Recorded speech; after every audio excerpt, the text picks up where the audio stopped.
We are clueless, but here we are, everyone. So day 2 of ERM has begun. Didn't even realize we were going to start early, but here we are, I suppose. Team 1 has joined in. Wow, this is really all of a sudden, isn't it? I do apologize, everybody. I didn't realize we were going to start this far. We actually already went through the overview as well as the overall teams that are going to be playing. I didn't realize. I was just given the go-ahead to start the stream 10 minutes before the top of the hour, so here we are. Here's Team Golden Light. This is so weird. Kaz is going to come back and we're like, whoa, what's going on?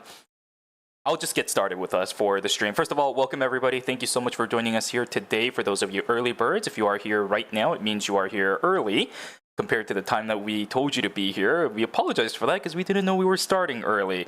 Yeah, if you guys were watching on JP, good. I didn't realize we were going to start. So here it is. Team Golden Light was up on our stage as one of our first teams that is going to be coming in today. An absolutely incredible performance yesterday, right? The triple DPS comp throughout the entire course of the series. Now, they had a lot of kills, but the thing I and Kaz talked about yesterday was that they didn't really secure that many wins. So for a checkpoint format today, I am a little bit worried about them. We'll talk about all of that later down the road. Second team up is going to be New Rise Kangwon, yet another team that played in day 1 yesterday as well. Phoenix Never Die for their team slogan. And another fan favorite. I actually saw a lot of people in the chat cheering for this team. So if you guys are excited about watching this team, continue to support them in the chat because we can see it. And I know the players are going to check this later down the road as well. So 100% keep it up. Make sure you let these players know that you are supporting them. Very excited to see whether or not actually Phoenix Park is going to be playing today. That's the thing, right? Their team slogan is Phoenix Never Die, but I didn't really see anything from anybody in the chat mentioning whether or not Phoenix Park is out of commission, which it seems like it is the case because there's only 3 of them up there. That should be Riori, Nodanel, as well as Insane. Hopefully Phoenix Park is all right. But if it is just those 3 players, that's all good and dandy. New Rise Kangwon had an excellent performance yesterday as well. Next up on our chopping block is going to be this signature red that they wore yesterday. Same thing for today on top of it. It's going to be Team Daydream. Man, oh man, oh man. I don't think I need to talk about this team. Yesterday, they had such a fabulous performance. And usually this is a team that tends to get their characters banned out a couple of times here and there because they played a lot of season favorites like the Nikki, like the Theo.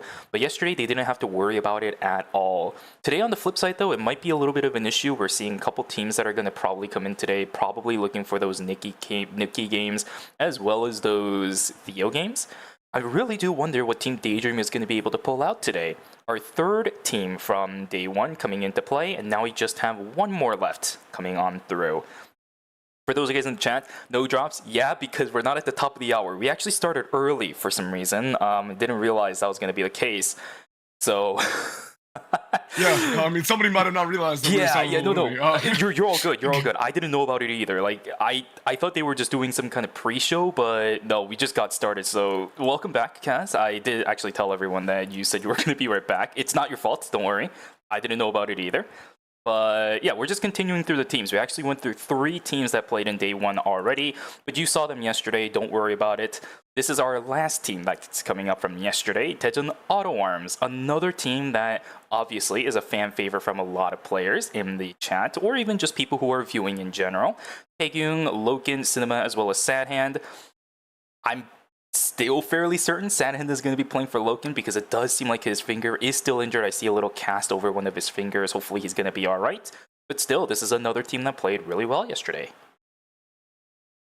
Absolutely. I feel like all the performances, especially towards the end, were really impressive. I feel like the lobby was really competitive, and I feel like we saw a really big swing in which teams are actually coming out to play tonight from our semifinals lobby. It's really impressive. For sure. Now, that covers all of our day 1 teams that were playing yesterday. And now, what the heck? To start the actual game because of the shuttle buses. Okay, so I just got a message about why they started early. Something about shuttle buses, but that's completely alright. But here we go, though. We are now starting with our day 2 teams. Our 4th seed coming in is going to be FN Sejong, which is not something you would really anticipate, but they are here today to play. The first season that7ㅅ ever since their inception is going to be playing a season finals without Denana. Bum obviously made their way in onto the team at the beginning of the season, and this will be the first season finals they're going to be playing with this specific roster. One Circle, as well as Romantic and Bum. Let's see whether or not they're able to reclaim their title. They are the current champions of Eternal Return Masters, as they won it for Season 6. Those are the drops that you're going to be able to pick up today. But instead of Bum, it will be Denana. The last time you'll probably be able to see that, at least for the time being, because Denana has temporarily, or at least depending on his thoughts, retired from pro play.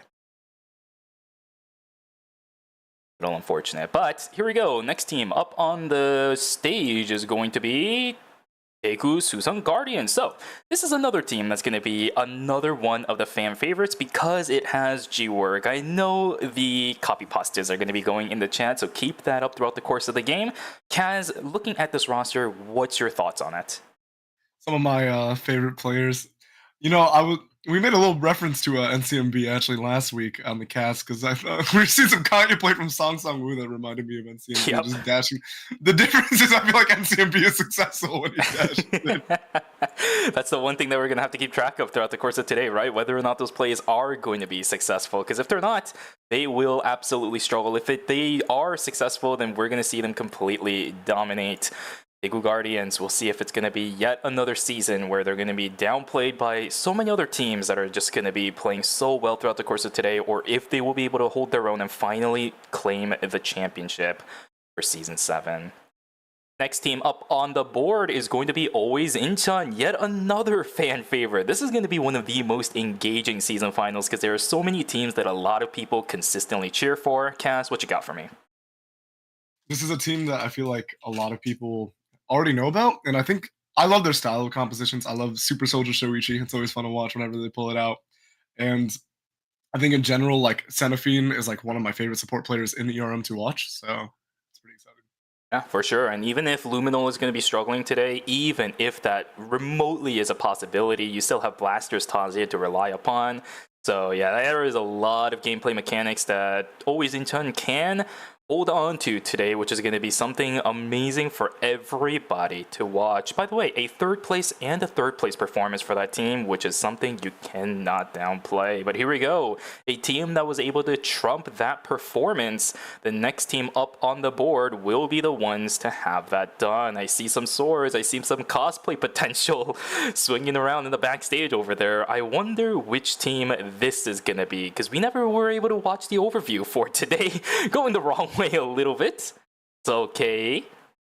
Which team is this? It is going to be Insider. Now, oh my god. This is a team that I genuinely, I know I say this a lot for some other teams, but if you've been watching throughout the entire course of Season 7, this is not a team I really need to do anything on to describe how aggressive, how dominant they were throughout the course of the season. Classic Nikki Adela combination coming through for this team with the Sua on Magnani. You cannot go wrong with Team Insider. Will they be able to maintain the performance they were able to show us throughout the course of the season, as they're probably gonna be busting it out again. I don't really see it being a factor they're not gonna be bringing out today, Kaz. Yeah, and I mean, we're seeing is that the sword that Ghost Yuki uses? I think so, yeah.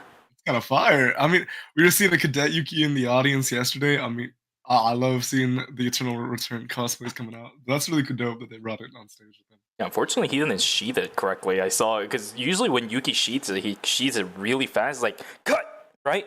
But that's not the case. Unfortunately, it was a little bit on the slower side, but maybe he can get the practice going. Sheathing a sword is a little bit difficult sometimes.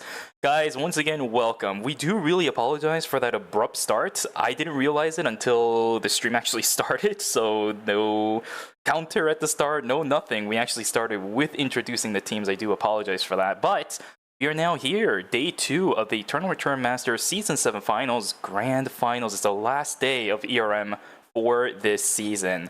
I'm going to change things up a little bit here today as well for the production.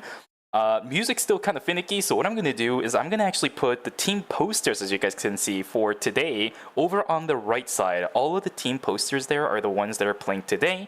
You guys can take a look at that, and maybe later down the road, if you guys really want it, I can also post the Google Drive folder that has all of the team posters. Yeah, I mean, I feel like the fan art, or not the fan art, rather, the commission art are always so fun to see. And then also the fan art we'll get when we get the audience camera angles. I do appreciate some good Eternal Return art. Yep, can't complain about that whatsoever. All right, so before we begin, I'm going to start talking a little bit more about what's actually happening today, because as I mentioned, we didn't really get to talk about that. So let's talk about the overview real quick. Season 7 final schedule up on the top right. Nothing too crazy. We've already finished the season, the last chance qualifiers. That was a few weeks ago. Semifinals was yesterday. We are now here for the grand finals, as we talked about, with a 20 million Korean won prize pool. If you do win the checkpoint format, you get 4 million Korean won. And on top of that, any additional placements that you got, looking at that score sheet. It's going to be the same point matrix that we've had for a majority of the season now as well. 10, 7, 5, 4, 3, 2, 1, 0, with 1 point going for you if you get a kill score after phase number 1. Any kills during phase number 1 will be counted as just 0.5. So, yeah, we're going to have a pretty fun day today. Checkpoint format, as I mentioned. And I'll just go over one more time the teams that are going to be playing today as well. Insider, always Incheon. We got Daegu Guardians. F and Sejong joining us for day number 2.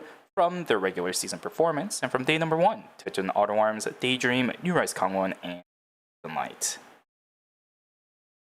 So, if you were here for the semifinals, you know that there were actually, it started out like a very one-sided lobby, and it suddenly blew up in the last 2 games and opened up for Daejeon Auto Arms, and I believe it was it New Rise Gangwon who made the comeback? I think Daydream and Golden Knight were pretty consistently in the top 4, but NRG and Daejeon Auto Arms definitely did actually make a pretty meteoric rise through the standings from 5th and 6th into the grand finals with us tonight. Yeah, and I'm really excited to see whether or not today's performance is going to be very similar for those 4 teams as it was yesterday, right? We had a lot of bloodthirsty team compositions yesterday, everybody just fighting over and over and over again. Those 4 teams up at the top all had very similar KS points by the end of the 6-game series. 42 for every single one of them. An average of, what is that? I think about around 6, actually 7, I would have to say, KS per game. And that's quite a lot when you also factor in that phase 1 is where we saw the most combat. So that means there were way more kills than what we could anticipate over the course of this series for these teams. Are they going to be able to continue doing that up against our top 4 teams seeded from the regular season? Or do you think it's going to be a little bit difficult for them to do that, Kaz? What do you think? It really depends on the style, I think, of the lobby. I feel like we do have a little more teams that are more prolifically disciplined, right? So if we do see aggressive play, it might start aggressive and then slowly tune down. I mean, it is a checkpoint lobby, so I do assume it'll be pretty explosive on the start. And then as we get into the later games, people are going to start to slow it down a little bit because as they start to play to win and play for, instead of playing for points, perhaps. I don't know. Sometimes these checkpoint lobbies still get pretty hectic. Yeah. I think there's a couple of teams, though, that are either... Okay. For the day 2 teams, right?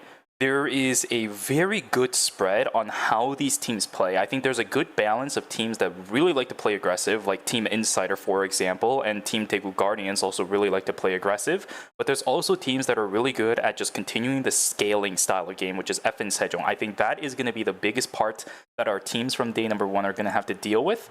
And they have no information going into the series at all either, right? That's the benefit and the advantage you get for going straight into day number 2.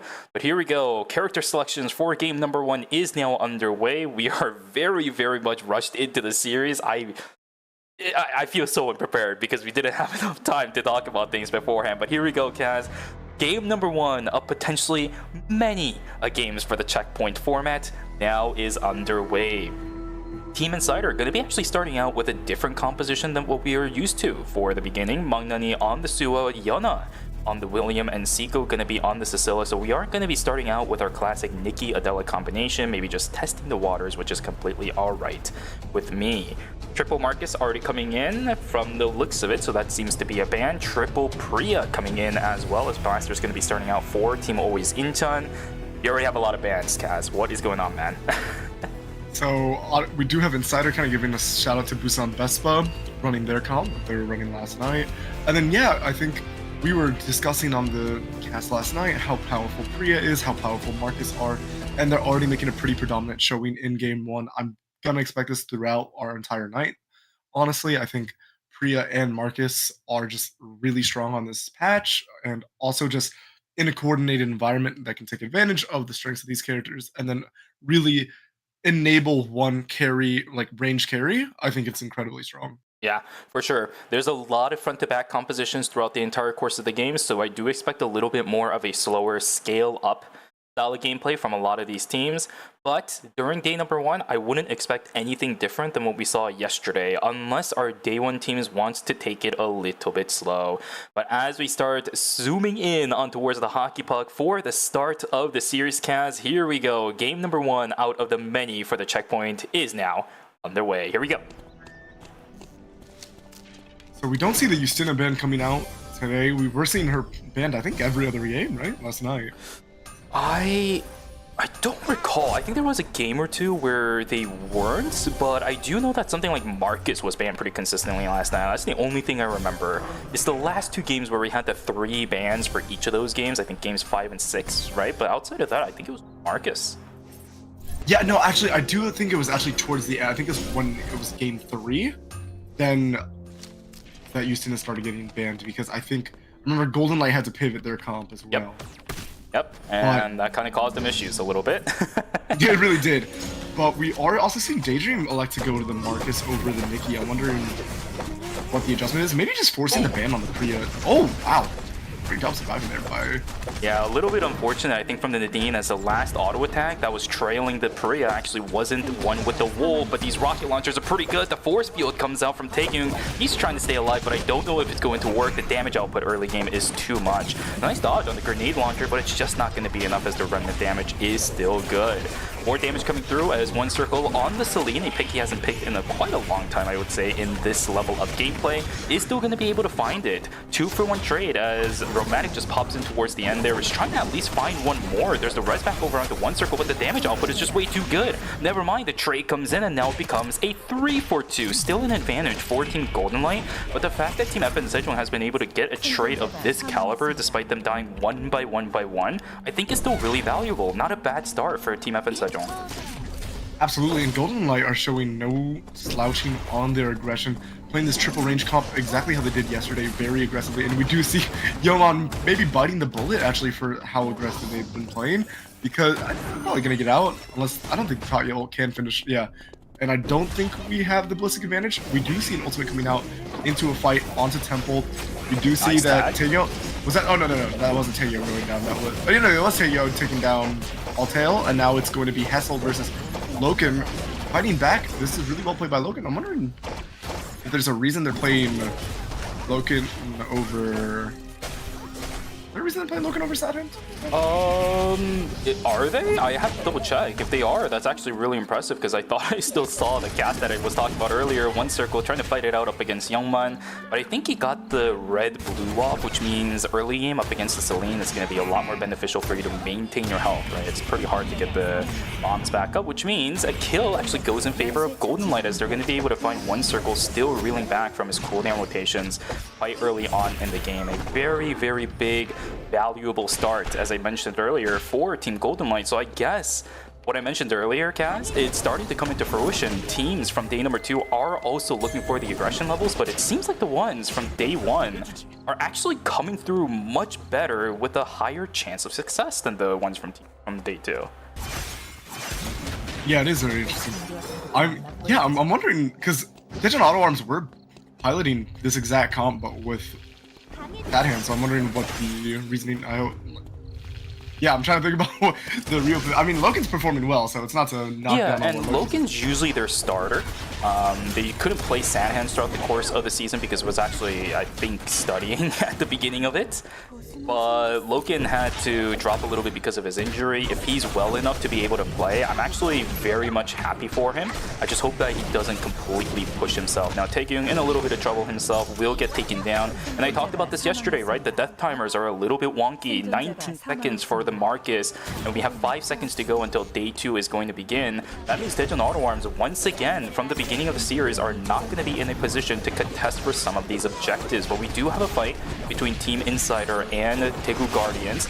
Are they gonna look for an initiation in? It's a 1-for-2 split at the moment as Mangnani is gonna get taken down. That's not a tank. That is a frontline bruiser mage. There should be 2 members of Insider falling down. Unfortunately, as Yun is gonna get tanked down by the Frey at last. A Tree of Life going in favor of Daegu Guardians. A little bit hasty, I think, from Mangnani, considering it's way too early in the game for a Suwa to stay alive up against all the bats.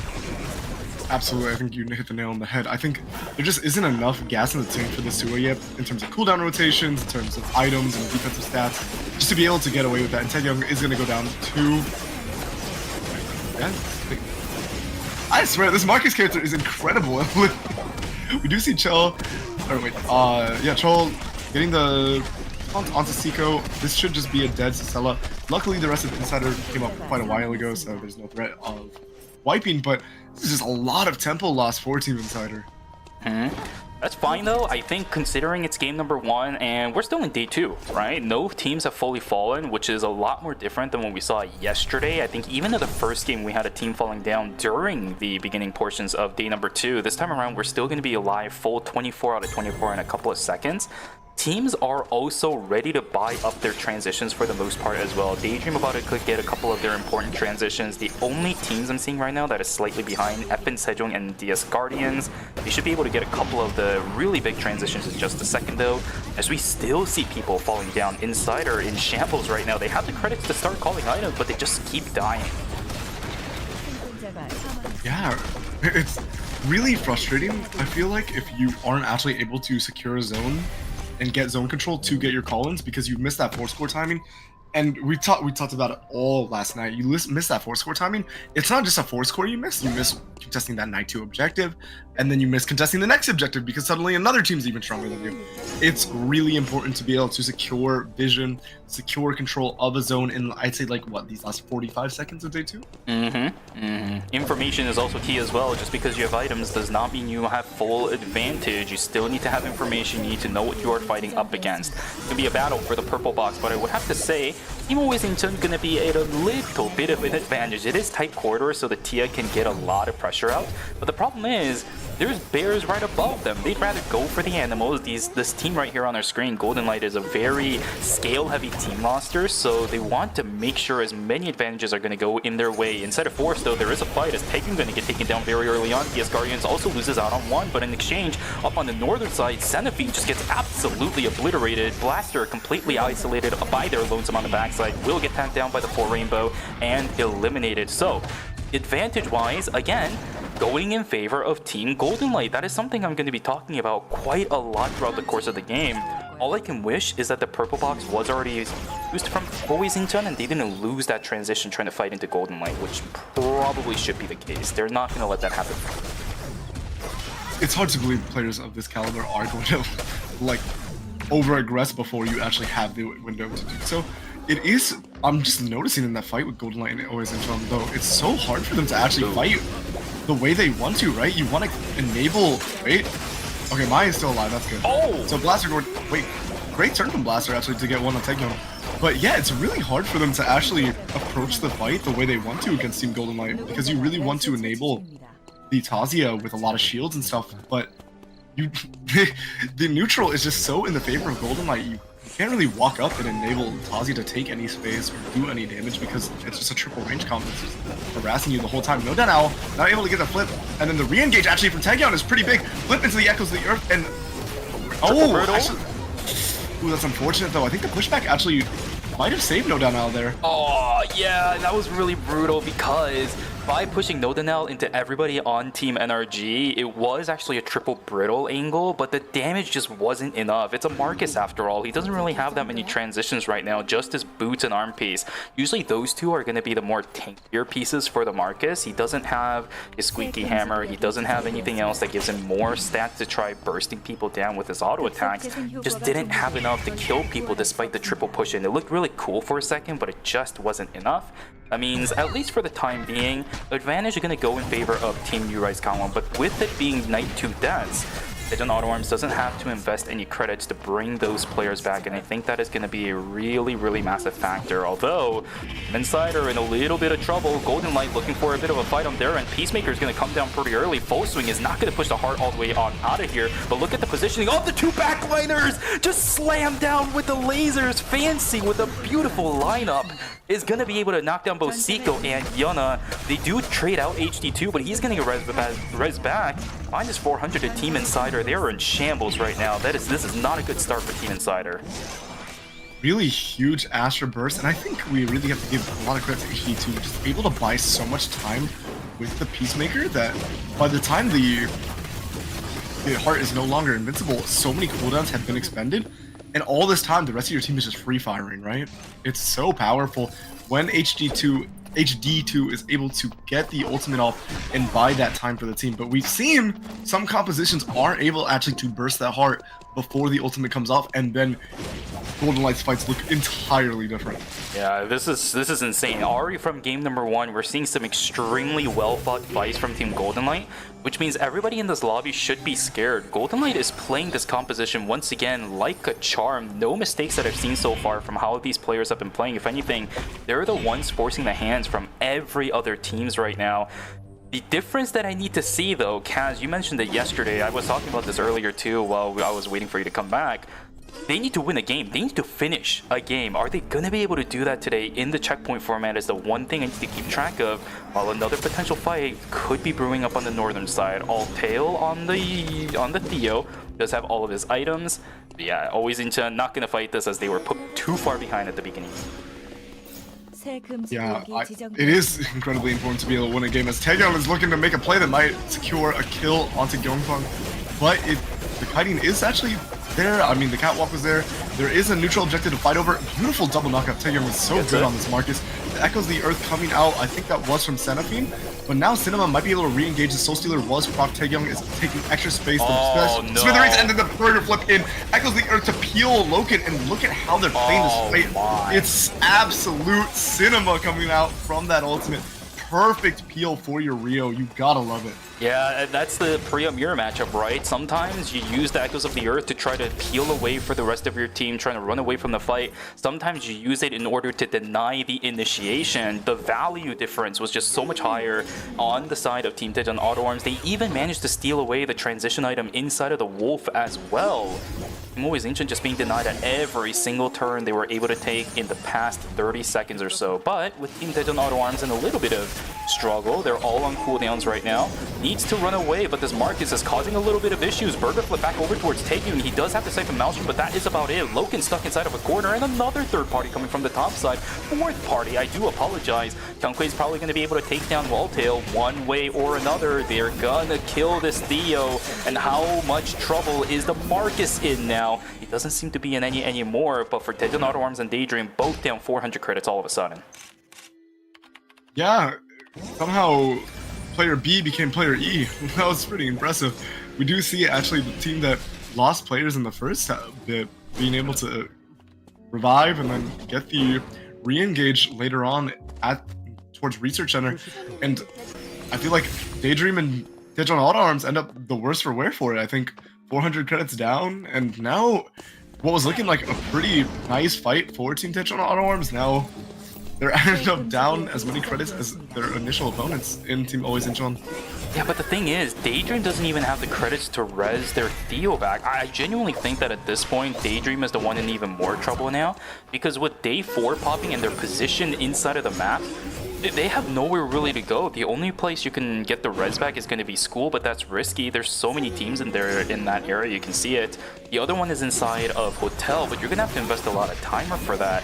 I'm a little bit scared for Team Daydream right now. The next few moments is going to pretty much decide their fate, I think, for the remainder of this game. But we're going to have two different fights, one on the western side, one on the southern side. An early kill going over onto Seiko as the Sicilla is going to get taken down pretty early on. Taejan Auto Arms in shambles as I think they lost one for themselves, but the trades are coming in. Yuna taken down. Magnani has to completely book it. This is just not the game for Team Insider as Magnani, he is running, trying to keep his life intact. And as a Sua, he will be able to. 7ㅅ continuing the chase, but it is a Sua. He's gonna get those Don Quietos out and try to get his life on out of there. And then Auto Arms getting third party yet again, loses 2 members now as the Rio's gonna fall down. Astroburst coming down pretty early. Golden Light in a little bit of trouble as HD2 just gets obliterated, knocked back, knocked up into the air. Down he goes. Fancy trying his best to run away. Energy Blast Field down, but it is still trouble as the Smash to Smithereens doesn't carry Hessel over the wall. That's gonna allow Fancy to walk himself on out. What just happened in the past minute? Yeah, some great vision cheese coming out from Team Golden Light, but then they end up, again, it feels like any team that wants to take a fight ends up worse or worse. And do we see what caused Cinema to go down for? But yeah, Tegon's buying themselves, and it's going to be really bad for Titch on Auto Arms. It's going to be really hard to get the res. You saw the timer on that Marcus, and now I think this will actually be Titch on Auto Arms going 8th, because Chell was able... Probably not, actually. That's a really yeah, Wick spawning here. There's too many teams. Yeah, you don't want to actually overcommit the cooldowns, but where does Tegon go? Look at the timer on him. Will be a contest between Team FN and Team DS Guardians? Yes, it is.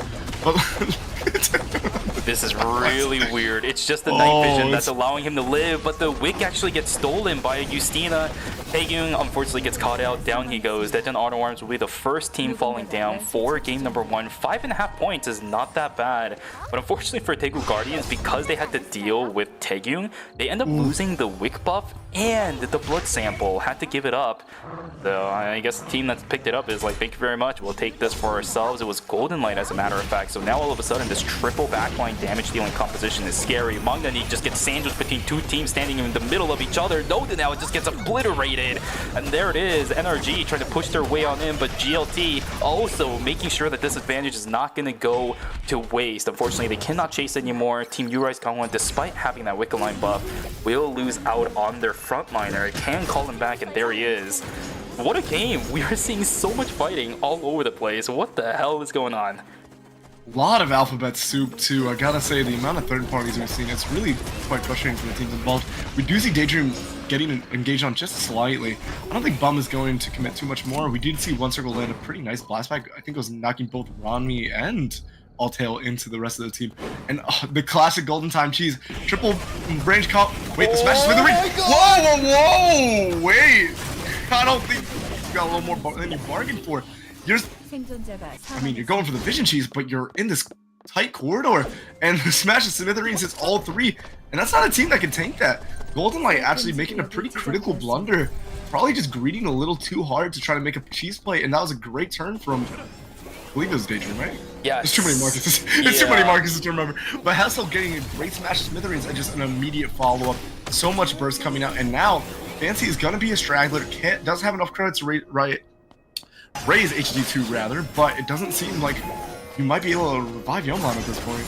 I also think that Rami played a really big crucial role there too. The Priya was able to follow up on the Smash to Smithereens with an outer ring Echoes of the Earth.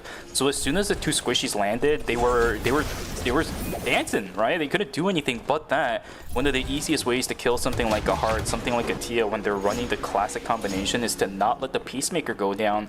Heart was CC locked until she died. She never pressed her ultimate. It's still on cooldown. Off cooldown, as you can see at the bottom right of our screen here. That was just well played. CC stacking is an important and crucial part of Eternal Return, especially in competitive scenes like this. And that was executed perfectly. 2 kills down with absolutely no effort coming through from Team Daydream. That's what I need to be seeing from teams like this in order to know that, hey, they are ready for day number 2. Absolutely, and yeah, we were mentioning it a little earlier. If HG2 does go down, the fights look very different, and that's what we saw for Golden Light, as we do see some posturing between Always and Sean, and sorry, this is Team Energy. Too many snipers, too many Marcuses. It's hard to keep track sometimes. But we do actually see Team Daydream now on our screen versus Team FN Sejong, and you gotta look at One Circle. One Circle is gonna be putting out a lot of damage as, yeah, the bombs are just posturing out, and the ability to section off the Marcus from the rest of the team is actually pretty critical because of how much the Marcus is relying on the sustain coming out from Rami and Alteo. This is so difficult for FN Sejong. They're just getting outranged by the Theo. One Circle knows exactly how to deal with this kind of composition, but they're eventually going to be forced to fight into it. The Celine is doing quite a lot of good damage. A very nice jump back from Romantic to get out of the fight, and Hessel just explodes Alteo. Now the last one alive all of a sudden. They had such a good advantage, but FN Sejong played that fight wonderfully, slowly losing balance, slowly losing control, but they still had the advantage when it came to the damage, so landed it all when it mattered. Another fight inside of school as the jump over towards the Kadia is going to go on through. Insane is going to jump back using the electric shift, but there is the smash to the rings, bringing back the Tapria of all things. Echo of the Earth and exclusive has been infested, but look at that. This is all over the place. Insane about to go and take it down. Kyungkwae will be able to finish that off. The damage output from Blaster is still there. Ryori cannot finish off that Taze because of all the shields and Seraphine on the support. Down goes two members of team... Oh, wait, sorry. Not two members, but one member of New Rise Con1. 15 seconds to go until day number 6. I don't think they're going to be able to get a res off. Oh, this is... It's unfortunate because Golden Light doesn't have... or isn't privy to the info that it is actually the 1-2v2 they can take. And yeah, we just saw the strength of always... Yeah. Oh yeah, with the timer gain from the switch to day 6, we'll be able to make it out, but you did just have to expend your ultimate just to get into the zone, and there's a camera waiting right for you.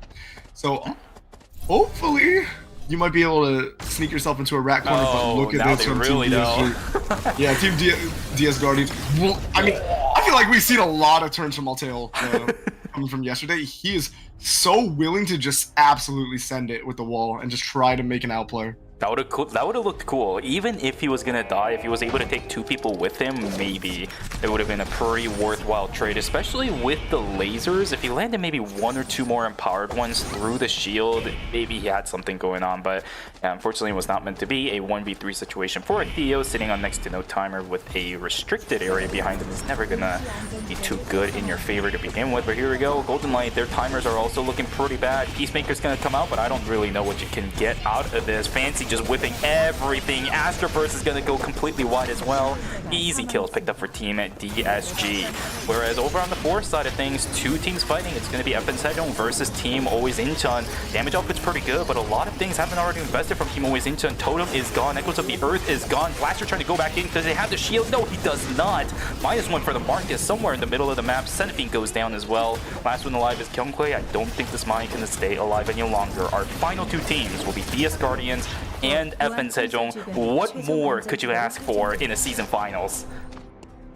Yeah, and shout out to Bum for a really good heli attack stack, canceling out the combo from burst damage, rather, coming out from the combo from the Tazia from. And at that point, it's really hard to play that fight if you've already lost the totem cooldown, and Romantic and One Circle are basically still untouched. Blaster did all they could, but it really doesn't matter. The range advantage is pretty predominant on this Sejong team. And now we are seeing a honest front-to-back versus an honest front-to-back fight, but you always have the X factor of, even if the mine looks for a good taunt, getting separated by One Circle on the Celine, blasting them a little too far from the rest of the team could be catastrophic, as we do see G-Work launching the rockets, NCMB launching the arrows. There is a lot of hope. Yep, range advantage going in favor of Team DSG, but I think the mid-fight damage output, whoa, okay, yeah, we are frozen in place. I was gonna say, whoa, whoa, whoa, whoa, whoa, whoa, whoa, whoa, what the heck is happening? What the hell? All right, everybody started teleporting. DS Guardians were somehow pushed out of the final zone, but they're still alive. Electric Shift invested from Romantic. That's actually a mobility skill gone from this Cottage. She's gonna have to be a lot more careful about this. Char trying to jump on in, will end up getting out. Final zone now contested by Team Daegu Guardians. It's going to be Sejong that has to walk on in here. Range advantage, once again, is going to be really annoying on this. G-Work getting tagged and a lot of damage dealt over to the Haze. She is not going to be able to throw down those grenade launchers without being in trouble. Wolf Assault also activated from the Nadine as well. That's a bulk of her damage going down. This is not good for Team DSG. Bum can start recovering a lot of HP because he is in the Stell. They're trying to take advantage of this, but I don't know what they have left. And CMB jumping in, he does actually end up getting the execute over onto the Kadia. They're trying to get the res back and right in front of their faces, but it's just not going to happen. NCMB taking down two. The health bars are so low. Bum's still alive. Health bar on Char in a little bit of trouble. One Circle getting tagged by something as well, but the blast blade One Circle's there. One Circle. A miraculous play from him on the Celine. We'll be able to take away first place for game number 1. What a play. What a play. One Circle is so good. You saw the value of the Celine at every point. And I really like the heads-up play from Bum to actually bait the res, right? I think that forced them to play into One Circle's range, even though they had the numbers advantage. It doesn't matter because you're all so low, right? Yeah. So the AoE value coming out from One Circle Celine at the very end of the fight was so important. And then again, blasting and separating the team multiple times to get that value, resulting in not only Bum able to get the turn right with the heli attack stat, blasting into that area, creating so much control, and then One Circle's just launching nades this whole time and able to get so much damage with these bombs and able to clutch up a fight that looked kind of dicey. But I think Bum and One Circle both identify that their win condition is still there, right? You have all these low targets, and you have the terrain to take advantage of a Celine. And I don't know who it was from Team FN Sejong that ended up making the call to, hey, say, Bum, just start resing and keep on going. It was a bait all along because remember, as an Estelle, you get the enhanced timer on resing. You can do it a lot faster than a lot of other characters in the game. Quite frankly, every single one of the characters in the game. And because of that, you know Daegu Guardians are going to have to walk in eventually. Otherwise, it's going to turn into that 2v3. And One Circle held on to the blast wave. It just nicked, I think, the what is it? I think it was the G-Work, Mai. right? Was it? I thought G-Work got pushed in. I thought G-Work got pushed in. If that's the case, yeah, then the Mai ended up getting nicked right at the edge of the hitbox of the blast wave. They ended up getting taken down, and with the push in towards G-Work, everything is so easy because she's just now in close range of you. What a wonderful play. That was a perfectly placed blast wave, perfectly played fight from both teams. It's just that One Circle was able to stay on top of things a lot better than Daegu Guardians was. And again, a great call towards Bum. He just stuck the reses over and over again, continuously baited Team Daegu Guardians to start walking back in. I mean, that's communication at its finest. This is the reason why they're one of the teams playing in day number 2. It's FN Sejong. Wow. Yeah, absolutely. Again, all the credit goes to, I think, Bum and One Circle for their good communication. I don't know who made the shot call. One day we'll get the player comms, and then you'll be on translation duty for that for us. But yeah.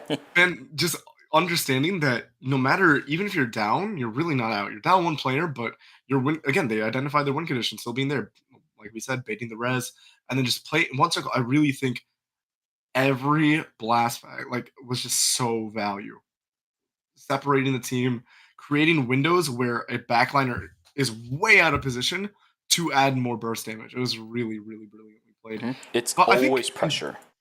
I think in general, like the lobby, the mechanical play of the lobby was very, very high tonight. I'm very excited for the rest of it. Yeah, already from game 1. This was game 1. We have no idea how many games are going to be played. By the way, with FN Sejong winning the game, I believe they had 16 points going into the final zone, maybe 16.5. We're going to be sitting at a team in first place with only 22. Checkpoint, if I remember correctly, we'll be able to see it here in just a second once the score sheet comes up, is 70. We're not even a fourth of the way there. We have a long way to go tonight, Kaz, and if we're getting the game quality that we saw from game number 1, I think we can expect a great evening tonight. And as we can see, there it is, 22 points for FN Sejong, and as I mentioned, 70 points checkpoint. It's going to be a long night tonight for you and I. DS Guardians in second place, 18.5. Following close behind is still Golden Light. This team was able to get a lot of kills throughout the course of the game. They're going to be sitting in third with 16. Always Incheon holding in fourth place with 11.5, and all the other teams below is going to be sub 10. And again, I feel like with Team Golden Light, it's a story we were telling since yesterday. Incredible pacing on the kill score, but where are the closers? We need to close out our games, right? This is a team that I think in the checkpoint format could easily win because they accumulate so many points so quickly, but in checkpoint, you can get as many points as you want. If you're not winning that last game, it doesn't matter. Not entirely sure. That's going to be one thing we're going to have to keep track of throughout the course of the evening, right? That's the beauty of these checkpoint formats. We really don't know how it's going to go until the end of the series actually happens. We've had so many of these checkpoint series just go in ways that we don't even anticipate. So I don't know, for me, if my mental can even handle trying to predict anything about what's going to happen tonight. Because after game 1, I don't know if I'm rightfully in the place to be able to do that. Everything can happen, especially with Golden Light. I think also being able to find some success in the early to mid stages of the game. There are still options for this game to go a very, very long way. But I still need to see that Golden Light being able to win the game. That's the thing that I need to keep track of. Absolutely. Again, I think both of us are in agreement. Their ability to get to checkpoint is probably second to none in the lobby. Their tempo has been incredible. and their ability to farm kill score. But if you're getting to checkpoint, that's one thing, and then if you can close out, that's another thing entirely, right? See that on the screen there? They have the Yeah, little that's a Zahir great. floating. Oh wait, it's even pull system. That's really impressive Yeah. work, honestly. I wonder if they made that before and then they like cut it out. But yeah, no, great fan signs coming out. A lot. I think we were seeing some Riori fan signs yesterday too. There were some really cute ones. I think there was like a Muppet one. Yeah, I remember seeing that one as well. Yeah.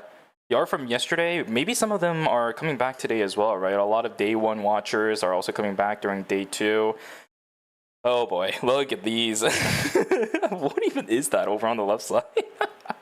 This is a fan sign for Riori, as we can see on that text. Luckily, Riori's IGN is all in English. You don't have to worry about that too much. One circle, okay? Bro. Kind of mogging the camera real quick. I mean, sheesh. Dude. Looking very majestic. Absolute giga chat. And over on the left there, DHC and J. I was about to say DN, and I was like, wait a second. I'm about to get baited with that one. DHC and J, I believe they have a watch party going on today as well. We actually saw... No, we weren't able to see it on the stream. I was able to see it on the clean feed. They have a watch party going on at a specific venue from the looks of it. Is that the My Wife sign again? Yeah, it's the My Wife sign again. It's the My Wife No Down house. Hold up. Beautiful sign. But here we go. Game number 2 selection is now underway. I believe we had 2 bans off of game number 1. It's the Marcus and the Priya.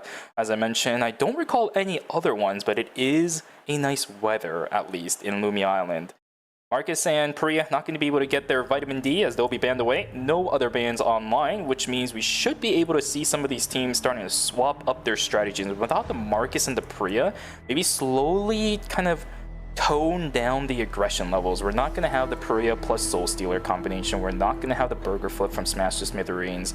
There's a lot more classic initiations that these teams are going to have to do when then just ransacking some teams back and forth. So I know some people in chat were requesting that we see Nia. We do see Hessel hovering it.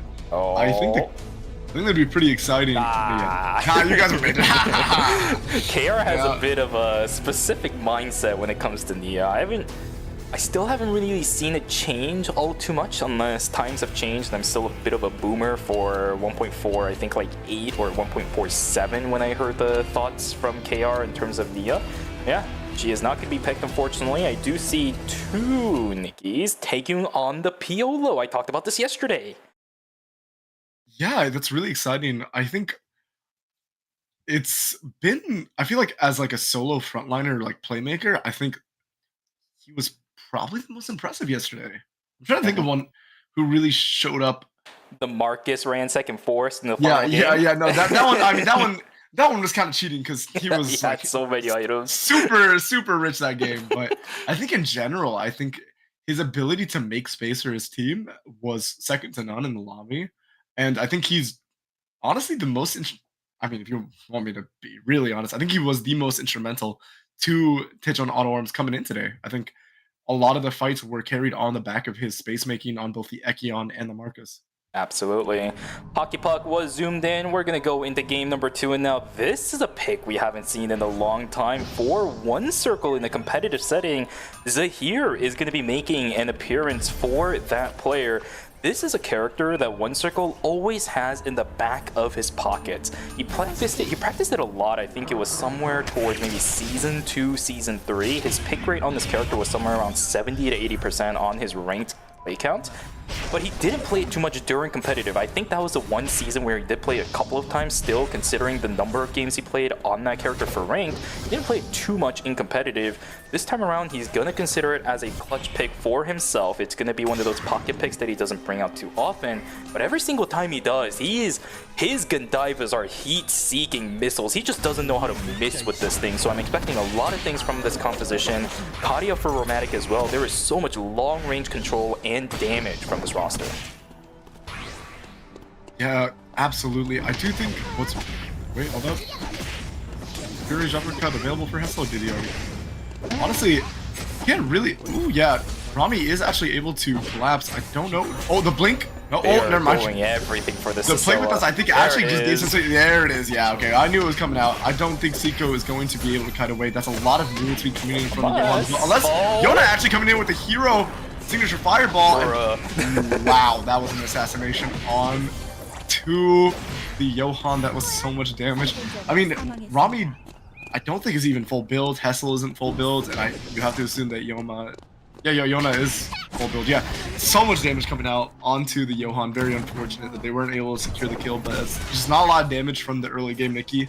Not until she gets some of the transitions that really makes her like the boxer character that I think everybody hates to play against. Yeah, you need that Iron Fist almost at the minimum, right? That glove is just way too good. I'm honestly surprised it's still the way that it is. The value from Iron Fist has made Nikki and even like Alonzo also extremely annoying when it comes to dealing with it as some DPSs.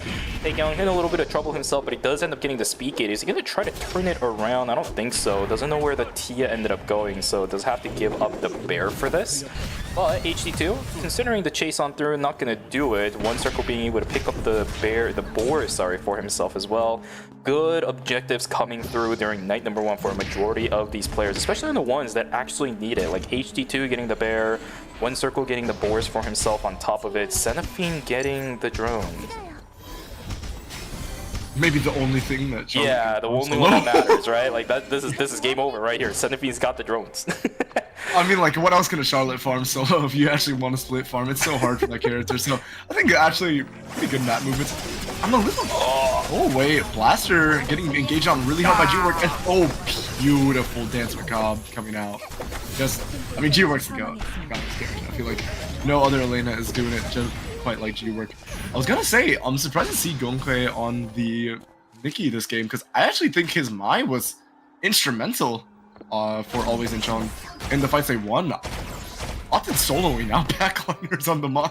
I guess that Nikki does that even better though, right? If you want to just send somebody in to absolutely go 1v1 with a backliner and just kill them, maybe there's no better frontliner.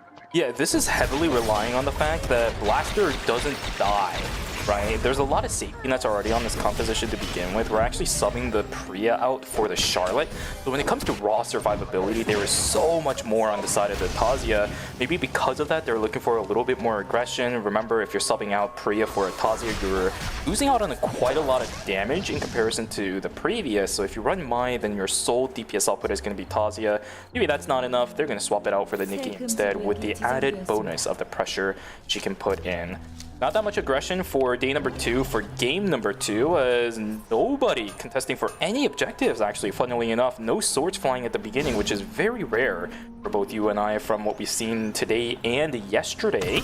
Very slow game, and that's going to be Energy Blast Field invested pretty early for Altail. He's trying to use the Sapphire Protocol. They don't have cameras to put down on the ground, but it's just way too early in the game. Not enough damage. Altail will get taken down. Always Inchum picking up an early kill for themselves at day 2. I don't care what anybody says, Altail is the GOAT for that turn at... Was it Warehouse or was it Dock last night? I think it was at Dock. Oh, no, it was an Archer. Oh, you're talking about yesterday. I remember what you're talking about. Yeah. Where was it? So every time I see this guy, I actually believe. Full Circle, Full Rainbow actually getting dodged out by Blaster, and now we do see the Peacemaker being burned really early. Even though the ultimate isn't going to land for Blaster, that's already so much damage. I assume the Pure Rage Uppercut is still available. I did not see it go out for Gonkei, so can maybe give chase, but it's still kind of annoying to chase a Tia, and then you have Fancy rejoining, and the kiting from it's always powerful. But Seraphine going solo. Shoot everything. I mean, honestly, I think that's one thing that really good Charlottes views a little better is like the iframes that you get from your dash up every 4 seconds. You can just kind of walk up and be a pest. And then just use the dash to get the invulnerability to dash back and just reset it, bait some cooldowns. But there is obviously inherent risk when you're putting your squishy support character with often not a lot of transitions to try to beat that 3-round bait. All good and dandy though. Still not that much action for day number 2. We're still not really seeing that many swords fly across the map right now. We are seeing a little bit as his Guardians were potentially contesting up against Team GoldenLight, but that's not even going to come to fruition either. A very slow start to game number 2. Nobody really wants to throw hands at all. Now GoldenLight considering it up against Team Always Incheon, but this team is pretty well set up. We already have the arm piece for Blaster. Force Core's not called in for Team Always Incheon, but they're gonna look for it. Maybe the shield for Blaster is just barely enough. Peacemaker coming online, but they have the invulnerability from 7ㅅ coming online. They still can't lock down HD2 though. There's the Pure Rage Uppercut coming down from the top side.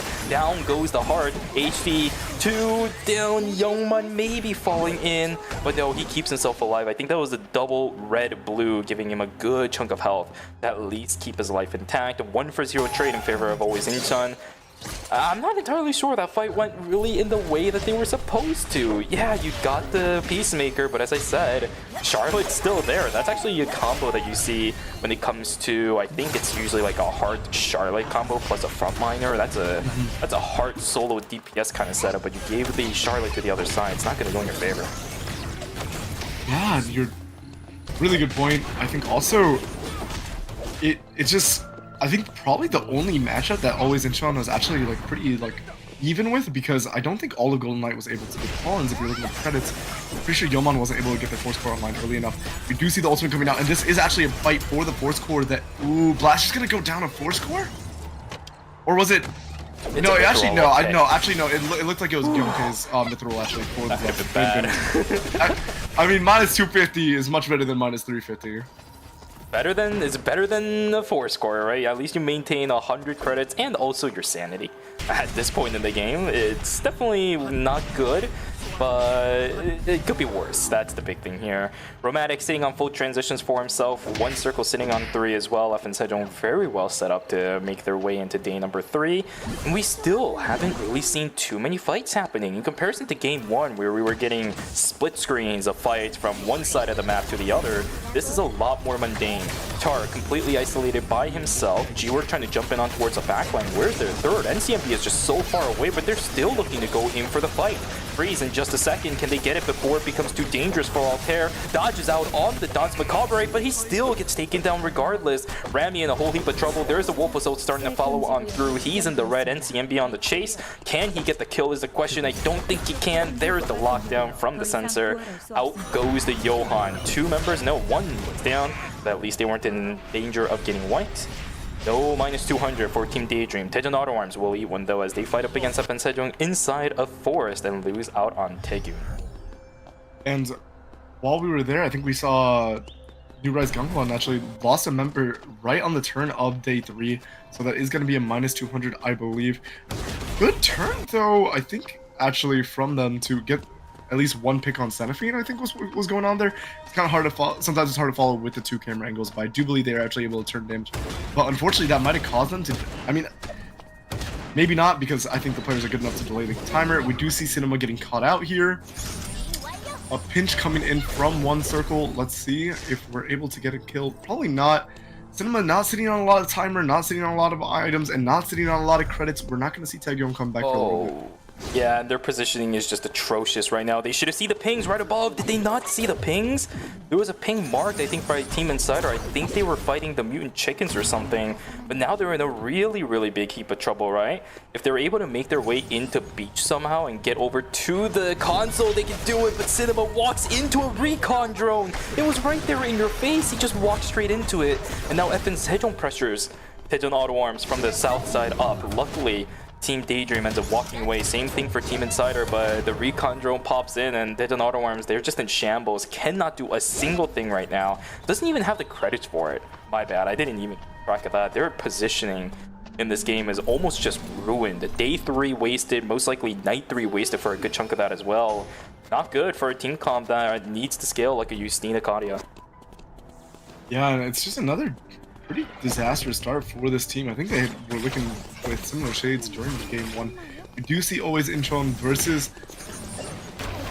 Team NRG, but Riori's Adriana's gonna get quite a lot of it unless you walk into the wall. Oh no, you cannot be doing that. Blaster getting so much burst off. Now is just gonna have to immediately retreat as his backline just gets absolutely obliterated. pretty colossal Bunderberg, I think, coming out from Energy's backline. I don't think you should be allowing yourself to get hit by that wall in that terrain.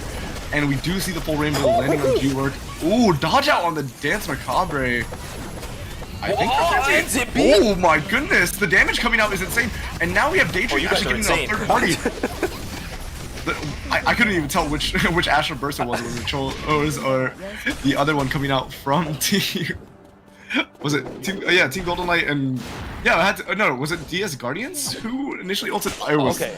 So the initial Justina ult, the Astroverse, came from DS Guardians. That's what chunked down Golden Light. But then the third party came in from Titan Auto Arms, and they were able to use their own Astroburst to get the counter kill instead. I think that's what happened. Yeah, we had a bit of a Venn diagram going on a lot of ults. We also saw the Dance Macabre coming out from G-Work. Honestly, all things considered, most teams coming out maybe one res, but not too disastrous. Look at the value that Guanke is doing on the forcing the Divine Intervention or Magnani rather, getting the ult out from Xenophine so early. Guanke is going to try to kite it out. We do see the pull onto Blaster, and that's disastrous. Xenophine running away. Is Guanke going to get out? Look at the collapse coming up from Team Daejeon Auto Arms. But it looks like they're actually going to turn their interest onto Team Insider.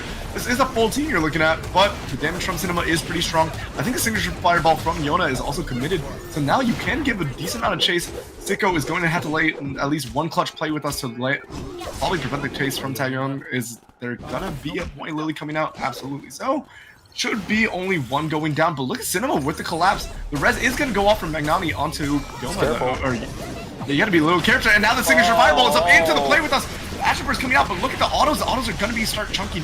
Oh my goodness, the overextension from Cinema is a little unfortunate, and now it is up to Loken, but I think Loken can actually turn it. The range on the Katya is very strong. You do have the Vampiric fully stacked. Look at the timers though. Magnani versus Loken. But the collapse from Golden. Why is Golden Light here? Oh no, the third party comes in, and again Daejeon Auto Arms is the first team to fall in 8th place. It looked so cool, but I think with that it might also be Magnani falling, unless, wait a second, he just got a reset from his auto attack. He's out. The Sua is just gonna use the Don Quixote to get themselves on out of here, but can they run away from a Justina? No, the shields, no! It's just not enough. And from a fight that just stemmed from 2 different locations at once inside a police station, results in 2 teams falling down. 3.5 points for Daejeon Auto Arms. Not a great start to the tournament. And Team Insider, sitting on 6 points themselves, will also get taken out. The fight was so drawn out that Golden Light just walks in and says, hey, what's up? You guys are kind of dead, so we'll just finish you up. Just walks in, gets their own cut of the meat, just walks away without even paying a single dime. They just robbed them. Absolutely, and yeah, you gotta be a little frustrated because you're so deep in red that you find another team there. G-Work is going to start fighting with Guanke, but actually I think Guanke can do a lot of damage in this return. And now we do see G-Work pretty caught out. Dance Macabre is going to come out.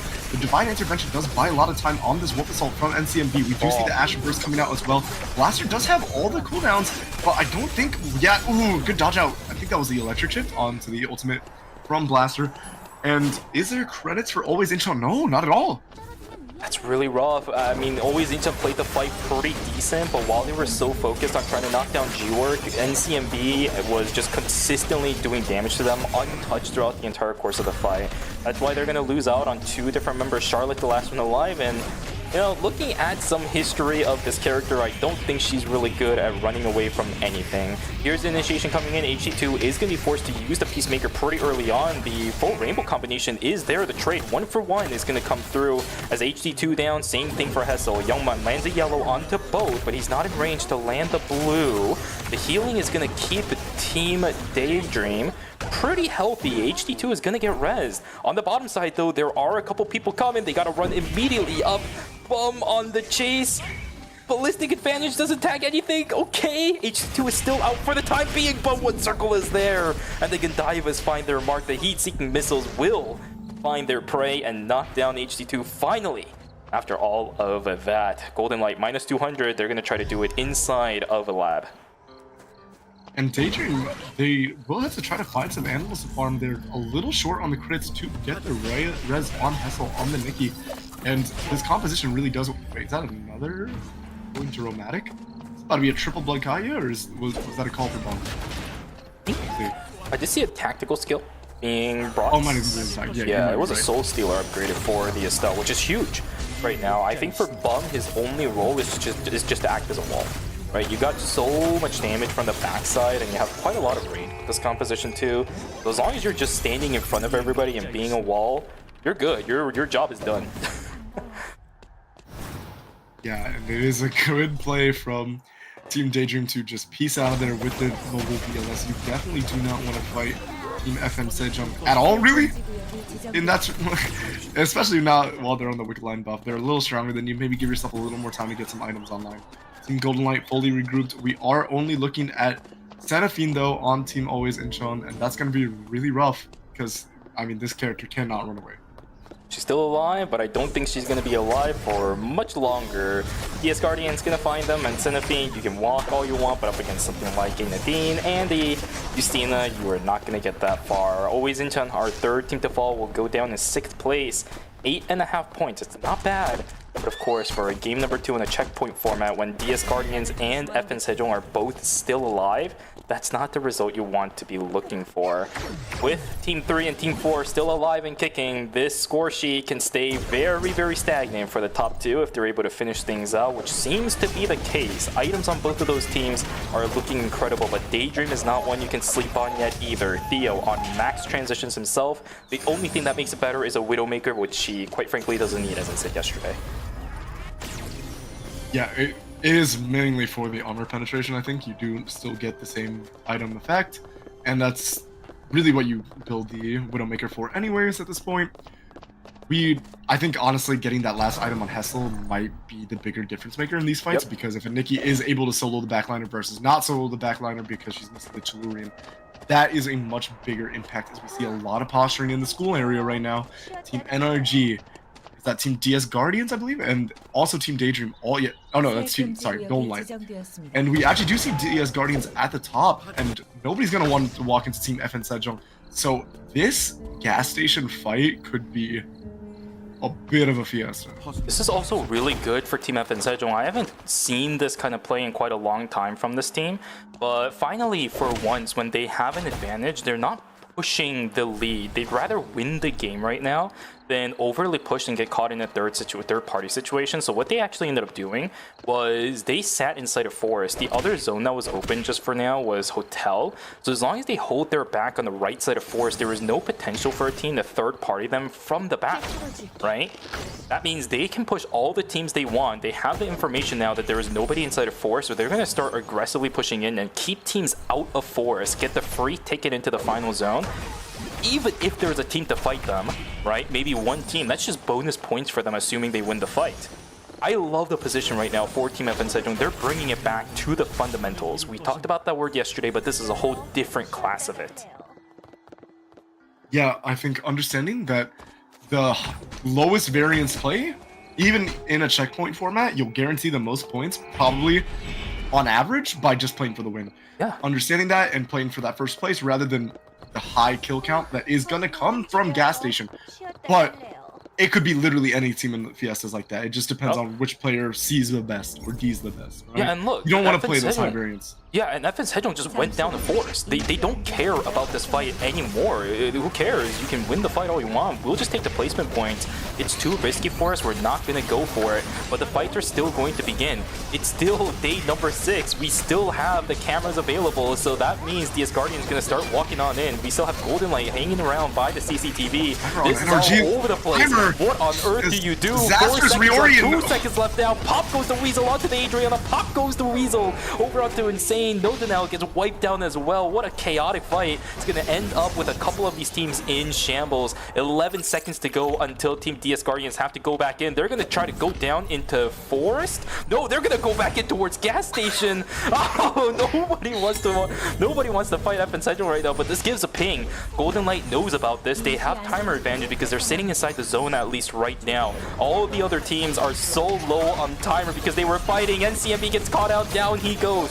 Can Golden Light take advantage of this? Astroburst comes out. Damage output is so far so good. Down goes Char though. This is not that great, but Altail goes down and now Golden Light is an advantage. What a macro play from these players. They wipe everything and will steal everything from the teams inside a gas station. We'll see Golden Light versus FN Sejong in our final zone of school. Yeah, honestly, even though Golden Light had the window to absolutely, I mean, if the yellow landed onto, was it Team DS Guardians porting in, or was it Team New Rise? Oh, no, not New Rise, rather. Yeah, I think it was Team, I don't remember which team VLS'd in, but the yellow could have absolutely devastated them. They actually didn't overcommit to the team VLSing, let Team Daydream overcommit, and then went for the third party and picked up all the prizes. Now, it is a very, very stacked FN Sejong that you're playing into, and I think it might be a little hard for FN Sejong to play the neutral game, but if you posture upwards, right, and try to take the forward space and not let Golden Light play their game on their end, then yes, this favors does absolutely go to the Katya and the Zahir team. Yeah, there is no interrupt though for Team FN Sejong to deny Golden Light's main combination unless this happens. Wait a second. I don't know if that was the right call. The Peacemaker comes in a little bit late too. That's just a wrong play across the board. Nobody traded out and FN Sejong makes it look easy. 2 games in a row. Golden Light completely fumbles as... Yeah, I don't think that's the play that you were supposed to make. Fancy making a huge mistake up against a Katya. Astra Burst in the middle of nowhere. Soul Stealer into the chase on through. It is way too easy. FN Sejong and Romantic will be able to take away game 2. Despite not partaking in the fiesta that was gas station, they still walk away from this game with, I think, 15.5 points. A huge game for these guys. Yeah, benefits of the discipline play versus the hyper aggressive Golden Light as we've seen it, but the winner was the one who played the discipline game, right? It was, and I think it was really great that they actually showed the punish exactly as we kind of like were calling it. The push forward, right? Not actually electing to play neutral because you're not going to win neutral against Golden Light's composition. They just have way more characters that can do damage, and especially 2 Bum on the front line, it's going to be really hard. So I think the electing to push forward and take that extra space, giving the window for Romantic to actually start auto-attacking Fancy, and then Fancy just completely caught out because I don't think they were expecting the forward space as aggressively as they on the timing maybe. I mean, that's dicey. Like whatever the communication is for Team Golden Light, you gotta make sure Fancy isn't so segmented from the rest of the team because it's as you mentioned, an easy Soul Stealer engage and just an absolute devastation onto the Justina. I'm gonna be honest with you, I don't know if it's that they weren't expecting it. I think the problem was stemmed from something even before that. They didn't do their due diligence. The fight began to begin with because Romantic was able to stay around those little containers to the left side of the final zone, stay inside of Fog of Vision, and get a couple of Ashen Reaper auto attacks off on towards Fancy. That's what actually ended up pressuring the Justina to start falling back. The range was there too for the Katya to continuously pump out auto attacks, but Fancy walked back in. He thought he was going to be able to trade it out up against the Katya, and then was forced to take the Astra Burst. The funny thing is about some of these ADCs, they can't miss, right? You just right-click on somebody, that's guaranteed damage. On somebody like Justina, you gotta land your skill shots. You're gonna lose up against somebody like Romantic. So I think it was just Team Golden Light, or specifically Fancy, not really doing their due diligence, keeping track of where Romantic was. They should have at least placed a cam down over on the left side to make sure that Fog of Vision wasn't a factor. Because at worst, you're not going to be punished. At best, sorry, you're not going to be punished. At worst, there's 2 people waiting around there. You're going to get one shot before you can even go up into the Astra Burst. I just think Fancy made a misstep from the beginning of the fight. There was just nothing else they could have done as soon as that happened because Romantic is not going to let that kind of play go for free. Yeah, great calling from FN Sejong to identify the caught out positioning. And yes, we are going to see them take first place. Yeah, it's pretty easy series for them so far. 2 games in, past the halfway point now for the checkpoint. Although, as I mentioned, it's a little bit of a slower paced series for this team. They're doing their due diligence. They're doing all of the things. They're checking off everything in the textbook on how to win the game. But a lot of those check marks tend to come with a lot of side effects. One of them including not being able to get too many kills towards the later stages of the game because you're playing the map at that point. So not bad of a situation that Team FN Sejong is in. They could definitely have a lot more kills, but this is classic FN Sejong. I'm very okay with where they are right now. And if you're just playing that discipline game and it's winning you games, at the end of the day, if you're having the most explosive games to get the checkpoint, or you're having the least explosive games, winning is what counts in the checkpoint format. Once you get to that checkpoint mark, you need to win the game. So if you're playing consistently and constantly winning, you might not be farming these high TK games, but you've already shown that you can close the lobby. That bodes very well for your confidence going into the rest of the night. Indeed, but ladies and gentlemen, that was game number 2, an even number of games, so we're going to go on a break, so we'll see you guys in about 10 minutes, maybe more, depending on how long these highlights and the break goes. So grab some water, go grab a snack, and go take a stretch. We'll see you guys back here for a guaranteed games 3 and 4 of the season finals, actual finals.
수업 끝. 같이 놀래? 나도 같이 갈 거야.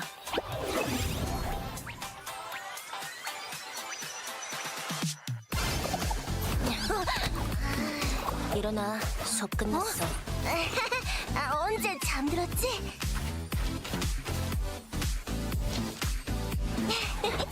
우리 간만에 사진 찍을까? 그러지 뭐. 하나, 둘.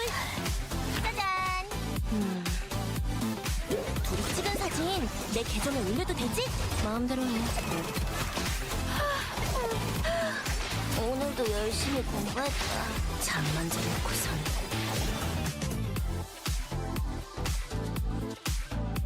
계정 보니까 언니만 잘 나온 사진 올리더라. 쌍둥이인데 다를 게 있나? 해보자고. 당근이지. 동생 잘해? 나한테 맡겨.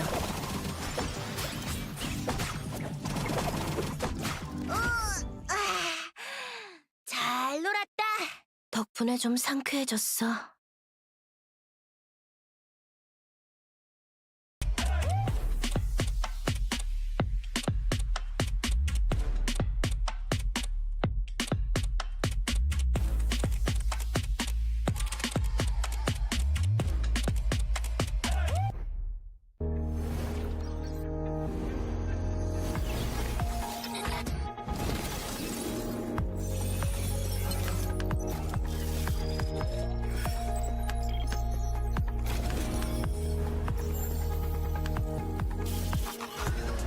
15년의 연구 성과가 이 손에 있다고. 세상엔 멍청이들이 너무 많아. 이 길도 그렇고. 할 수 있는 걸 하라고. 나머지는 알아서 되니까. 원주율이 뭐냐고 물으면 수학자는 그 정의를 말하지. 물리학자는 오차값을 말하고. 공학자는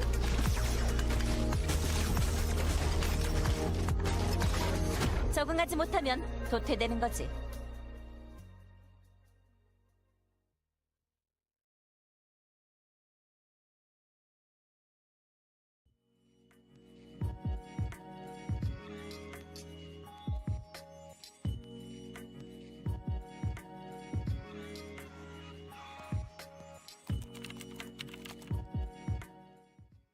학교야말로 진짜 정의가 필요한 곳이야.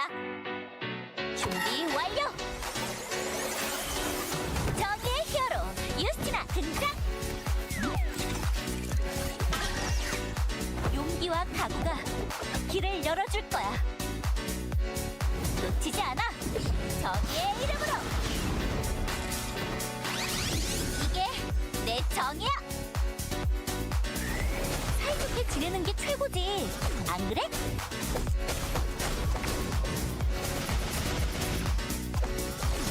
오늘보다 더 평화로운 내일이 되길.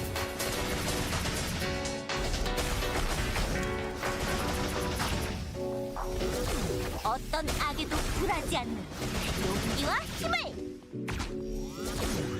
좋아! 이대로만 가자.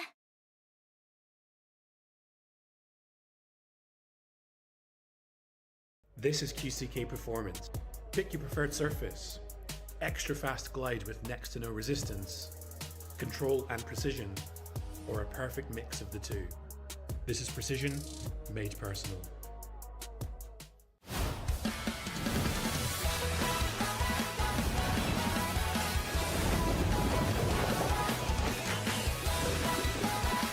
리나, 준비 운동은 해야지.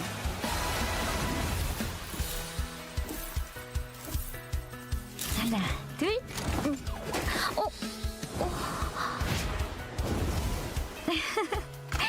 괜찮아. 이따 새 거 사자. 미나, 파도 소리 들리니? 인형극이 곧 시작될 거야. 점성술을 시작해볼까요? 물고기 자리를 떠나 물병 자리로. 모래가 옷 속으로 들어오네요. 하체 운동부터 시작해볼까? 찬물이면 잠시 들어갔다 나올까 싶은데 휴식도 훈련의 일부다. 아무리 거센 파도라도 베어가를 수 있어. 바다를 건너는 한 마리 제비처럼.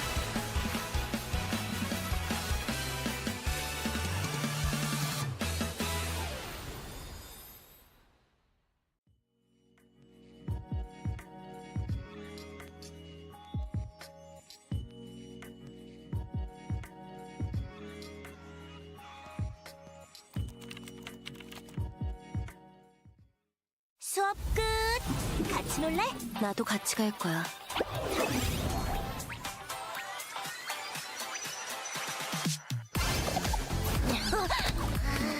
일어나, 수업 끝났어. 언제 잠들었지?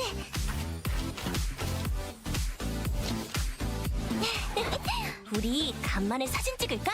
그러지 뭐. 하나, 둘, 짜잔! 둘이 찍은 사진 내 계정에 올려도 되지? 마음대로 해. 오늘도 열심히 공부했다. 잠만 좀 놓고선.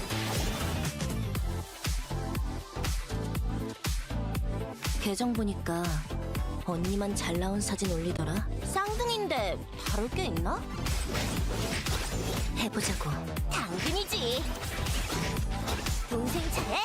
나한테 맡겨.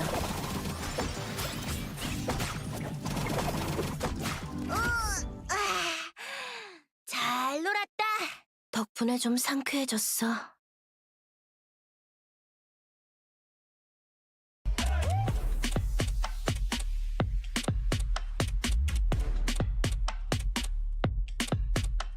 Welcome back, ladies and gentlemen. From the break over there on the Korean side of things, there's going to be an interview going on. It seems to be with Shinir and Bum from FN Sejong, rightfully so, because FN Sejong has been doing incredible for the first couple of games. And as I said just now, we have just finished games 1 and 2, and we're now getting ready for games 3 and 4 of the season finals.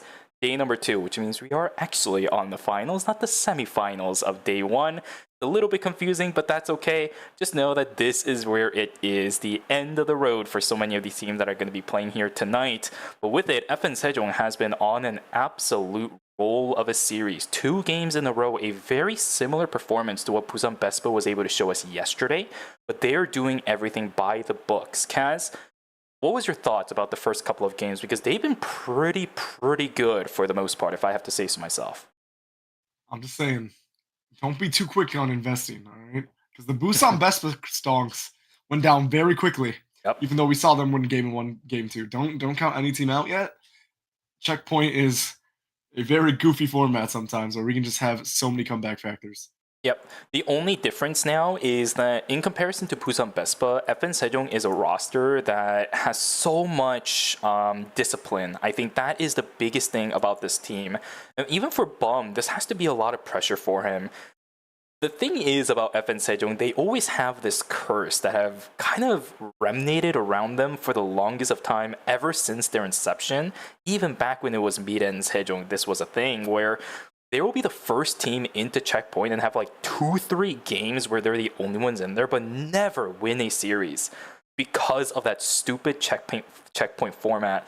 That's actually, as a matter of fact, how they ended up losing phase 2 of ERM. They were the first team into that checkpoint slot, had a free game in there, lost that one. Another team came in there, lost that one again. Another couple teams came in and they lost the series. It's just what happens to FN Sejong. But with a start like this, like I'm getting nervous again, right? Because the curse is still going to exist. I'm just hoping that Bum, with his teammates of One Circle and Romantic, is able to break that curse for the first time with Bum on this roster, more so than Danana, and trying to hopefully maintain that championship title over for FN Sejong 2 seasons in a row. Yeah, it's always kind of a bummer when you see teams that are the predominant winners pre-checkpoint end up just losing the tournament because they couldn't finally close out the game. Yep. But that's the game we play, baby. Right? Sometimes and I do think that it enables some very, very spicy lobbies that go on for way longer than your podcasters' voices can sometimes tolerate. Why is yours already trailing off? Hold up, we only did 2 games. No. I'm just dreading it. You know, the game 10 scenarios that was getting summed in my chat yesterday, I was not appreciating. Yeah, I'm missing somebody in the chat. Somebody always, I said this yesterday to you too, right, Kaz, about how somebody always comes in and is like, 10 games for Shuvi, 10 games for Shuvi. Oh, you just spoken into existence, by the way. Yeah, I know. I see Typewritten saying it, but it's not the person I'm thinking of. It's like, I guess this is the same feeling for when idols always see like the same fan coming to every single one of those fan meets over and over again. I need to see it. You know what I mean? If I don't see it, is it a real season finals? Is it a real finals that I'm watching? I don't think so. I'll be waiting until I see that man coming into chat and saying 10 games for Shuvi, no sleeping for this guy. But until then, this isn't a season finals. Okay. All right, here we go, though. Posters from the audience once again coming online. It is amazing, like we always say. Yeah, games 3 and 4 about to show down. Do you remember the bands that's actually coming in for games 3? I completely forgot. I don't think we actually saw a single ban because I think we only saw 2 teams pivot to Mai. We saw 1 team pivot to Nikki. Justina isn't banned. Right? No, Justina might. No, Justina might be banned because is. it was. We saw 2 with the Katya Justina, right? Yep. And then we saw, obviously, we had Golden Light playing it as well. Golden Light, right? Yeah, we talked about so it. It might just be Justina. Yeah, it might just be Justina. But I'm trying to think of the scope of the rest of the lobby because I think it was only 2 Katyas as well, right? Yeah. And if that is the case, now what is the option again for Team Golden Light? We actually talked about this at the beginning of the series where Golden Light wants the Justina itself. Oh, hey, yo, there's the copy pasta, by the way. Chat! You know what time it is? Yo, there it is. Yo, We the love to KR see audience, it. they're knowers. I'm telling you guys, they're in the chat with us sometimes. They're in the chat with us. No Always. Heck yeah, we love to see it. Going back to our point though, yesterday for Team Golden Light, when they were down at Justina, they ended up swapping their compositions around quite a bit actually. I don't know if they played the same composition twice throughout the entirety of the last night, because they kept flip-flopping. The only mainstay is going to be the Tia for Youngman because it's Youngman, right? He's going to stick onto the Tia regardless, but swapping things back and forth for that roster, it just didn't really seem to work out. The most amount of pressure we ever saw from Team Golden Light was on their standard 3-pick with the Justina plus the Heart.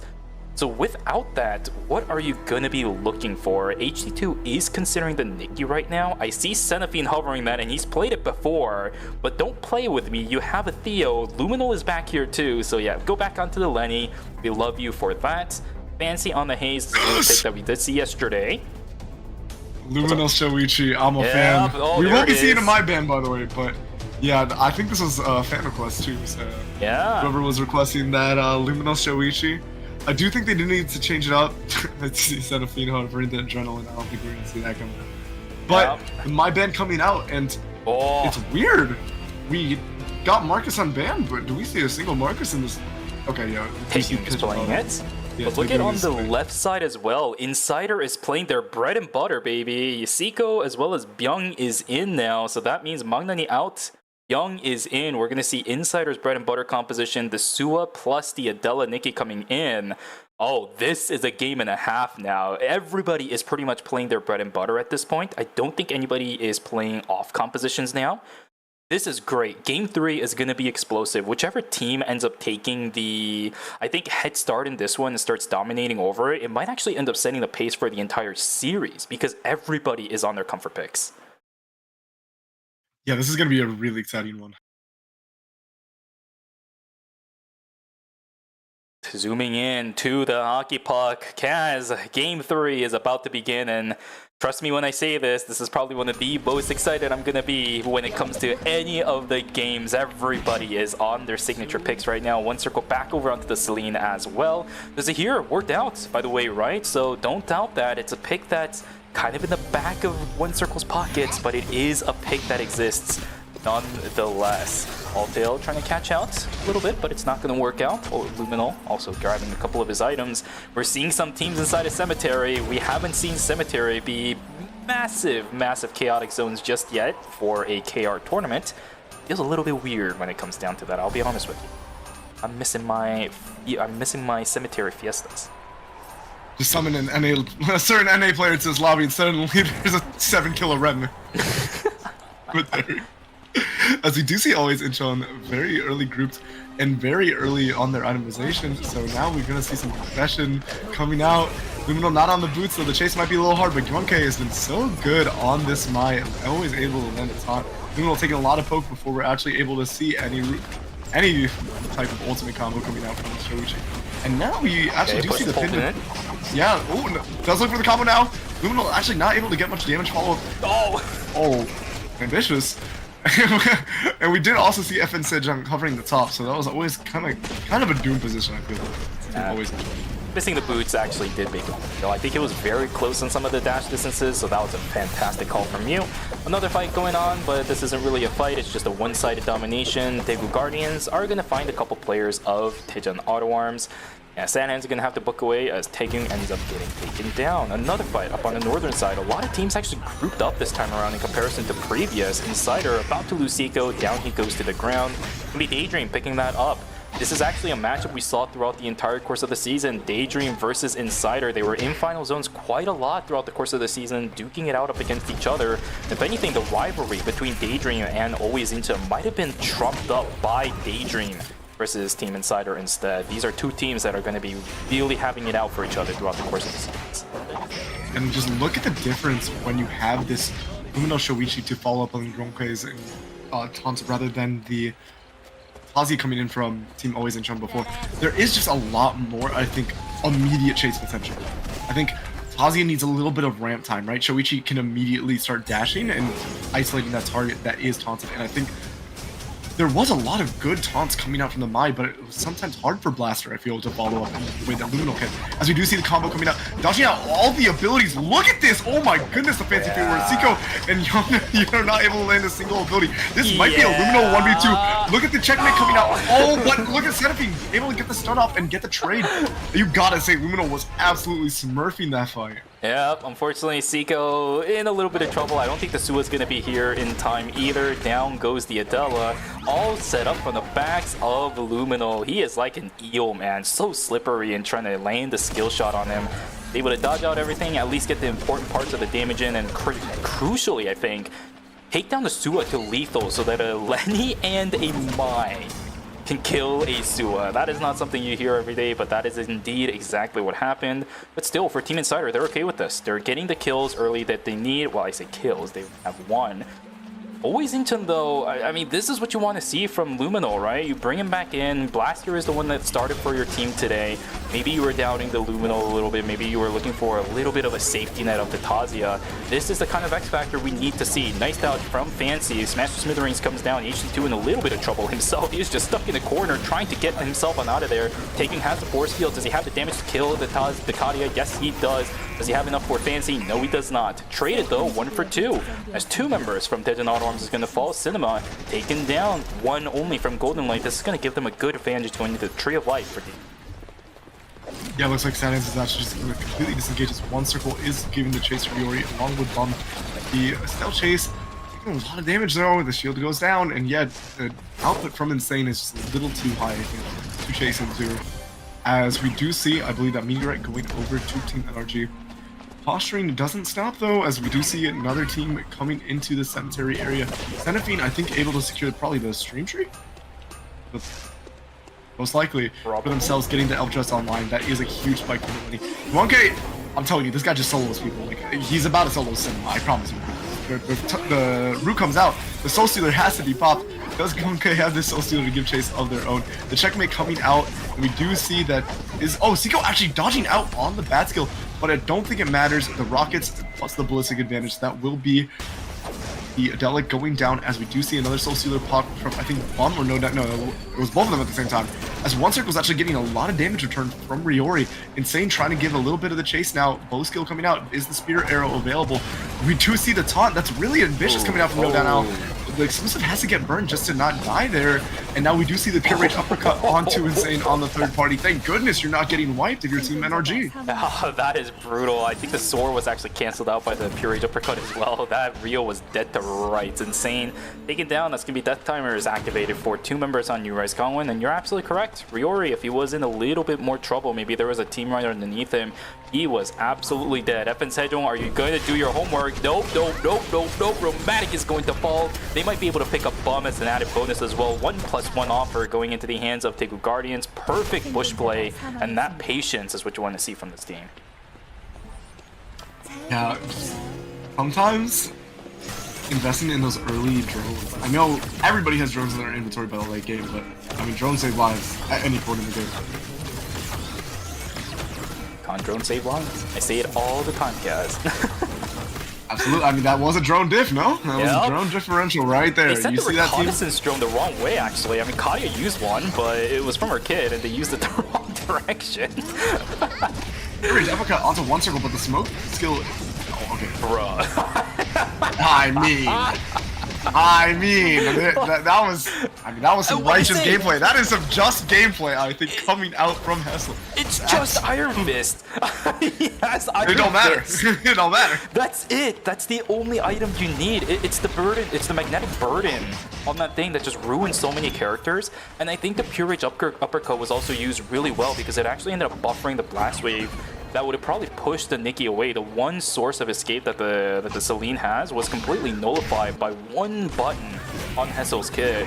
Wonderfully played. Another fight coming up on the northern side of the map. Always Incheon trying to duke it out up against Team Tej on Auto Arms. And look at the health bar of Cinema. But Taeyeon in a little bit of a good situation himself. Oh my god, the Spring Trap was beautiful! It denies any reinitiation up against Luminal 7ㅅ!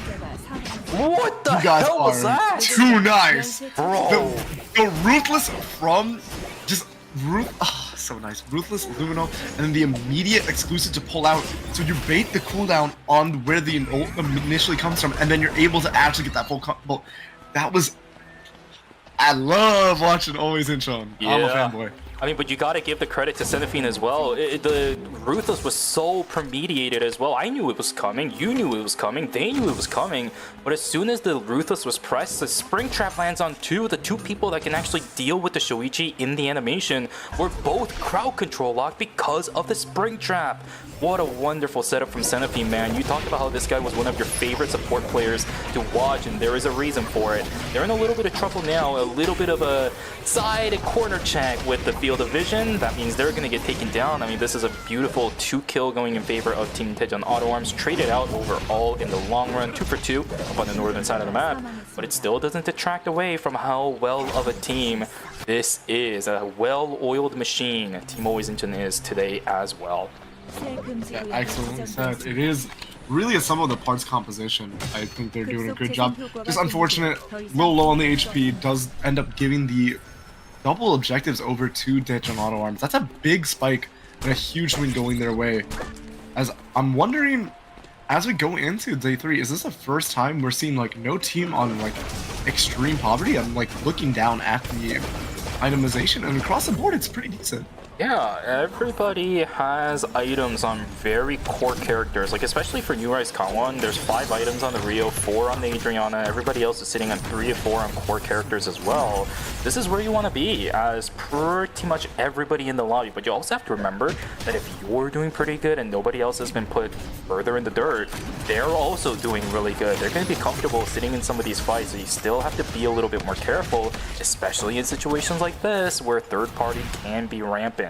8 teams still alive, 24 players are alive too. ABC Gaming is an absolute factor for the next couple of minutes. Yeah, I mean, we were seeing a lot of Campbell soup yesterday, and I think it will continue today. Honestly, I feel like Taejon Auto Arms have already been victims of C twice. I feel like their spots weren't looking too disastrous, but one bad third party at that day 4, night 3 mark, and it changes the tempo of the game entirely. It might force some of these players to just kind of have that thought in the back of their minds to just constantly play safe. And while that is a good mentality to have to a certain degree, you let that creep over to you, you are not going to be playing a game, right? You're just going to be playing farming sim for the entire game, which is not good in a tournament format. Hopefully these players are able to balance things. Zico looking for a bit of an aggression, but he's going to actually be forced to blink away. A blue ended up landing, I think a red missed, and the yellow was just barely whiffed from Zico, so he's not going to get taken down. Overall, a bit of a neutral fumble from Zico, but he still does have the queen. He is still the Adela, but up against Golden Light, can you actually do anything? This is one of the few compositions up against Golden Light Insider does have an advantage against, because there is no HD2 to play the Peacemaker. But when your Sua is a little bit far away from this, maybe you don't want to initiate. Split away is going to be Team Insider. The castle is going to be there. The setup is kind of there, but the damage output is just so low. Good blink coming out from Fancy takes him too far away for Zico to actually follow up on this, and now everybody from Insider is trying to run it out, but Zico lands the queen! You gotta be careful for that. Yeah, you can set up for the Adela, but if you just die and walk into the queen, you still die too! And there's another queen! Don't gonna miss over onto Youngman. I think Zico got a little bit too overzealous with it, but the fight is still going. Yuna, is he gonna get taken down? Yes, he does. Blue-red from Youngman blocks down the Sua, and down he goes. Zico in trouble himself. Checkmate's gonna be forced out to try to dodge out up against the ultimate of the Kadia. Does he get tagged by the last hit? No, he does not. He is out, but Team Insider down 2. That's a minus 400 at the very, very best at this point. Oh, he is trying it. He is trying it. That's an early res. Youngman isolated, but I don't think it matters. Yeah, honestly, gotta put a little bit of question marks on the initial call from Team Insider to send Byung that deep without the rest of the team to follow up. This team is, again, one of those sum of the parts compositions where you really want that immediate follow-up on the pure rage uppercut. As, actually, I think able to self-res? Was it Byung? Oh, that's actually pretty good. Yeah, Team Golden Light did lose track of Byung. I saw him kind of hovering around that big bush towards the bottom left of Factory. But I guess Team Golden Light was just unable to find him, so that's a minus 200 for that team. So I guess for the minus 400 that I talked about at best, that's actually nullified by the fact that the self-res came through. Pretty huge for Team Insider. Yeah, that is huge. And honestly, Golden Knight ends up trading evenly with them then. It's a considering how the fight started, it was a great turn though for the Adela combo to come out. We do see HD2 on a very low timer resource. That does not bode well when you are they're so deep. Like they are in yellow too. This is gonna be pretty hard. We do see Hessel getting engaged on by Taekyung. The tank v tank, but look at the strength though, Marcus. Are we trying to go for the kill on him? How much Taekyung is doing for the team? Because Marcus is just enabled. Oh my goodness, no cameras, but it doesn't matter. Oh my.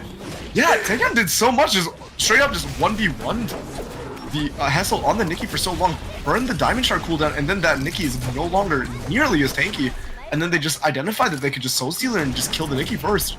Good lord. Alright, down 2 is going to be Daydream, so that Insider versus Daydream shenanigans I was talking about earlier might not happen unless this occurs. Here we go, fight's going to begin. They do get the clap down on towards Sad Hand.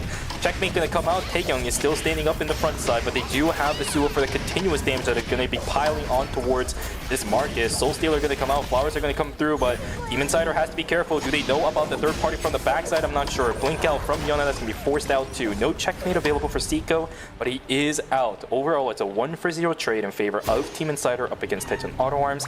Timer being invested from Taekyung to get into Temple, but they do have Lumi for the res. There is the Rio back.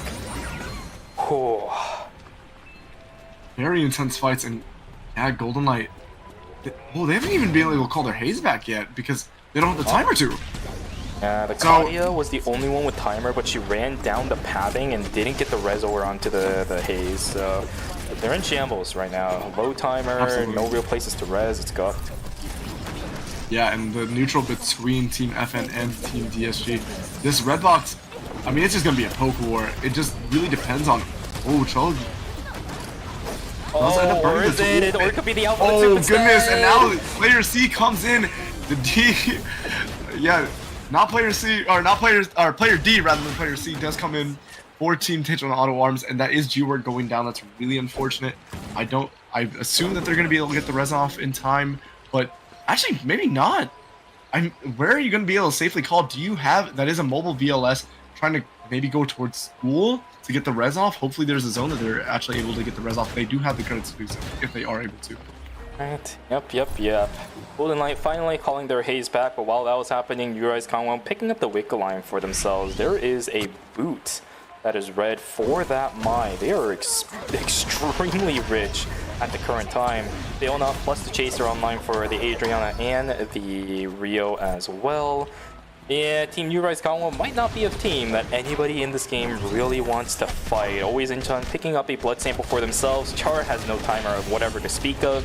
He's going to get taken down here too, thanks to the hand of Team Golden Light. They're going to say thank you very much, and thank you so much for the timer. We need it back. Appreciate that. Over onto Char. They're getting pressured by Team F and Sejong now, though. Do they have that much left? They end up actually aggroing the Mutant Bear. I don't know if this really helps them out in the long run. Doesn't this is disastrous. Jumping into two of them might not be the best play. Youngman's gonna get taken down, sacrificing his own life for it. Another minus 200 for that team. Uri's Kangwon still trying to push the issue through. I don't know if they're gonna be able to get anything.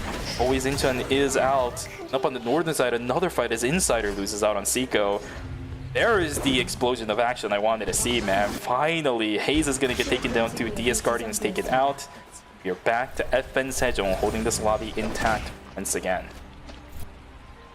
Nightmare scenario when you jump out and you see two teams on the bridge there. And those are two teams that you really also don't want to be in a corner against, right? It's just really, really rough. We do see Golden Light Young.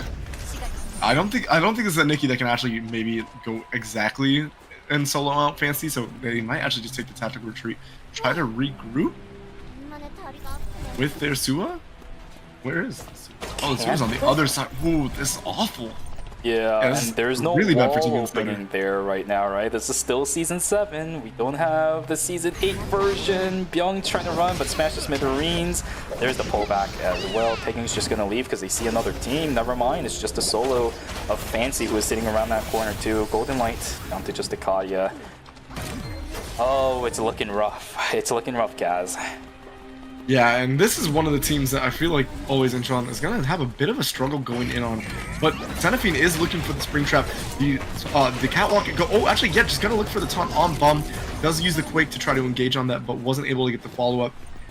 We don't actually have a Soul Stealer on this composition, so it is a little harder to, I think, straight send it. HD2 is caught out, and yeah, I don't think the Katya is long for this world.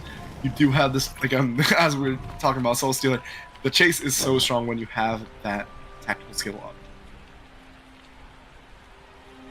Heading over into Hospital is going to be Team Tejon Auto Arms, finally managing to stay alive for a lot longer than the first, maybe 6 to 7 minutes of the game. They're having a fantastic run as well. Look at that. 10.5 TS. They're actually the leaders in this lobby when it comes to the overall points. They need this game, right? The start to the series was just so awkward for these guys, and Cider's gonna jump on him, but the initiation was a little bit iffy, and now Byung just sitting up in the front taking way too much damage. Insane has the fail not. The damage is just way too insane. Wait a second, the Yona might be able to do something? Absolutely not. It looked so good for a second, but it just completely falls apart. Tejon Auto Worms also losing down on 2. What happened? What happened to two teams that seem to be so in a good spot? They just crumble, and now Marcus is just completely isolated. They're going to jump up towards the northern side of the map too. Even if Taekyung runs a look at the minimap, he's going to run into literally everybody remaining in this game. Yeah, it looks like Cinema went down pretty early in that fight on the right side, and the thing is, this Always in Cheoncom, if you get one pick, it kind of just snowballs really quickly because you have so much ramping damage from the Soichi with the False Oath, with the Vamp, and then the daggers start getting the daggers off the passive, and then you're actually able to give a lot of chase, and then also, yeah, Zenithine is just keeping you alive this whole time. You're getting a lot more sustain coming out. The longer the fight ramps, it would seem like it's pretty explosive, and then, but honestly, the later parts of this fight for Team Always Incheon is actually pretty strong. Zenithine using the White Lily to try to get in, looks for the spring trap, great side step on Riori. A little bit of a benefit from, I think, the movement speed actually. Luminal does look for the E into the dagger, but not actually able to pick it up, and now it is going to be a re-engage, I think, from Team NRG. Damage is coming out. Luminal also down, healing wind down. This has got to be a full disengage from Team Always Incheon. Yeah, but this sucks. They have to go into a zone where there is no vision and no information. FN Sejong is ready for this. That's a bomb stack over onto Luminal. Luckily, it was just a single stack, so there's no slow or big sources of damage coming in.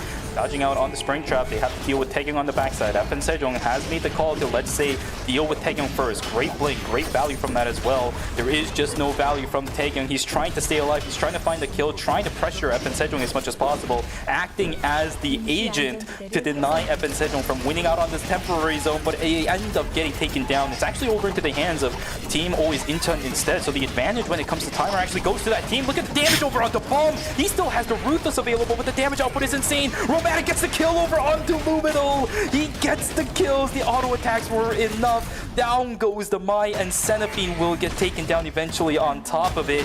Taekyung tried, but it just wasn't enough. Always Incheon wiped. FN Sejong is back in it one more time. 13 TS for this team, looking for 19. So well played. The fact that they, after all that is burned on Bum, the rest of the backline is staying alive, and Romantic, I don't think, actually dropped an auto that entire time, was able to completely zone out Luminal, not actually giving the window for the Ruthless to pick up a kill or any other Shoichi daggers, and now the only problem is there is a bit of an item differential between the tanks. Team NRG definitely does have the stronger tank. Even if it's 2 red items, it is a almost fully itemized Mai. Able to take a little more damage for Team NRG, and you will start to see the value of this Adriana, I think, in this zone. But the trading between Romantic and Insane might go in the favor of Romantic, so it really is anybody's game as they try to push it. Yeah, I think Team FN Sejong is doing really good, just burning cooldowns for Riori. He is sitting at 30%, but that's about it. If he has Recharger, great. He's getting the oil, he's getting the cocktail party stacks back, but it's the oil slicks that are causing issues for his cooldowns. He just doesn't have it up as much as some of these bombs available from one circle. They were eventually able to push out the members of FN Sejong, but I think, was there something invested from that side? I don't see the Mai's tactical skill anymore, so this is actually an advantage going to FN Sejong. They're going to start walking back in, maybe look for an angle up against one circle, and now once Odinel a little bit split apart in comparison to everybody else. The damage output is starting to come in. Romantic got down to about half HP, but look at Riora's health bar too. He needs to leave 45 seconds on both of the teams. They are sitting on about even timer. One Circle doesn't want to let this happen for free. Unfortunately, the Kadia is also going to miss out on the ultimate, but this is just more timer. We're going to go for a round 2. But this has to be the fight that Team New Rise Kangwon wins, or at least pressures Team FN Sejong out. 26 seconds left now for One Circle. This is going to be a bit rough. This might be timer fight. Here's the Soul Stealer coming back in. Romantic getting tagged out. Same thing for One Circle. Good damage output onto both of the backliners, but the electric shift in from Romantic kills Riori, and now it's a 2v3. Damage output onto Nodinel is good, and yet another game. Two Team FN Sejong stable as always will take away game number 3 of the season finals with 19 points on their side and the first place finisher. GG's. Really, really well played. I mean, they're just honestly slaughtering the lobby right now. It feels like no team can really contest them. It feels like Romantic and One Circle are just so consistent on these backline carries. You even see One Circle get taunted, but it doesn't matter because the follow-up is not close enough, right? And like you mentioned, Riori is blowing all these cooldowns just to try to get some space for this Mai to walk up and get the taunts off. At that time, Romantic is, again, just not dropping a single auto. He's just pumping them the entire time. And they're still nonchalant about it at this point, right? When you've won 3 games in a row, of course you're going to be nonchalant about it. They made it seem easy, right? But the thing is, I think the initiation from the other side was still pretty solid. It's just all of the resources they just keep investing into FN Sejong was all gone, pretty much, was all in vain. They caught out One Circle, but they couldn't kill him because I think the Adriana was low on cooldowns, and the Rio just wasn't in range to pump out the auto attacks exactly when the crowd control came in from the Mai. But while you're doing all of that, the Kadia on the side is just pumping in damage. He gets the trade over onto Riori because he was taken dangerously low. He's already invested everything, so can't slow down or even interrupt the Kadia from pumping auto attacks into them. Electric shift in. Kills the Adriana. Now you don't have to worry about the fire anymore. Slowly kills the Mai, and then after that the Rio goes down. There's just a 1-2-3 step to all of this, and as I said, FN Sejong's just playing it by the books. They're not doing anything too crazy. They're playing their composition exactly as it's supposed to be. How do you find a weakness against a team like that? I think it's really hard because it's not like they're playing like you mentioned, it's not like they're playing unconventionally, and their cookie cutter gameplay is just really on point right now. The front to back is just immaculate. The understanding of when to disengage, right? They played around No Denial's Soul Stealer cooldown really well. We are both the biggest mentioners of probably Soul Stealer cooldowns out of any casters. But if you notice, One Circle, I don't know if they had the exact timer or they're just like were really on point on reacting, but One Circle immediately started walking back as soon as No Denial started posturing forward for that Soul Stealer cooldown. Well, that's how you know One Circle is somebody that has, for a veteran, right? He knows basically everything. This guy keeps track of everything. I know the Korean side of things for quite a lot of esports are really good at keeping track of timers. For a game like ER where you aren't really going to be given the utility in order to do that, you have to do it yourself. Yeah, it's pretty good. I don't know if the Soul Stealer was level 2 from the side of the Mai, but either way, it doesn't change a single thing. The cooldown tracking is important, and with One Circle being able to do it, he was able to keep himself alive as long as possible, backed away exactly at the time when that second Soul Stealer was going to come in. It just seems so perfect. It's picture perfect how that fight goes. Any other team, and that Celine probably would have just instantly blown up the moment she got taunted from the catwalk and strut in that second fight. Nope, it's FN Sejong. The shield goes up from Bum. He soaks up a lot of the auto attacks, especially from the Rio that comes in. Yeah, that's a done deal. You can't do anything about it. That's going to allow Team FN Sejong to sit comfortably once again in first place still.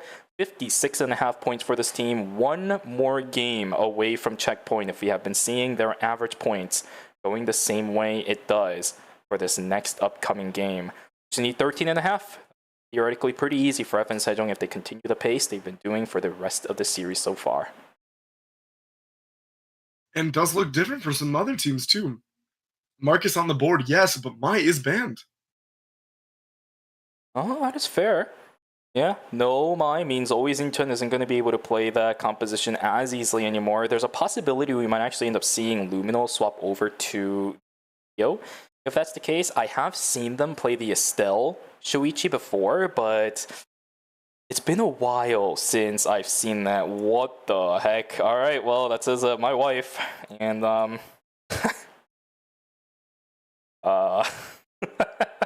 So, anyways, I do think that... anyways, yeah, going back to the topic on point. I do think that a lot of the teams coming in are going to start to put the target on FN Sejong's head, though, because this is just... All right, Korea? Take notes from Korea, all right? I've seen some Western regions do some very, very sus things when somebody is in first place in a checkpoint format, and maybe Agent. I might have seen a certain Sicela player kill the only other team in non-checkpoint at one point. These guys are good. They identify which teams, they do the math in their head. They understand that at this point, FN Sejong, it's not, I mean, yes, play to win as much as you can, but it's also making sure play to they lose. Playing to make sure they don't get these points. Yep. And they don't get into the checkpoint. Yeah, there have been several cases in the past where it's actually come to fruition, quite literally on screen, and you know that play was exactly due to the politics, right? Funny enough, I see somebody in chat talking about how they hate Taegyung for interrupting Team FN Sejong. He actually was one of the people, off the top of my head, that was able to deny a checkpoint team from winning. And they ended up extending the series, and the team that got denied ended up losing the series because of it. There is a lot of things that can theoretically happen. I know Rosner was also one with the Suwa. So the Taegyung one was up against, I think it was Gyeongnam Sparkles back when they still had Fauna over there inside of Pond. He hyperloop, he jump padded in right in the smack dab middle of the fight and just insta-targeted the members of Gyeongnam Sparkles down. That was one. The other one was Rosner up in alley/gas station, the entrance at the very, very tip top near where that huge car is. He was able to just kind of sit around there, third-party agented the team that is inside a checkpoint.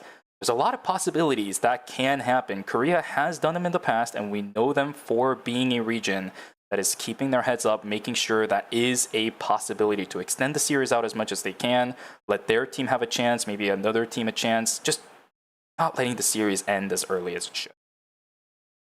Yeah, it really will come down to their ability to not... Really, this Game 4 is pretty... I'd say Game 4 is critical, but really it's Game 5 and 6, because as long... You can let them get a checkpoint as long as you deny them the win here, but you also just don't want to give them checkpoint if you can afford to.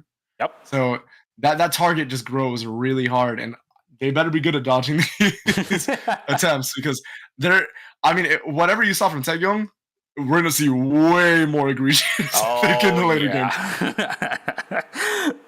It's the mental capacity, man. Hey, I might as well throw my game, but our team is already cooked anyway, so I might as well ruin your chances to close out the series. I want to play another game is the mentality that some of these players might have, maybe even entire teams might have. So do expect some shenanigans to start coming on through, but I don't think it's that time just yet, right? FN Sejong might be very close to checkpoint, but they're not in checkpoint yet.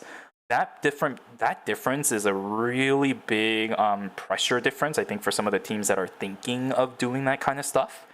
So for game number 4, I just want to see everybody doing their own thing, getting as many points as possible, because while at this point, yes, it is important to deny a team from getting into checkpoint, maybe even finishing out the series, you still have to play your own game. You still have to get your own points if you want a chance to win the game as well. There's still checkpoint that you also have to get to.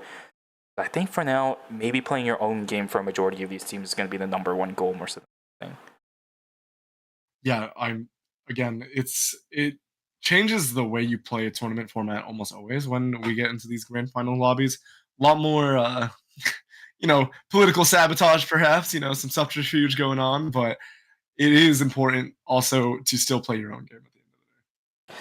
I wonder how that's going to come to fruition too. With the Mai that's banned out for the next upcoming game, what are the options for the ones that were playing it? I already talked about Oisin-chan. They have some possibilities. I talked about the Luminal Theo, if he really needs to bring that out. I talked about the Estelle Shuichi, which is shown off in the past too. But what about everybody else? What are they going to play? Without the Mai, you don't really have the safety net of the exclusive. You can swap over to the Estelle, but if that's going to get banned, that causes trouble for some of the teams that have been really liking that character so far, like FN Sejong. Yeah, I don't know. Next game for game number 4 is going to be really up in the air for me. I'm not entirely sure what to expect. Yeah, that really is pretty exciting. I think the markets definitely will be showing quite a bit. I think in this next game because the Mai is offline and some of the teams were deciding to kind of coin flipping between the two of them, depending on which was banned. So I do think we'll see quite a bit of Marcus coming into this next game. I think so as well. All right. Well, I believe the character selection for game number 4 is about to be underway. Let's go take a look at what the stadium itself is looking like. What are we yapping about? What we got? Tessil? Looking at his phone. Is he also playing the anime horse training game right now, or what? Like, is he doing his careers? Doing his dailies? It is fun seeing the little emotes on the jerseys as well. That's I know, cool. right? It's the sticker, I think. As I mentioned in chat earlier, there is more events happening at the convention today at the stadium as well. There's like a market from a lot of independent vendors that are out there selling some merch that they created and things like that. Usually around the time season finals is about to hit, or even night market is about to hit in Korea, there's a bunch of artists on Twitter, especially the Korean ones, that are posting images of the merch that they're going to be selling.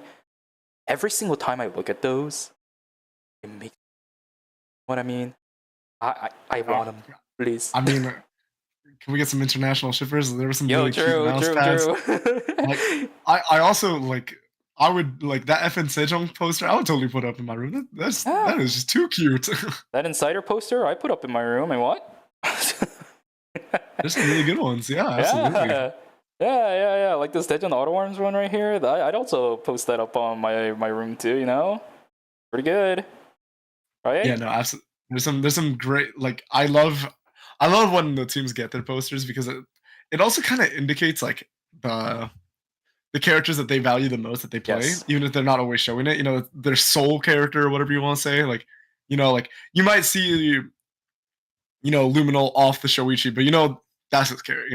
That's the Luminal. What is it, like the Cicella maybe or something? But I mean, it's the Shoichi, right? Or like you look at Sad Hands, like everybody knows his soul character is Rossi. Even if I don't even know if he likes Rossi as much as everybody else, because you always see him putting Rio on the posters. Like, I think he's assigned Rossi just by his playmaking. I also appreciate the fact that this style of team posters has also been kind of converted over, brought into North America as well. Because we know teams like Trigger and No Flame also has posters of their own. I know. What about oh gosh, what was their team again? Back when they had that one poster they just kind of made up in like paint. It was Frestfelg, Chibi Arc.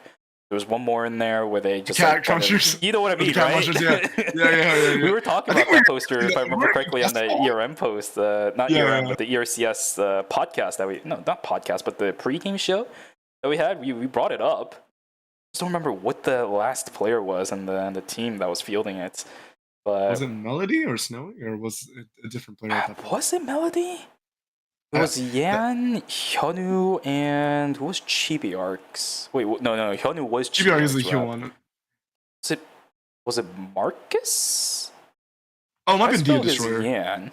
DN Destroyer, I think. Oh, right, yeah. It was DN Destroyer. What was the team name during that season? Because I know they changed it for season 7. I know they fielded a different roster. Cat Munchers? Or Cat Crunchers?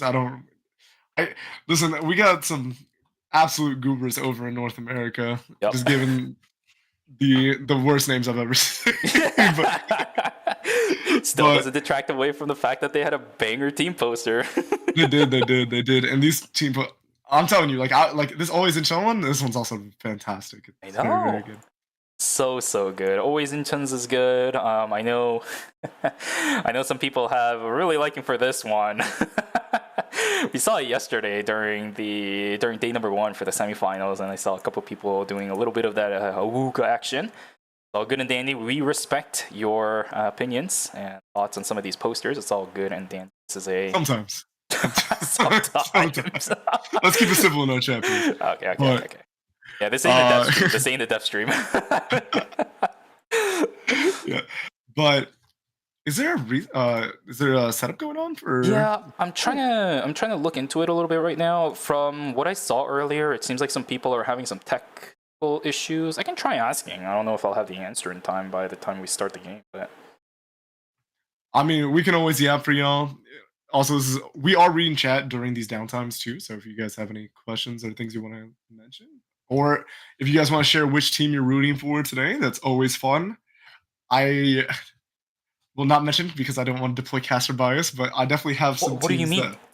What do you mean? It's not caster bias. It's us talking about a team that is showing very good performance. Yeah, that's not caster bias, right? Surely. Yeah.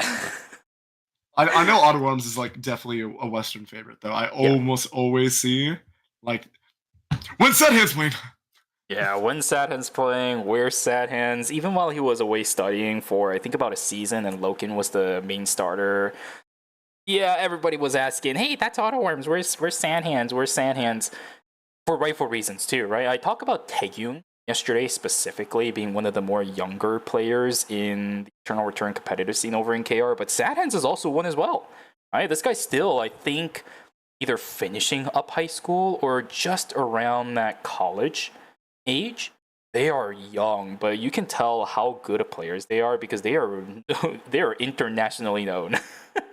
Europe, South America, North America, you name it, they know Taegyung and Sadhan's.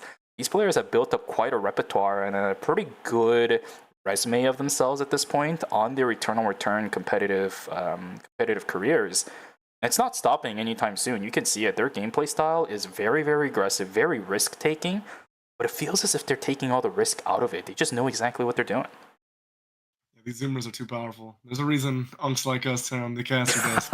Leave it at that. That's all I'm saying. I'm too old for this. My reaction speed has gone into the dirt.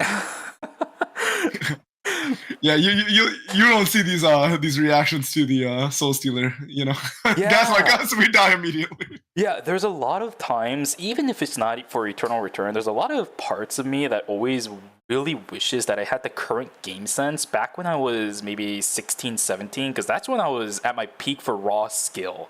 You know what I mean? But nowadays, my game sense might have improved because I just know a lot more about how to play some of these games, but my body just cannot keep up.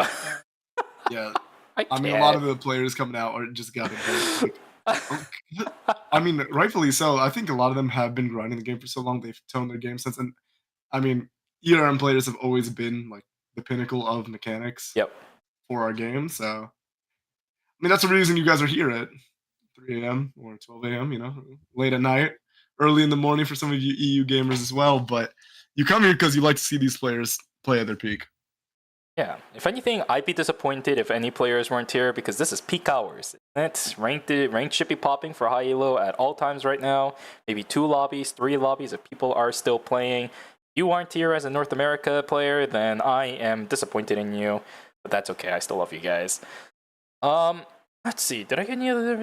Nope, no additional information on the delay. But this right here, by the way, I know somebody else was asking, and I'm kind of feeding into the the discussion I had earlier. But this is also part of the reason why season finals starts a little bit early, because we've had issues like this in the past as well. I think one of the longest delays we've had, Kaz, was it you that I was casting? Or yes, it was. I think it was an hour long during the invitation. Hour-long delay in season finals during day 2.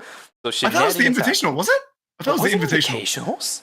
Yes, I think it was the invitational. I remember, yeah, we basically rebooted the ER podcast. Was it? Yeah, I believe so. It was day 2 of the invitational, right? Am I mistaken? If it was surely somebody in chat remembers. Any knowers? Yeah, I know there were some people.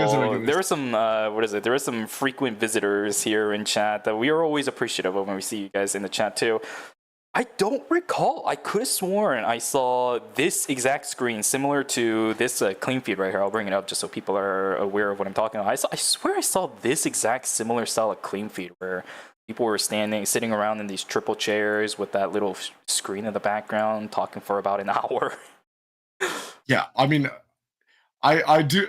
Either way, I do remember that it was you and me, you know, doing our usual thing where we're just listen. We love hanging out with chat. Like we will cast. Like obviously we focus on the game when we're casting, but also we're down to just hang out with y'all Hey, and chat and engage. This, if anything, means that people who are coming in late can get more drops. That is true. That is true. This might actually be Wendy munching on the hamster munching on the wires. On purpose, he just knows. On purpose for the North American audience, so you guys can wake up and get your drops. True. Shout out. If there are people who come later into the stream and complain about drops and their drops not being done, well, we know that we gave them as many chances as possible. Okay, like this is not a situation that they're not going to be able to handle. I believe the KR side is going to be showing some highlights. I think they're going to send it to a break real quick as well. So I'm going to let the highlights play through. And if they go on a break, we'll see you guys after the break just to make sure that all these technical difficulties are sorted out. Otherwise, we'll be back right after these highlights are done.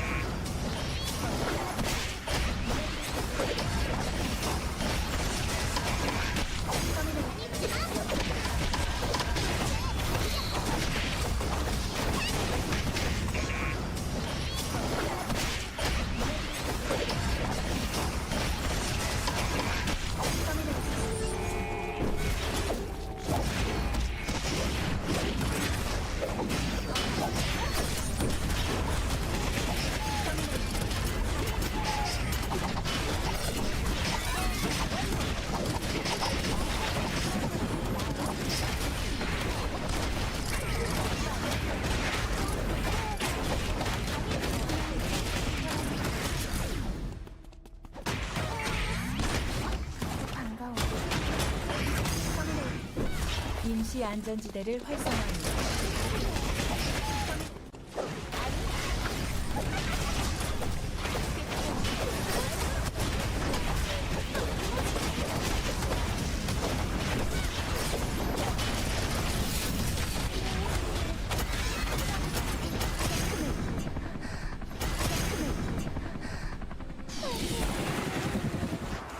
다음 타겟은 All right, so they did bring it back over to the caster, so we are back to start yapping once again. Don't really have anything to talk about because we pretty much talked about everything we can for the games, unless, let's see here. I'm going to come up with a question for you regarding some of our games. Okay. Out of the day 2 teams that has been playing so far, sorry, not the day 2 teams, but the day 1 teams that have been playing so far, what do you think is the team that's been playing the best and adjusting the most as they can to the day 2 teams? I mean, you have to give it to Golden Light, right? But Yeah. we keep saying this, like they're getting these explosive games, but they're not winning. And that, I mean, again, it doesn't really matter if you win games with 4 checkpoint, but if you're just farming like 20 T kill 4. I'm sorry, going on yeah, here? 17 versus Yeah. 1. This is fire, by the way. This is fire. This is what I'm trying to see. 17 versus Whatever 1 we is were kinda seeing bigger. earlier. I don't want to see that, but I want to see this. Zahir floating up and down. 17 versus 1 for the Magnus. That's crazy, dude. His eyes almost bulged out his skull there. He was really happy to be on camera. I saw him at the very beginning when we swapped the camera, when we swapped the scene over to the camera. He had his eyes closed, just like staring into the sky. I thought he was sleeping for a second. I think somebody next to him told him he was on camera or something, and he just woke up, started spinning the paper. So he knows what's up. He knows what's up. I mean, I love an audience that, it feels like when you go to the baseball stadiums or something, they start like waving at the camera to get the camera's attention. It's fun. Yeah. As a lot of. By the way, that poster up on the top says, what is it, FM Bum? It says, Bum, sorry that I'm bad at drawing. At least he tried. I know people, at least a guy like me, I see somebody in the audience made a fan sign for me. I don't care if it's like a stick figure. Yep. Like, that means a lot to me, Yep. I feel like it's the same for these players, having people show up and love them enough to make signs for them, that's really sweet. Yep, and I also know that I would draw even worse than that too. So I can't make fun of anybody. My best drawing that I'll probably ever do of any realistic human being is a stick figure. And about it, most likely will never change. And I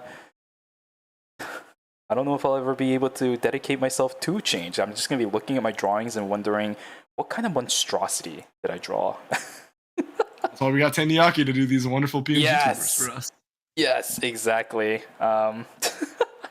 Tenyaki will be the ones to draw it. I also know Oh gosh, okay, I actually need to find that person. There was somebody who drew for the Eternal Return community way before, even before Tenyaki started coming to the scene. Who is it? Let me see if I can find it for ya. I'm in their Discord. They have a lot of emotes in there as well.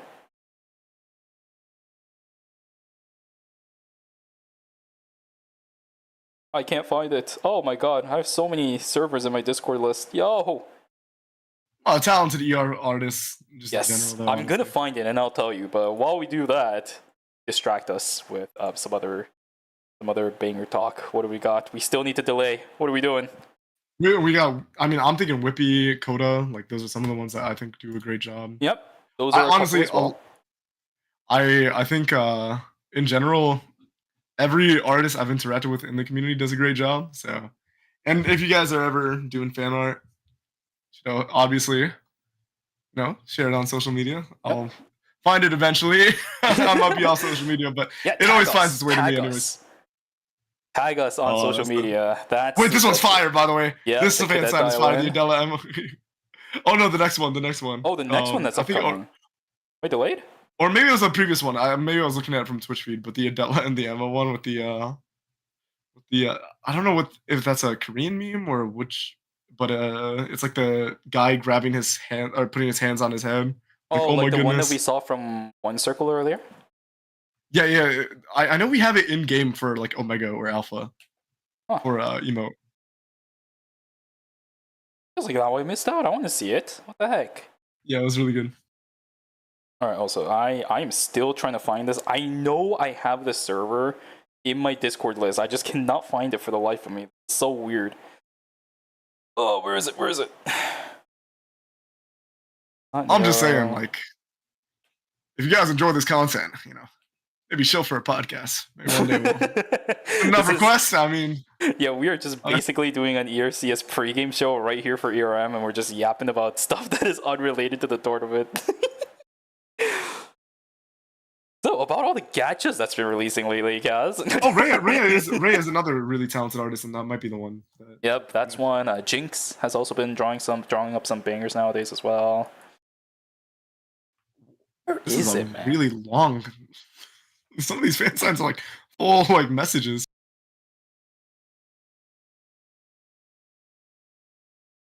Oh, Rhea is the one that I was looking for. Yeah. Do you remember it? Yeah. Bro, I might actually just be completely deaf. It's so good. I spent about 5 minutes looking for the server and I just barely found it. Only to know that you said it already. It's cooked. Yeah, she's incredibly talented as well. Just a lot of great artists. Rhea has been one of the artists that's been part of the ER community ever since pretty much the beginning of the game. I think I saw them drawing some stuff for ER ever since pre-release, like Season 4, Season 5. For quite a while. Yeah, speaking of pre-release, how we feel about something coming back? I mean... Oh... You want to talk about it? You know what? Why not? Season 8 dev stream. So it happened this week. It was on Tuesday for pretty much the entire world, right? Regardless of whether or not you were watching the KR one or the English one, doesn't matter. It did happen on Tuesday. A lot of interesting stuff did get showcased, although a good chunk of them were things that we already knew about beforehand, right? Since the Season 7 dev stream that happened last season ended up covering a good chunk of them. Like, we knew about the Rift that was coming up. We potentially knew that there was going to be a solos mode that was going to be coming up for fruition. They did talk about that during the Season 7 dev stream as well. But it actually is going to be a thing. So Lone Wolf is the mode that you and I are looking to talk about now, I suppose. Lone Wolf is going to be basically a 2-hour event, if you guys don't know what it is, where it's going to be kind of integrating the older feel of solos by bringing it back into the current state of Eternal Return. But it's going to change up a little bit. The rules of the game is going to change up just barely slightly, where instead of having a system where, in comparison to before, where you die once, you're just completely out of the game, you're going to have 3 lives to play with throughout the whole course of the game, right? I'm interested in it. I want to see how the current characters of Eternal Return really fares with it. But at the same time, I'm a little bit sad because right after ER decided to shift their entire competitive focus away from solos and duos over into squads exclusively, we had a lot of support characters be released. Like that's Priya. Yeah, released Charlotte and Lone Wolf. Yeah, like Letty released after that happened. Charlotte, most definitely. You're not bringing those characters into Lone Wolf. We're going to be seeing a lot more maybe esque characters that are going to start to come through. I wonder how it's going to be played. Are we going to see percentage number changes like we saw way back in the days during pre-release where in squads and duos, the numbers for damage or the damage taken for certain characters were modified to compensate for the fact that they're playing in solos or to compensate, for them playing in squads or duos? Are they going to be doing something like that? I'm not entirely sure, but it just seems pretty interesting when you just talk about the raw function and the format of it. Yeah, it's definitely going to be really interesting. I do think that it's fun for the people who I know a lot of fans have been requesting it for a while, so I'm glad they're giving it back.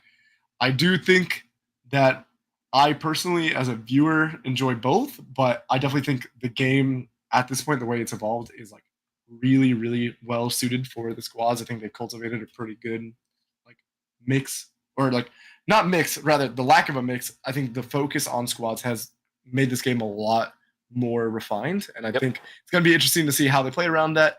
But I do think that, squads, it will be Eternal Return's bread and butter. I mean, it's so fun to watch. Yeah, it might actually be a time where I can play Dial In and not get insta-bursted by 3 characters just right-clicking on me the entire time as well. So Lone Wolf is going to be very fun. Do watch out for that. I think it was Season 8.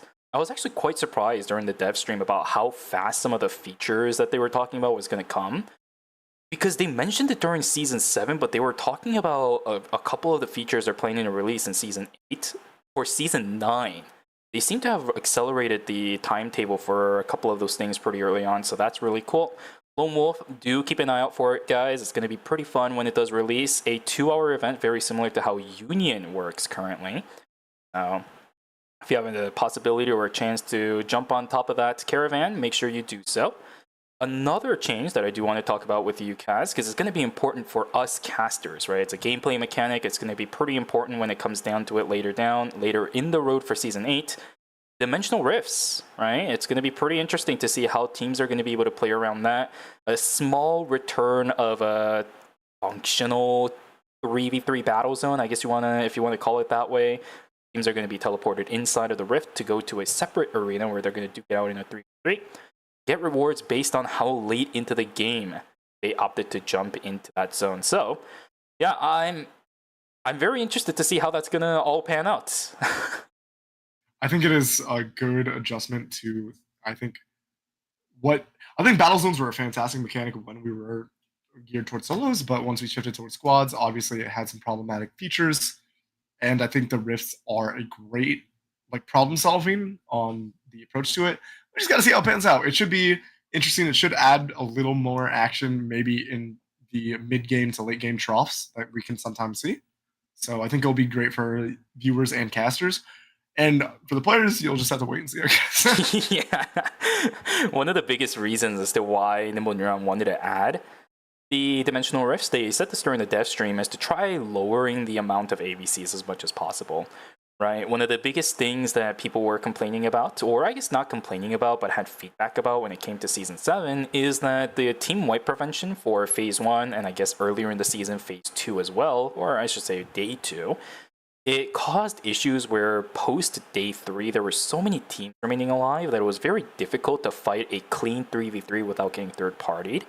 And while some of the objectives available around the map very much spread out, higher in density as well in comparison to when the game was basically new, right? A couple of Tree of Life spawning here and there. Now we have 2 Tree of Life spawning every time they spawn, a couple of meteorites here and there, 2 androids every single time they spawn. It's crazy. We have so many objectives to fight over for. The Dimensional Rifts are also going to be something that takes 2 teams out of the map. Right, once it gets taken, so it opens up the map a little bit, reduces the number of third parties that are potentially going to happen. So do expect Season 7 to be a bit more of that last chance to see hectic third parties like this. I think it's going to change a lot more during the next season. We might lose our Campbell Soup sponsorship. That's terrible. Yeah. And Nimble Neuron missing out on an opportunity, I guess, yeah? No alphabet soup. I mean, but I do think for the game quality, I think general player front. I mean, at the end of the day, it is really important that player satisfaction is paid attention to, and I think NN has been doing a pretty good job of it.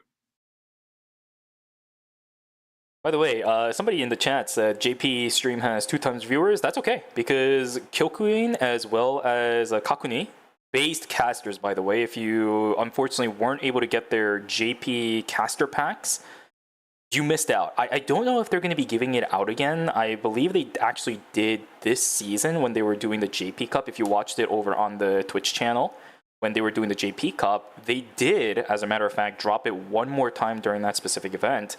Really good casters, by the way. If I ever have some really good plays that I saw and casted during ERM, I immediately flip back over onto the JP channel after the stream is over to see what their reactions were like. Those 2 casters are absolutely amazing. And plus, they're also watching this at more reasonable times than we do. Also, it's just not a contest, right? It's not a contest at all. It's... Dude, at least on our side of the desk, we got a lot of love for the other regions. We always try to give shout outs. I'm really excited. I do drop by quite often to see like the Taipei streams and the Japanese streams. It's really exciting to see our game spread out across multiple regions. Obviously, the KR streams get the most love because, I mean, look at it. Like we get our whole arena for it. But I do think that just for me, I don't care about, how many people are spread across different channels as long as the fans are there somewhere, that's great for the game. It's great. I think every caster is incredibly talented, and I think showing love to global audiences is incredibly important. Yeah. So I am super happy to hear that the Japan stream has as many viewers. I'm also really glad that the JP side is starting to gain a lot more attention towards Eternal Return as well. Because for people who are unfamiliar with the KR competitive scene at the very, very infancy of or not even ERM, right? Because I say ERM, but back then it was ERL, ERC. There were a lot of good Japanese teams that consistently made a showing into ERL back then. ERL was the tier A, was the tier 1 tournament back then. ERC was like the tier 2 tournament back then as well. They were kind of played hand in hand, where if you won ERC, something like that, you were able to get seeding into the next ERL, yada, yada, yada. But a couple of players made some really important showings back in the days. I can remember off the top of my head, Makisa was one of the most famous, I think, Japanese players that consistently made a showing in ERL. They were playing the Solos 11 with the double auto attacks, the crit version as well, right? Oh, fun times that we had back then. Always contested for trees in Cemetery, by the way, and him and I believe it was Nodenal, funny enough, he's also one of our very old veterans for ER competitive, used to always fight over for that Tree of Life inside a Cemetery for like days on straight. It was funny. Yeah, no, it's definitely, nothing but love for the global audience, nothing but love for the global players. I feel like our game is definitely like super grassroots, or it's growing, absolutely, but I think just seeing that any stream has a certain amount of viewers is really actually quite endearing to me. Yep. Let's see. Okay, so I got a message about 7 minutes ago. The delay has been going for about 25 minutes now. I think just a little bit over. I'm keeping track of the time that we've been gone for. There was apparently a sound issue for Team Daegu Guardians. I'm not entirely sure how long it's been since that was the actual problem. Maybe something else occurred. Maybe something in the arena is having a little bit of issues. But this exactly, again, is the reason why we start a little bit early, to account for all of these issues that can occur, which is okay for you and me because, again, this is peak hours for NA. All of you guys should be awake, and for all of you guys in EU, good morning. Hopefully all of you guys' Saturdays are going pretty well. Yeah, and love to our South American viewers if there's any out there. Ooh, definitely seen some appreciate all our. Yeah, no, it's super great. Any Korean viewers, any viewers coming from other regions, thank you so much for joining us. I'm glad you are participating in the EN broadcast as well. Please do show some love to the other ones, because you're going to be looking at either the casters' webcams or some PNG tubers talking for a little longer. Got Scotland, SEA. I'm telling you, man, EN, International viewership, baby. That's what I love to see. It's so strange too because you and I, Kaz, are the ones that are watching this at the most degen hours when it comes to like an actual human being schedule, right? So, funny enough, everyone else that is watching this stream are actually watching it at pretty reasonable hours from their end. We're the ones that are weird. I mean, it's a little different when it's our obligation, right? Like, True. We'll pretend like we don't stay up to these hours anyways playing North American solo queue. Nice joke. This is peak hours. This is the peak hours for ranked. But yeah, thank you guys so much for joining. Obviously, if you guys have any questions while we're sorting out the technical issues on the broadcast side, we'll just try to keep you posted as we can. But we can obviously interact with chat as much as possible and keep it as engaging as you guys. I know some of y'all are probably sitting in an 18 out of 24 right now anyway, so you get to listen to our voice while you're here. That is diabolical. You're going to really do that to him? Are you keeping ranked right now? Do you know the numbers? Absolutely. How far would that be, though? I really would put myself on the map if I'm casting a 20 min. ERM just turns all of a sudden into a professor stream instead. I remember you did the one for Hisui, right? Yeah. We were talking about Hisui yesterday because of Pointy End, but we couldn't see too much of that. The Hisui Pointy End 2 games and it was cut out. Man. Yeah, I think Cho just really struggled getting onto some of the compositions. It just didn't look like the flash cuts were landing on the day. That's the thing with some of these characters, Shoichi, also from Luminal, these like really highly mechanical characters. If you're not just playing super hot on the day, it's not worth playing it. You play something more consistent. These are like very high, very lows. We talked about the issue with coming up from LCQ as well. The caliber of teams that are going to be playing in season finals is vastly different, even if it's just day number 1. These teams played through pretty much the entire season of regulation. Very rare cases where a team is able to get out of regular season and go into the season finals for playoffs off of just one phase. Usually it doesn't happen. So you're playing up against a lot of really good teams, and when you're playing someone that is skill check heavy as Hisui, sorry, there's the words, it's gonna be rough to execute every single time perfectly. So a little bit rough, but Kaz, finally, I believe we've done enough yapping. We're gonna send it over to the next game. Round 4 is on the screen. Character select finally is back. A 30-minute delay going into another game. I'm so glad we're back. I better see some reverses of these 10-game hexes you be putting on me, though, because I just gave you guys another 30 minutes of drops, okay? True. Yeah, it was all Kaz, guys. It was all Kaz. Maybe he was the one munching on the wires over there in KR or something. I don't know. Yeah, I called in a EMP drone. 30 credits. Called in an EMP drone is insane. Yeah, remember to make sure you actually kill the camera as well, or just keep placing it down. I talked about this yesterday, but EMP drones, while they're very nifty and very handy at either denying vision or getting rid of traps, you gotta place it back or at least kill the traps while you're fighting, because that EMP drone will eventually disappear. Regardless, here we go, guys. Game selection. I said game selection. Character selection for game number 4 is finally done. Evan Sejong bringing that Kadia as well as the Zahir back. That is going to be what we are rolling with. Always Incheon on their standard pick. Same thing for Team Daydream. Same thing for Team Insider. It seems we're just going to have a very default game for all of our teams. Yeah, a lot of standard compositions. We did see the pivot for Always Incheon into the Estelle, like you mentioned. The other way to enable a super soldier Shoichi instead of maybe pulling him out is just enabling him to stay in the fight with a big shield. Right. All right, everybody. Finally, we are able to go to our game number 4. If you guys are joining us now, hopefully you can get all of your drops. Even if you're not joining us now, thank you for staying with us. Sorry for the delays. We do apologize. Technical issues will still happen, even if it's an offline event like this. And typically, for some reason, I do see, even in other esports, online events, yeah, technical issues do happen, but the ones that are offline seems to be ones that gets extended a lot longer than the online ones. I think part of it is that there's a whole production, right? So that also factors in. But we're in game 4, so who cares? Yeah, exactly. You can see the screen for the players in game right now. I want to see the hockey puck. Let's zoom in, guys. Hockey puck, please. It's my standard go-to. It's tradition. I appreciate the APM cams, but the game cam is nice too. What are I we mean, watching, they're just StarCraft? looting right now, and like, look at the clicking, like it's impressive. Watching StarCraft? No! No! Oh. No!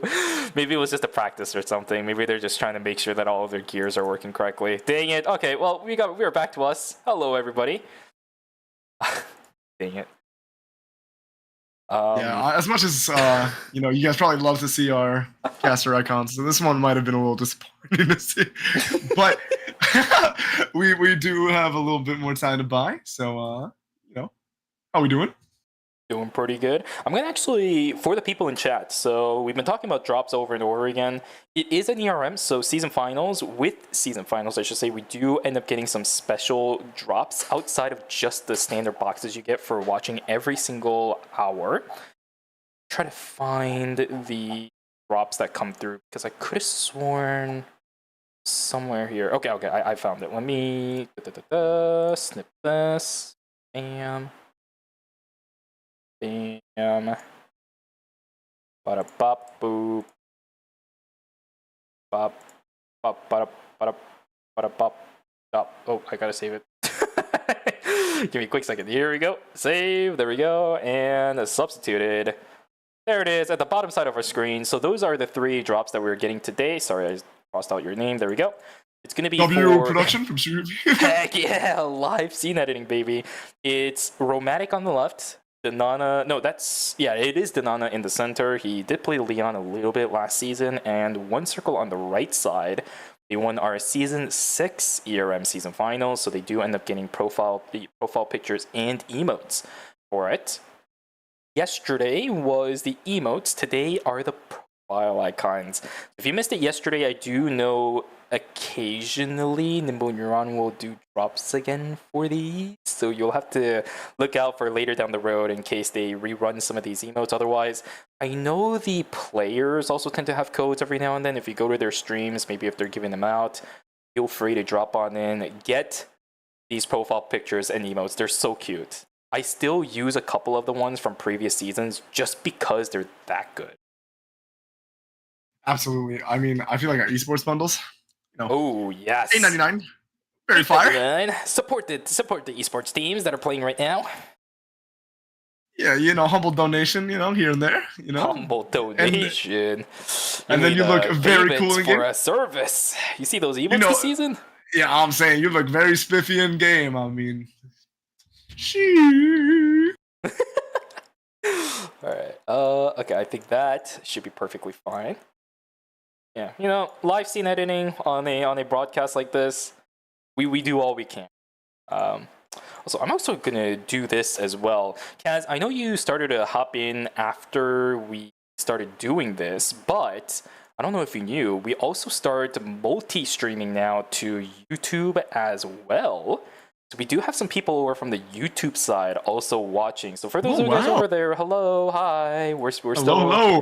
I'll go check the chat and see. Yeah, I'm doing it right now as well. I just opened it. Sorry, should have had it open a long time ago, but we were a little bit rushed for how we started today with the fact that they started a little bit early. That's being definitely made up by the delays that we have. Yeah, that's pretty awesome, actually. Definitely got some viewers on the YouTube side as well. But I see some people. I don't know when all of these were typed because timetables are a little bit difficult to do for YouTube live streams. Can you download and play on the Asia server? You can just change servers in the game. You don't have to download different clients or anything of the sort. So, although I guess we're kind of going back to the dev stream with this. I know Vic Sirius was trying this actually right before we started. I was talking to him about it. They have their own client, if I remember correctly. That was like the Wii game stuff that was discussed on the dev stream or something like that. I don't know if you need their own client to play Asia. I don't know how that's going to be. They haven't released a server yet, so if they do decide to implement Asia 3 and it's only client-sided, then that'll be a little bit iffy. That'll be the one exception to the server that you can't play from just the base game itself. I'm not sure. Yeah, that's definitely something that sometimes a little research can help, but I believe that is for only CN anyways. So if you're not playing from CN, which I'd have to assume because I feel like you'd be on one of the CN streams. I mean, I'd love a CN viewer on our Twitch and YouTube chats, but I'd have to assume that you're not playing from CN. Then any server that is Asia 3, you can just install the base Steam client and then play on any server you like, including servers that are not your local server as well. If you want to play in North America or Europe or South America or Asia 1, Asia 2 to play with your friends, you can. You just gotta tolerate the ping. If you have a mental stronger than my own, maybe you can play a little globally. We are back in game though. Yes, finally we are now back in game. We can play Eternal Return. We can watch Eternal Return. Let's see how game number 4 goes, guys. A couple of the picks that, well, not a couple of the picks. The picks that we saw earlier before we had to swap back over onto the casters once again is still going to be the same. So comps are not going to change just because of a remake or anything of the sort. We are still going to be sticking by the same rules. So, Marcus is in play. We still have the bread and butter comp from like 3 to 4 different teams that we were sitting on. Evan said don't bring that Zahir back. Same thing, same thing. Let's see which teams are able to get the advantage. Yeoman will end up getting taken down. Luminal traded out, which means damage output from Team Oizington going to be quite low. So, Senefine and... was that? I think that... Is that Yangi playing now? They're on Estelle. Who's the one playing? Yeah, hopefully the camera shows something. Hessel! Yeah, I mean, if I'm sat here, so I'm typing some things about kind of getting soloed out by a tank, but you know, that's just the life of a backline player. One Circle's trying to really get a turn on. That's a lot of damage. Is Bum actually gonna be able to secure the kill? Ooh, he does actually secure it. Oh, Senefine got it with the spring trap, right? Yeah, well played. Senefine the GOAT. That's 4th player. Is able to get 1 for their team, and unfortunately not going to be able to match the damage output, of course, to in Yeoman. But not a bad start for Team Always in But look at the start for Golden Light, already on 2.5. Not too shabby. We are going into Night 2 in just a second. We'll obviously see teams start to take their farm rotations. Oh, Wongwei is the only member alive of Always in Sean. We're wondering if they're going to spawn on each other or try to still commit to a split farm. Obviously, Lenny is slightly better in farming than Charlotte, as we do see Romantic versus Char, but Takeout actually getting, oh, you hate to see it. Romantic not able to finish off the Justina, the Astro Burst coming out in time, and then Taeyoung coming from school with a 3rd party. Did he just smash the smithereens of chickens? Gotta farm efficiently. I would have to assume he has Maleficent Helix for it, but maybe he didn't. You know what? The AoE, it's fire. Repositioning on Marcus up against the beef chickens is a pain anyways, because any one of those chickens after you tag one can interrupt your dash, so. Alright, well, if it's valuable for you, then it's valuable for us. 1 Circle on the other end, though, is going to get sandwiched. Unfortunately, will not be able to take down Nodanel, as the vision was not inside the bush for that player. Will end up going down. It's a 1-for-0 in favor of, what is that? I think that was Team Uri's Kangwon. They're being pretty proactive this time around. 1 yes so far, that means 2 kills that they have already. And Team Insider swap some things around. Seiko is kind of alone by themselves with Young. I don't know if they have the damage for this double queen, but it's just not going to be enough. Too early game, by the way, for the Adela to finish off any damage. But now he's getting corralled. Riori is still chasing on through. Nodanel is corralling this Adela straight into the Justina. Queen is going to miss. Castling is out. Checkmate might not be invested, but it doesn't matter whether or not it was. Down goes the Adela. Death timer of about 20 seconds. They should still be able to contest an objective, though. Yeah, also a good attempt at the movement. Trying to first rapier skill to pull Justina a little back, and then deciding to take the rook in afterwards. And we do see the pure rage uppercut. Hessel rallying into Romney, but yeah, Bum's gonna live for a long time. Yeah, Bum, yeah. Luminal actually coming in for a possible 3rd party, does have the Q2 prep. Probably not going to take it in, not knowing what cooldowns are available. We do see the heli attack stat coming in from Bum to rejoin his team to be able to contest this meteorite. Pure rage uppercut. But this time, is the follow-up actually going to... Yes, Young was actually able to get the follow-up from Seiko this time. It had been a bit of a struggle, and yeah, that will be 1 circle going down almost immediately. It is almost impossible for Zahir to get that combo if it does end up landing true. Yeah, Romantic is still trying to get out of this. Okay, he kills Byung. He's gonna be able to kill Zico as well. No! Romantic! Chromatic. You gotta be so careful when fighting up against the Kalia. It's still early in the game. Nikki doesn't have her tank items. She can't just out-sustain those auto attacks from Ash and Reaper.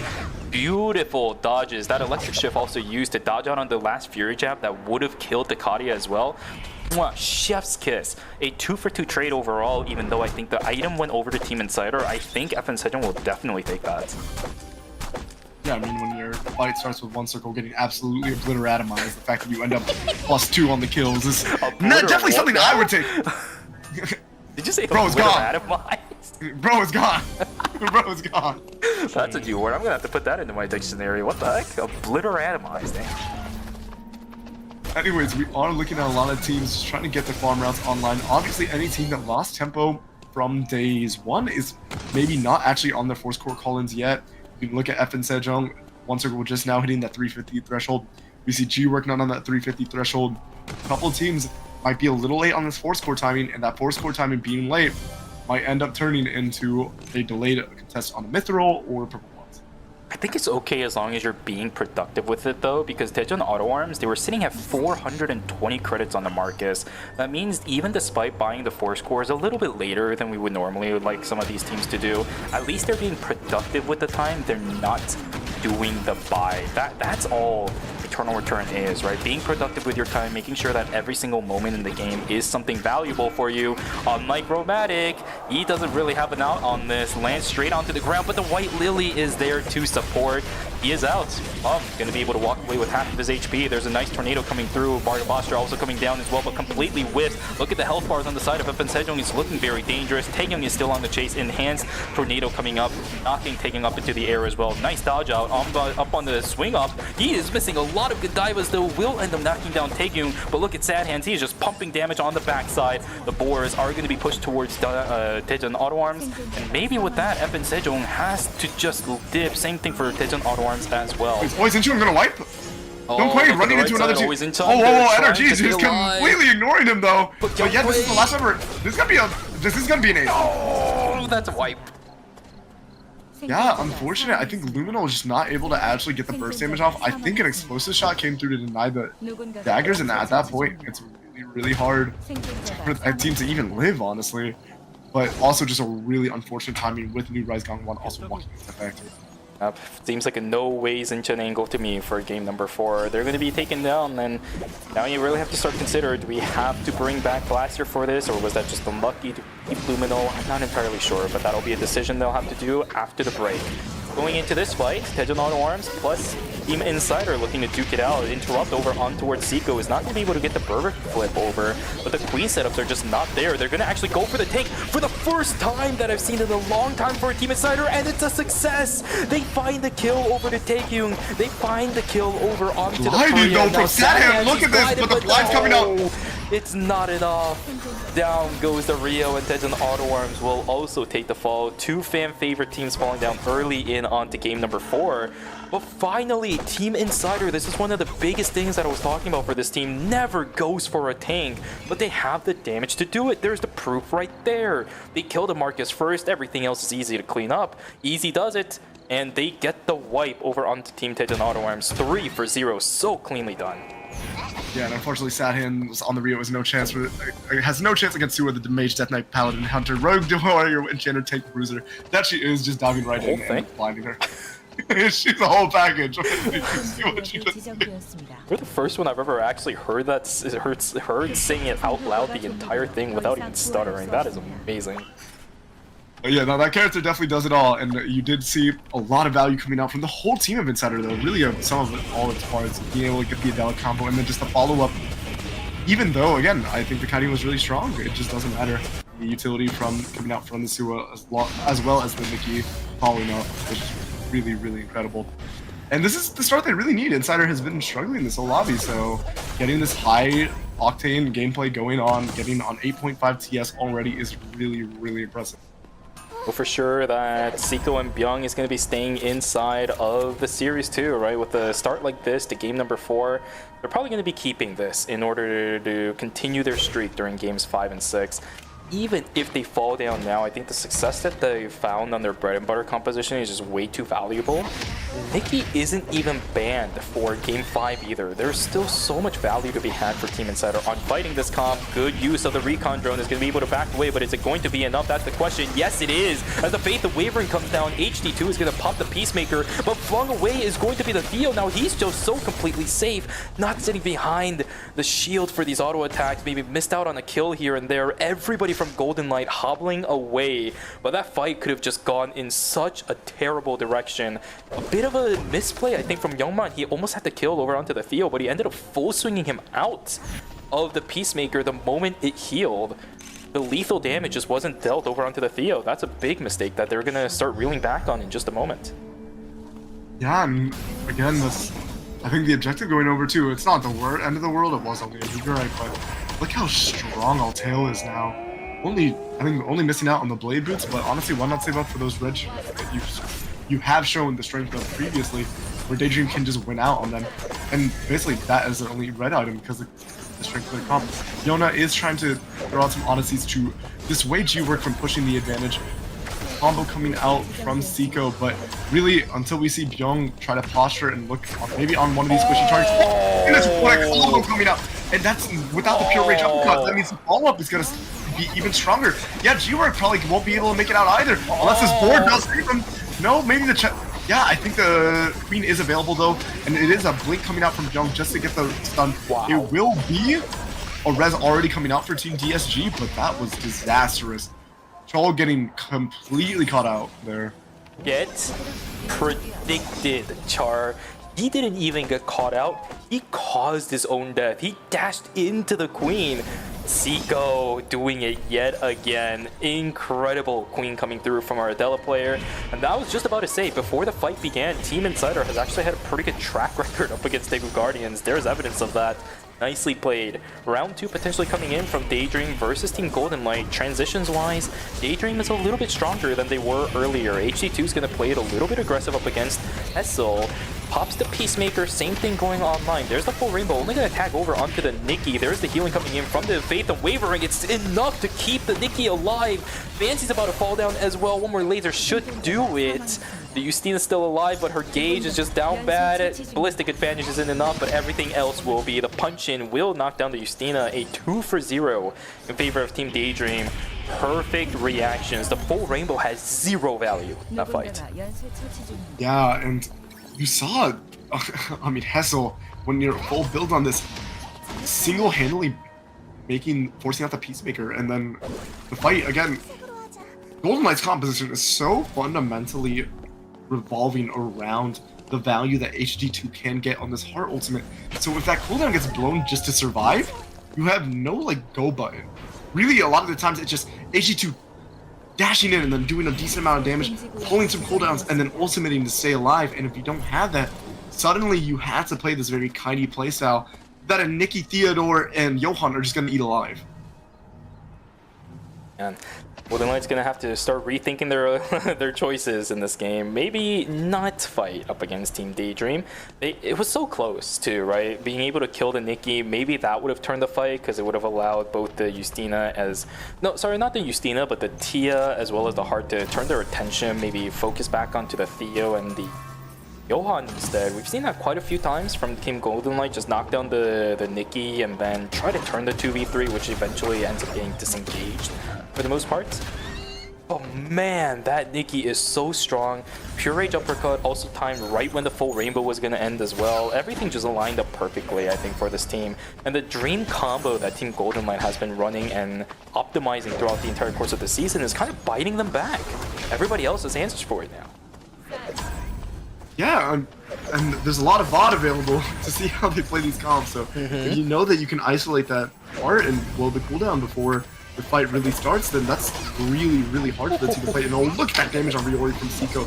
And now, Byung is fancy and insane, but great buffer out of the Pure Rage Uppercut, meaning nothing else is actually able to follow up, and now it's a lot of, wait, look at Yona doing so much value. The explosion shot coming through though, saving, insane, fantastic from Riori. And yeah, the backline from Team NRG just playing out of their mind in that fight to stay alive. Just so much denial of the engage potential of Team Insider. And suddenly, this team that was looking so strong is now looking to just rise up and be stragglers going into this night 4. Luckily for Insider, one of another few rare occasions where they actually have the credits to res back up their entire team. This team always, whenever they lose a fight, just never seems to have credits to res their entire team back. But this is one of the cases where they actually do. So lucky for them, we'll be able to bring everybody back up. Zico's going to be down to about 300 credits on his side, which is not that terrible, but this is definitely terrible. Golden Light is going to be duking it out up against it. It's only up against the Nikki, so the damage output ain't that bad. Checkmate coming in. They can't save the Justina. Do they have the damage to finish out the rest? Peacemaker's going to come inside. That's going to allow the Nikki and the Adela to stay alive, but the heals are just working in favor of Team Insider, and they wipe Team Golden Light despite being the ones to get bush checked on. 전장을 지배하고 있습니다. 생존자가 사망했습니다. Oh man, another fight now inside the chapel. Is this going to be Daegu Guardians duking it out up against Team New Rise Gangwon? That's a knockup over onto G-Work. Astroverse is also going to do a fair amount of damage over onto New Rise Gangwon. They will just back away from this. But yeah, what a fight from Team Insider. They were in shambles too. Single-digit timer for Byung, but he manages to keep his wits on straight. Does end up Garden reversing a good chunk of the initial damage coming out from that entire team. I don't think the silence came in time from the Tia either. What a rough time for Golden Light. 5.5 points is all they're going to be able to work with in the upcoming game. Where are they right now? Great pure rage uppercut too. I think it flipped so that the Peacemaker actually wasn't able to save the Justina, and that's really value because if Fancy's not living through the fight, again, a lot of it is just this whole team being able to out damage check you, but you lose one member, and then the 2v, they do their 2v3s quite often, but often that's because somebody's like rested, not entirely out of the fight, and so it just makes it really hard for the team to play around, I think. Oh, 14.5 points now for our kill leaders in the lobby. Sorry, our score leaders in the lobby. Quite frankly, at this point, screw it. They're also the kill leaders in the lobby. Let's be real here. They are just running amok in the lobby. Just one small mistake is all they need in order to see their team crumble. We just saw it, but now they have items. Look, we've got the, what is it? I think that's the Peacebringer now for the Suwa. They also have, gosh, I haven't even seen that rapier. Yeah, the Nosferatu. I haven't seen it in such a long time that I forgot the name of it. Nosferatu online now for Zico. This team can obliterate literally everyone. G-Work is dead. Hessel is dead. If they go up against that composition, they'll have to be careful. But for now, Daegu Guardians versus Team Daydream, looking to duke it out inside of Dock. Damage output between the two teams not that bad. Stina still continuously pumping in pressure as much as they can. G-Work still looking for a flank angle on this, but Hessel is doing pretty good to deny that initiation coming through. But Char, the damage output on this Justina is insane. Single-digit timers for Char, though. He needs to get back in, but he's actually just going to die instead. Faith and Wavering come out. They're trying to brute force this as much as possible, but Char's already popped, and CMB goes down. G-Work disappears too. What just happened? What just happened? I think they just overestimated their ability to burst through all the sustain that the team offers, and then the turn from Daydream was true, and they just didn't have the timer to last out maybe a couple more seconds on the timer, and that fight looks incredibly different. But yeah, they just fall apart, overextending past what they can, and this is why timer is such a valuable resource that we always talk about. That is terrible for Team Daegu Guardians. After the first couple of games where we saw them duking it out up against FNSEJO, most likely in the final zone, they just haven't been having it at all for the remainder of the series that we played so far. Yeah, it might just be the fourth game, but this is not the greatest way to go. We're probably going to have a break after this unless they want to just immediately start with game number 5, maybe let some player substitutions come in if the admins want to let that happen. Regardless, for a team of Daegu Guardians caliber, these are just not it. They definitely are not. Really good gameplay from Daydream though, understanding what their win conditions were, keeping Altail alive. Same thing for Hessel as well. Might have gotten taken down dangerously low, but they still have the Yoan, who has the sun on him as well. Additional healing power coming in is clutch. Yes, and again, once Hessel gets that full build online, it's no longer just the Theodore show on this composition. It's really the Nikki can solo carry fights on her own too, just isolating a target and just obliterating them. So this fight, this fight has such a threat pronged approach now. You have the sustain from the the Theodore and the damage, just consistent damage, and then just the burst potential of the Nikki as we do see team. Oh, whoa, bomb's going deep, but looks really engaged. There is a turn from Yone, and I don't think you want this because at this point, this team could definitely just kill bomb. Like there's a lot of damage on this team, and the pure rage uppercut. Yeah, look at the combo coming out. Yeah, that's a take. He's still alive. So low. Oh, you're incredible! No! Really great ability to attack, and now Yona going down because Romantic's pumping damage the whole time. See, the great turn. I was overestimating, I guess, because once the heli attack stat comes out, that was a huge shield to deny the turn from Team Insider, and somehow Team FN Sejong just has the perfect read. Baits all the cooldowns onto Bum, and Bum has 100% confidence that you won't get bursted down. He happy feeded everything from Seiko, and they hesitated. Remember what I said earlier? Team Insider never goes for tanks. That one over onto the Marcus earlier felt like an outlier. They hesitated going over onto Bum, and that gave him enough time just barely to walk on out of from some of those skills. Riori is going to proc the Astro Burst. A lot of good damage coming in, but Riori is going extremely far in. The Kaya just gets 1v1 by Hessel in the backside. Sapphire Protocol is in too, dude. It's cooked. There is no way Energy is going to be able to win out on this fight. Nodanel is doing what he can, but there's the Sapphire Protocol. There's the heals coming in from the Johan. I don't think Nodanel has what it takes to kill Altail. Riori zoned out away by Hessel as well. This Nikki is just looking like an absolute juggernaut. Nodanel will eventually die, and that should do it. Riori does not have any feet left to stand on. What a play from the entire team over on Daydream as well. And now we are going back to our final two teams of Daydream versus FN Sejong. For FN Sejong, they're already in. They're perfectly at 70. This game now is a formality for this team. But if they want to deny Daydream from getting more points, they need to win this fight. Yeah, that's an excellent point. Even if you are already in the checkpoint, which they are, you still want to secure yourself a couple games of leeway in that checkpoint. VF Blood coming out, is that going to be the Taproots? Or no, that might just be the Red Shoes coming out for Altail. I think they're electing that extra heal cup might be more value. And I do think with this posturing from FN Sejong, that's a lot of time that they're spending worrying about buying items. It is going to be a VLS play coming out from Team Daydream, and I think this is an excellent call. You have no info on where FN Sejong could be, and it's going to be really hard to walk through. But, I mean, you also have to find a way to VLS in that isn't going to get you completely killed. Just jumping right over. Check. Definitely great to hover over and make sure that you know where you're going into. But Bum is going to be able to stand in front, and look, the trap's already set up, and the range advantage. You're going to be walking into the Godivas, you're going to be walking into the Romantic Autos, and then Bum can block a lot of this damage coming out. But there's a lot of sustain coming out from this team opposite. Do not sleep on that. As the energy field engage comes out, we do see the full pure rage uppercut. And honestly, Romantic could get soloed out here. Look at the damage on Bum. Yeah, great turn. But now it's going to be a 1-for-1. And now Rami and Altail have the positioning. You do have to walk through a corridor against the Theodore. But look at the timer advantage.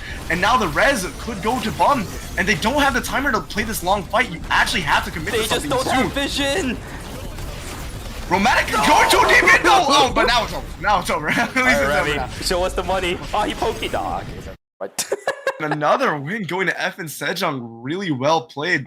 The one, I think it was just a little too deep on from Hessel onto, was a Romantic. Just, I think another also really good buffers. The Katyas have been on point with the Pure Rage uppercut buffers to stay alive and not immediately die, because you can definitely get soloed out. And I think that's what they were counting on. Indeed, that makes it 4 games in a row, Kaz, that FN Sejong has been able to win. Despite that long extended break, FN Sejong still have it. We'll take away our 4th game in a row for these players. GG's called out. We'll be the standalone team inside a checkpoint, and I don't think almost any other teams are close to it, because our 2nd place team of Golden Light ended up getting taken down pretty early on. We'll be sitting around somewhere in the mid-40s, unless Team Daydream was able to kind of one-up that with the amount of points they had. There is no other teams that are closer than Team Golden Light is to FN Sejong, and they're even somewhere 20-something points away from checkpoint. It is a long road ahead for these teams. Politics is going to have to start to shine. Otherwise, we are going to see a short series on our hands today, Kaz. Yeah, the drop watchers, you better hope that we got some very good and charismatic politicians on the 7 other players in the lobby. Otherwise, if FN Sejong gets to play their game, they've won every single one. So that what they're doing, which is, honestly, if you notice, they were really low-key this game. but it's working out for them. They're winning every final zone. Their backline play is immaculate, and they understand that once they're on items, they'll win out every fight. As long as they're on even and they're not behind on credits, which means just playing a consistent game, right? Not risking losing a player and having to take that minus 200. Once they've scaled to the late game, there's nobody who contends them. Their team fight mechanics are on point tonight. So we're going to have to see the lobby maybe up the tempo and really put the target on them to slow down, or not slow down, but hunt them so they can't slow down the game and play their pace that they want to. I said this at the beginning of the day, right? Are the day 2 teams going to be able to play as aggressive as they did yesterday? 42 TS, somewhere around there on average for these players after the 6-game series. That is about, what, a 7 KS per game. That's quite a lot. These teams are playing aggressive. Remember what I said. There are 2 different types of teams inside of day 2. One are the ones that like to play really aggressive, like Team Insider and Team Daegu Guardians. We've actually been seeing really good examples of that, so I'm really glad that I know what I'm talking about. That's good. But on the other side, the flip side, there's teams that like to scale up towards the late game and play a very stable game. That's been F and Sejong. They're doing everything correct in the textbook on how to win the game, but they're also getting kills and points off of it on top of that. This is such a dominating run from Team F and Sejong that if they continue to play the way that they do, I don't know, even with the politics, if there will be enough hands on deck to deny the team a win here. F and Sejong, they just need to play the exact same that they've been. No bans are going to interrupt them either. There's nothing. Yeah, they've been electing for the Estelle, which is not really the flavor of the lobby. It's mostly the Marcus, mostly the Mai, right? Mai is back online now, so maybe some teams have a better chance at winning out. But like, look at the point lead they have, 32 points. That's close. Honestly, at least a game of buffer. Let's be real. I mean, is a game. I would have to say it's 32 points. Yeah, 22. You'd have to get a 22 kill score game first to contest that. And if I know anything about Golden Light, 32. Yeah, you're right. Wait, worse. My math. Well, yeah. 32. Yeah, no, you're right. Okay, my math is wrong, but yeah, where is the? Because Golden Light hasn't even been closing out these games. So where is the contention for the next 2 games? They had this really nice safety net to play with, and they've been playing so consistently. I'm definitely scared for the lobby. I am as well, but that means we're going to have some politics going on. But guys, this is the scheduled break that we're going to be going on because that was an even number of games we played so far. Sorry to send you guys over onto a break, but we'll be back for a guaranteed game number 5. Not sure about a game number 6, but we'll at least have one more for sure. We'll see you guys in 10 minutes when the break is over. So grab some water, go grab a snack, and go take a stretch. We'll see you guys back here for games 5 and a potential 6.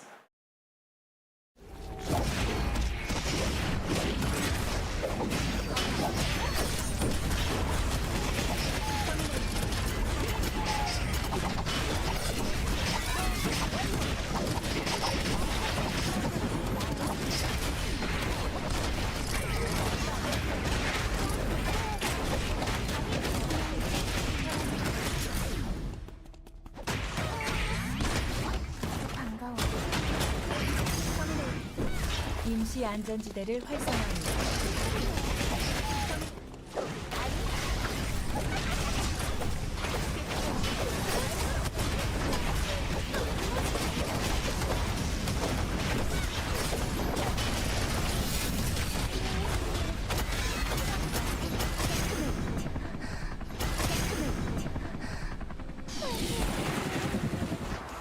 다음 타겟은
활성화합니다.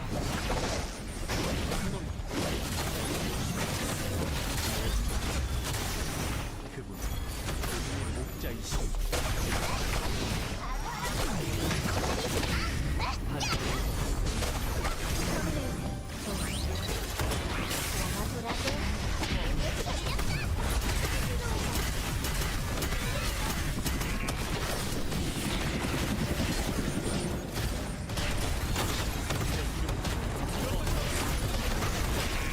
이룰 것이 허수는 것이다. 저희의 소리.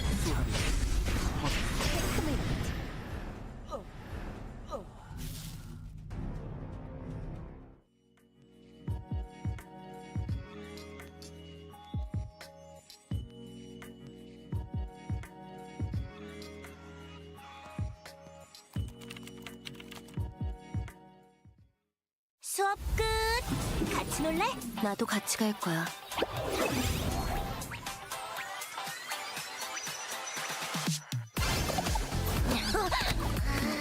일어나. 수업 끝났어. 언제 잠들었지?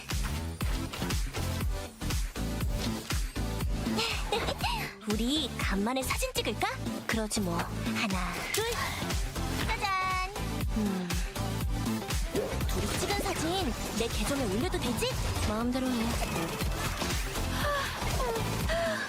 오늘도 열심히 공부했다. 잠만 자놓고선.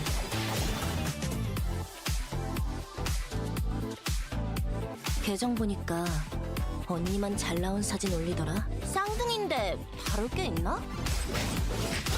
해보자고. 당근이지. 동생 차례? 나한테 맡겨.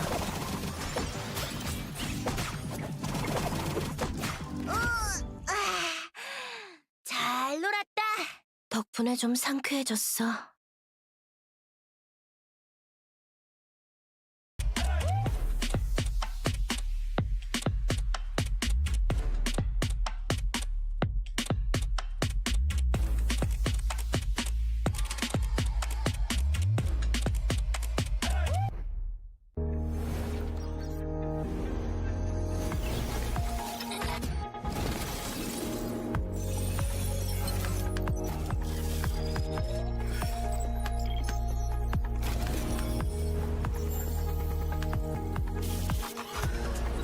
의 연구 성과가 이 손에 있다고. 세상엔 멍청이들이 너무 많아. 이 길도 그렇고. 할 수 있는 걸 하라고. 나머지는 알아서 되니까. 원주율이 뭐냐고 물으면 수학자는 그 정의를 말하지. 물리학자는 오차값을 말하고. 공학자는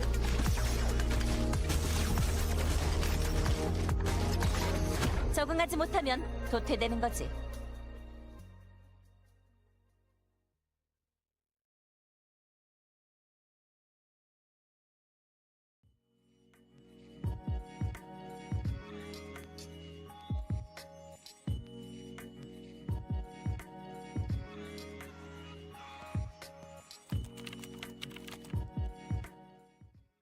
학교야말로 진짜 정의가 필요한 곳이야.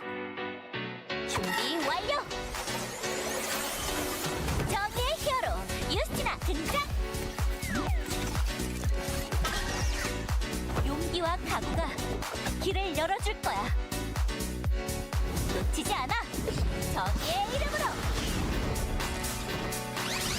이게 내 정의야! 사이좋게 지내는 게 최고지. 안 그래?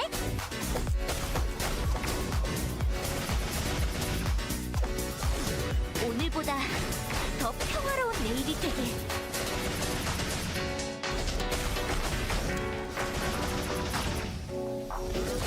어떤 악에도 굴하지 않는 용기와 힘을! 좋아! 이대로만 가자.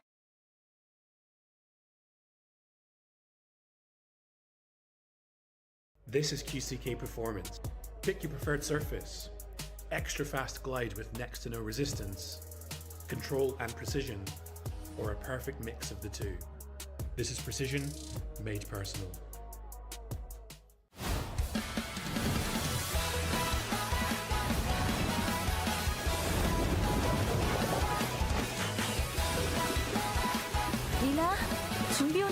해야지.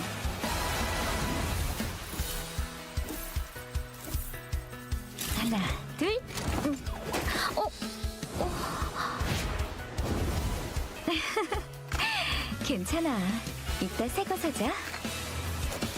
누나, 파도 소리 들리니?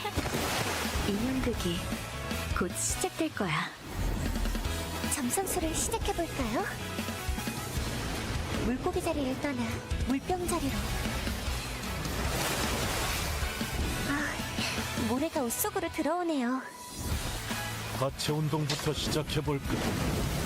찬물이면 잠시 들어갔다 나올까 싶은데 휴식도 훈련의 일부다. 아무리 거센 파도라도 베어가를 수 있어. 바다를 건너는 한 마리 제비처럼.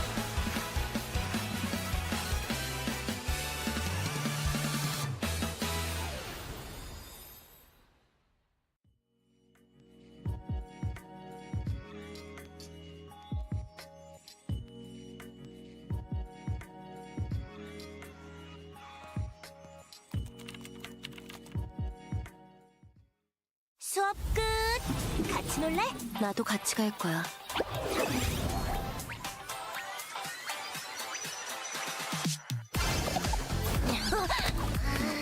일어나, 수업 끝났어. 언제 잠들었지?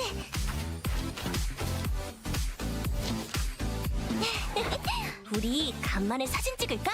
그러지 뭐. 하나, 둘, 짜잔! 둘이 찍은 사진 내 계정에 올려도 되지? 마음대로 해. 오늘도 열심히 공부했다. 잠만 자놓고선. 계정 보니까 언니만 잘 나온 사진 올리더라. 쌍둥이인데 다를 게 있나? 해보자고. 당근이지. 동생 잘해? 나한테 맡겨.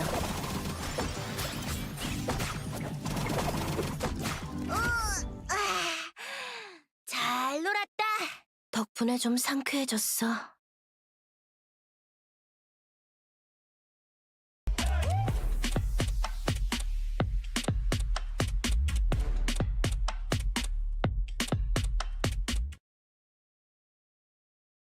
Welcome back from the break, ladies and gentlemen. Hopefully you guys had a fun one.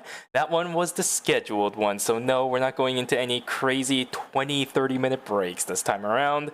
And over on the Korean side of things, they are having an interview. This time it's going to be with Youngman for Golden Light.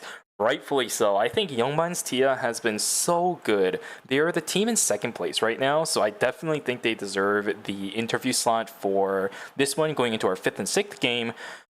And man, Golden Light has not really disappointed. I think this team has been still really solid despite the fact that they've been denied a few of their games here and there. But the consistent problem still remains, right? I haven't been disappointed by them, but I am saddened by the fact that they still cannot finish out games. The weakness that we talked about yesterday with these triple backline rosters are definitely staring them in their face. Yeah, for sure. It's incredibly strong. Yes. Guys, we got our 5th game coming up in just a moment here. I'm not entirely sure what the bans are. I've completely forgotten already, but this one could be the last one. Now, I went back to some of our archives and did a little bit of digging. I did take a look at how many games it took FN Sejong to win Season 6 season finals. It was 7 games. We're at 5, and they're the only teams that are in the checkpoint.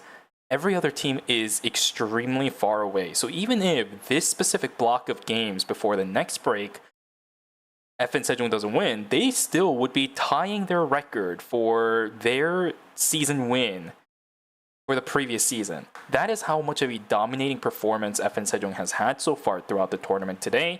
If they're able to pull it off one more time in this final game, we're all going home very early. People who came for drops are in shambles, my guy. Let's see if they can do it, because I genuinely think they can. I talked a lot about that team before we went on break. What's your thoughts on it, Cass? I think they really can. We've been discussing that nobody's really been able to stop the way they've been slowing down the pace of their game. They've just been playing a very controlled and disciplined style of Eternal Return, and it's doing a lot of dividends for them. And especially at this point, there is no reason to put your pedal to the gas.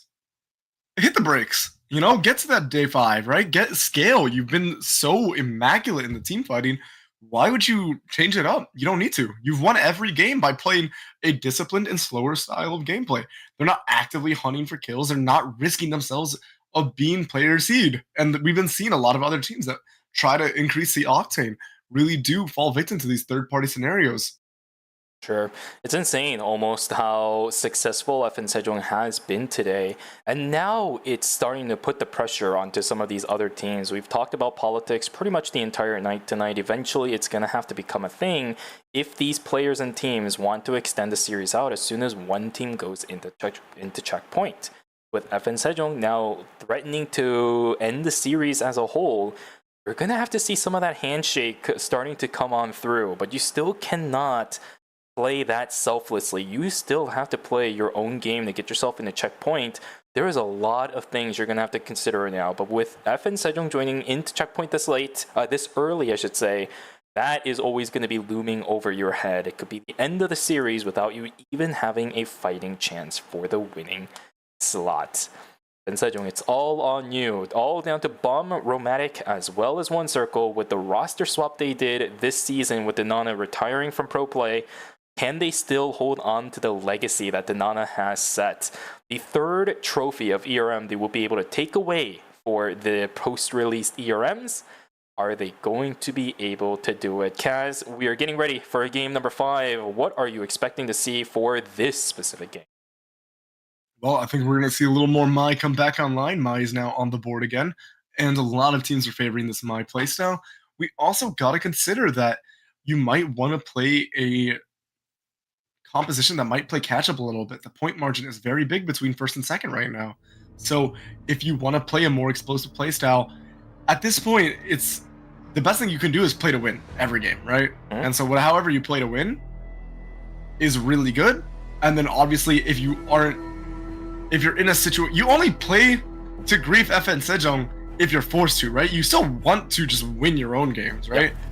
But if you feel like you're out of the game, it's no longer about you trying to salvage points. It's about you denying the win, right? Yep. But until you're getting to that point, play to farm as many points as you can. Play to win the game. If anything, it's going to be very dangerous for a lot of these teams. That's what I meant earlier by the threat looming over their heads. It's always going to be a factor now until the end of the series, whether it's FN Sejong that does it or anybody else. But here are the character selects for the final game. Not the final game, sorry, ladies and gentlemen. It's not scripted if it ends. I swear to God, I didn't say that on purpose. But our 5th game, FN Sejong are going to be hedging their bets on that Kadia, Celine, and Estelle roster we've seen them be successful on so far. Justina is banned. So when it comes down to it, I think the threat up against Team FN Sejong has been neutered down a little bit. Justinas have been very, very solid. They've dealt with it pretty well, but it doesn't change the fact that Justina is still a really, really good character up against things like the Kadia, like the Celine, that kind of relies on these small, mid-range explosive fights. Justina can kind of dip in and out of these fights. Without that factor, it might make it easier to play that comp. Yes, I think ever since her release, Justina has been a pretty predominant pick in competitive Eternal Return because when you are a master of spacing, the character's kit becomes incredibly impressive. Yep. With the hockey puck zoom in, here we go, ladies and gentlemen. I almost said the final game again. Dude, guys, I swear to God, I swear to you, on my life, this is not scripted, okay? If this boy tired, let him sleep. It's just maybe my heart saying, yeah, we want to sleep or something. I don't know at this point. But yeah, our 5th game is now going to begin. Insane is going to be able to outmaneuver Sad Hands with the Soar and the Hanare. But it knocked that player down. Down goes the Johan of Rami as well. Unfortunate for them. Daydream going to be struggling a little bit with that, but it's all good and dandy. He is just level 4, especially as a Johan too. Doesn't really have that many mobility skills, so a lot of his items are going to be pretty low leveled, which means his death timer's even lower than a lot of other players who are starting to hit that level 5, level 6 mark. Level 7 hit for taking right before he died. That's an extra couple seconds of death timer. That's not fun. That is a rather annoying. It is funny that you chose outmaneuvered when I just saw two Rios click each other and one had a little more purple than the other. Oh man, a little unfortunate.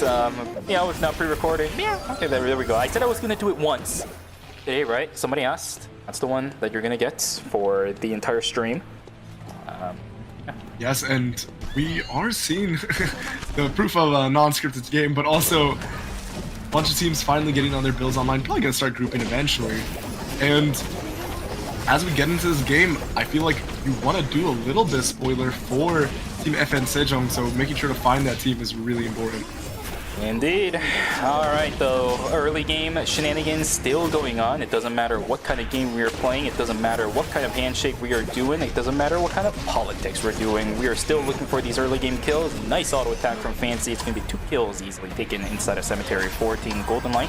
Still continuing their streak of playing aggressive in the earlier portions of the game. There's the combo coming in from Team Insider. They will be able to catch out everybody inside of that roster. FN Sejong will end up losing Bum, at least for the time being. Down they go. Good stuff. 2 players down from FN Sejong. They will have stagnated death timers on their end, but another fight potentially brewing for Team Daydream. They're going to jump over onto the Rio, who is sitting at half HP, will get obliterated by the Faith Unwavering plus the Nikki combination. And this Mai also going to be in trouble. I don't think Noda now lives here. There's too much crowd control, but he just dashes over on towards the drones instead. Will keep his life. And Taehyung trying to pop, but I feel like Riori has a little bit of damage left yet, even through the force field. I don't know, they haven't seen each other yet. Night Vision's doing a lot of dividends between, I think that was the keyword? No, it's Fancy and Riori. Now, in between HG2 and Fancy, gonna go down. Still fine for these teams to go down at the moment. Altail trying to go ban for ban with Romantic, rather, using the Sapphire Protocol to try to get out the ulti. Oh, nice! Just in time, Hessel comes and blocks it in with the parry, and now the heli attack stack is going to come out for Romantic. It just seems like both teams are probably going to trade out even. Probably, no, actually not a disengage though. So Stealer noting that Hessel has everything down.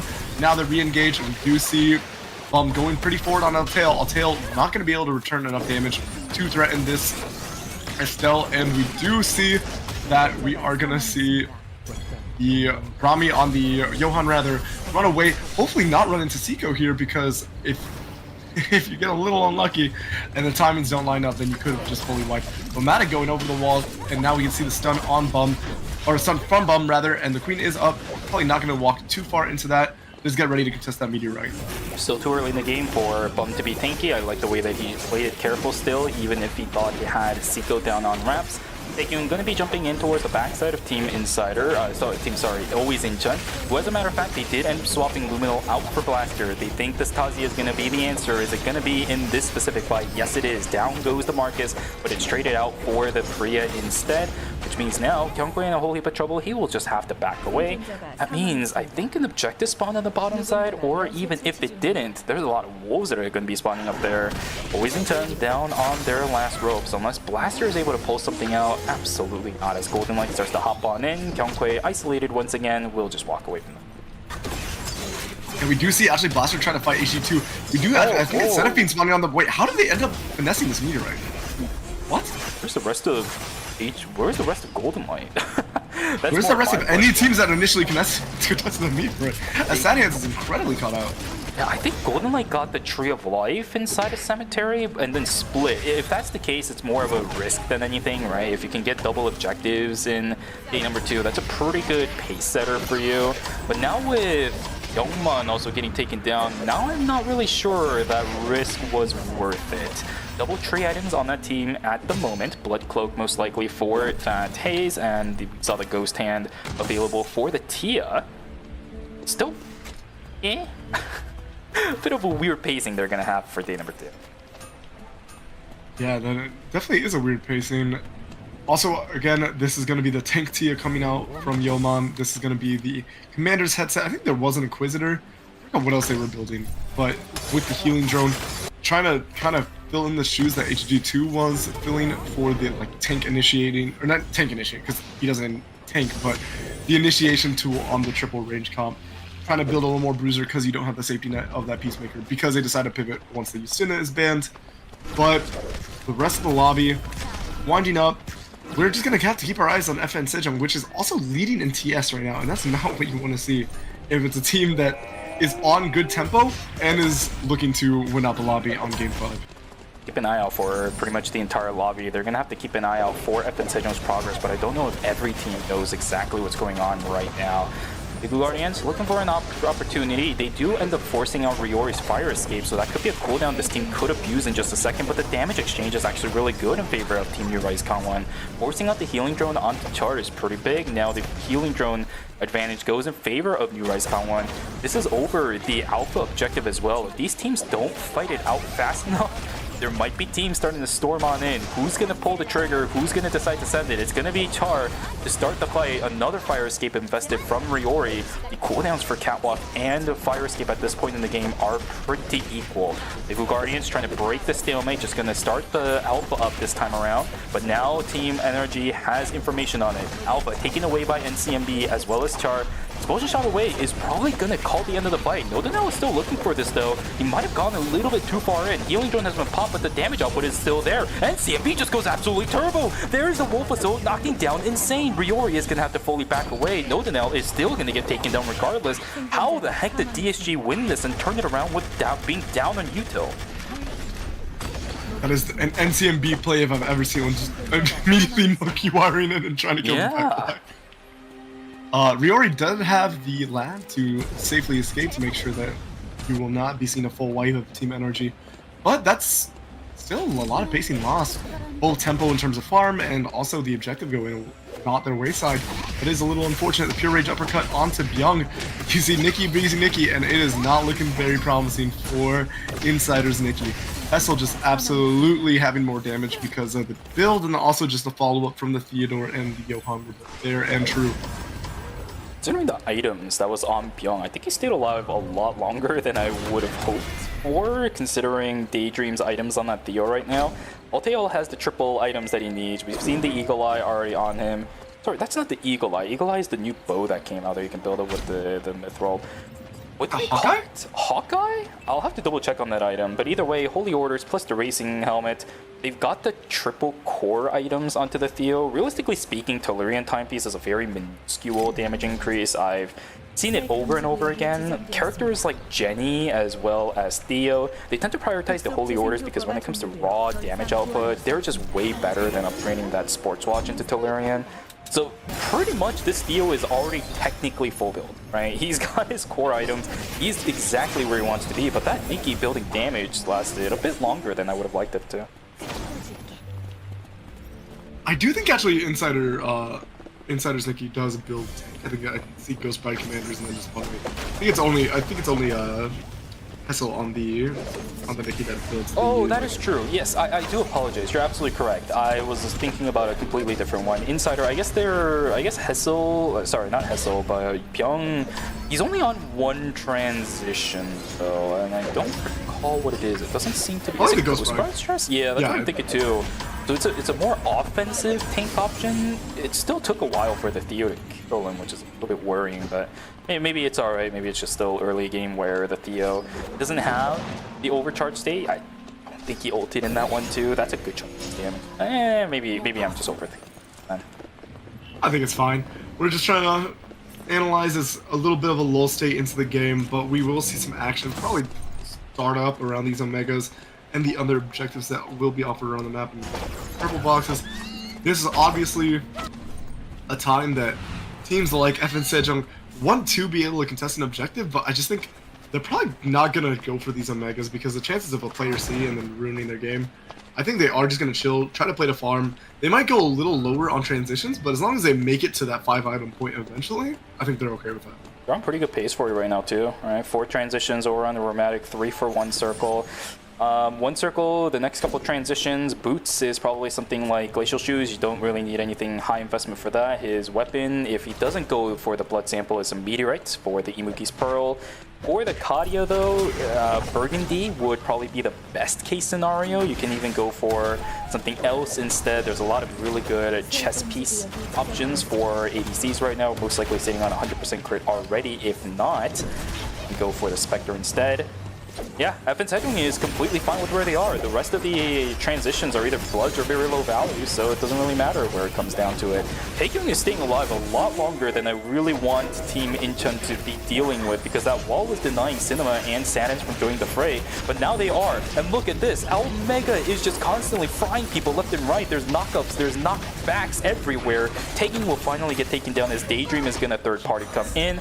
There is the movement speed bonuses coming in to chase down Sadens as well. You can try to push people all you want, but that is it. Daejeon Auto Arms taken down thanks to the work of always Incheon and Team Daydream. Omega still available. Daydream's gonna look to try fighting this. They don't really have that much info, and there's about 500 HP left over onto the Nikki. Oh no, sorry, not the Nikki, the Omega. Nikki walks past the Omega, doesn't get the secure over onto the 4-score, and now the fight's gonna start out between these two teams, but it's a little bit awkward. It will be Rami sacrifices. There is no blast energy wave, no overcharge state available for the Thea. I'm wondering what was the call from Team Daydream to actually contest that? He committed a lot. Oh my goodness, wait, but cut that thought, because the checkmate combo onto one circle. This is huge for Team Insider. Denying the, was that FN Sejong's red box too? Yeah, I don't think so. Unless it was a blue flare. If it was a blue flare, then maybe. But Insider was very much closer to it when it dropped. Way big hit to our checkpoint team. They are going to lose some credits, and yeah, that is a pretty big deal. Kind of rare blunder from one circle to get caught out by that, as Youngkway is looking for the engage. Look at the zoning that this buy is providing. Cooldowns are not there for Team Insider right now. We do see the pure rage uppercut, but look at the damn, this Youngkway is not going down. And now Xenophine is backing up. This is a really weird fight though, because now that, I mean, does Apriya want to be in melee range? I don't even know what's going on anymore. They're not taking damage though. The observer is so confused on which fight to be watching, but in the end, he's stuck with the 2v2. Yeah, and rightfully so. It was a bit of a stalemate between the two teams. I don't think anybody ended up getting taken down, unless, no, Seiko did end up going down eventually. The Adela is dead, as we can see at the bottom left side of our screen, I'm sorry. And Byung is in trouble right now too. He is so low at the moment. He is pathing so badly right now. You're gonna have to invest a blink. But Blaster is on the chase. Can they chase down this Nikki? I don't think they can, but there is a boar around here to reset the spottas. They're gonna go for it. Blaster, even using the ultimate for this as well, will end up popping the White Lily straight into the Mai. Down goes Byung. That's minus 400 now for Team Insider. Yeah, and as soon as they have something good going for them, something disastrous follows right after. Again, I think just maybe a really weird fight for them, honestly, because I think the work of Blaster to section off Seiko did a great job of denying any possible follow-up on anything that the Nikki would have done, or any Odysseys and Don Quixotes that the Super could land. So there's no value from the Adela, and in a straight 1v1 fight, of course Itazi is going to win out. Too much mobility for the Adela to deal with. FN Sejong also back up to 3. They are looking to build up towards that blood sample. You can see with 1 circle's credits right now, 425.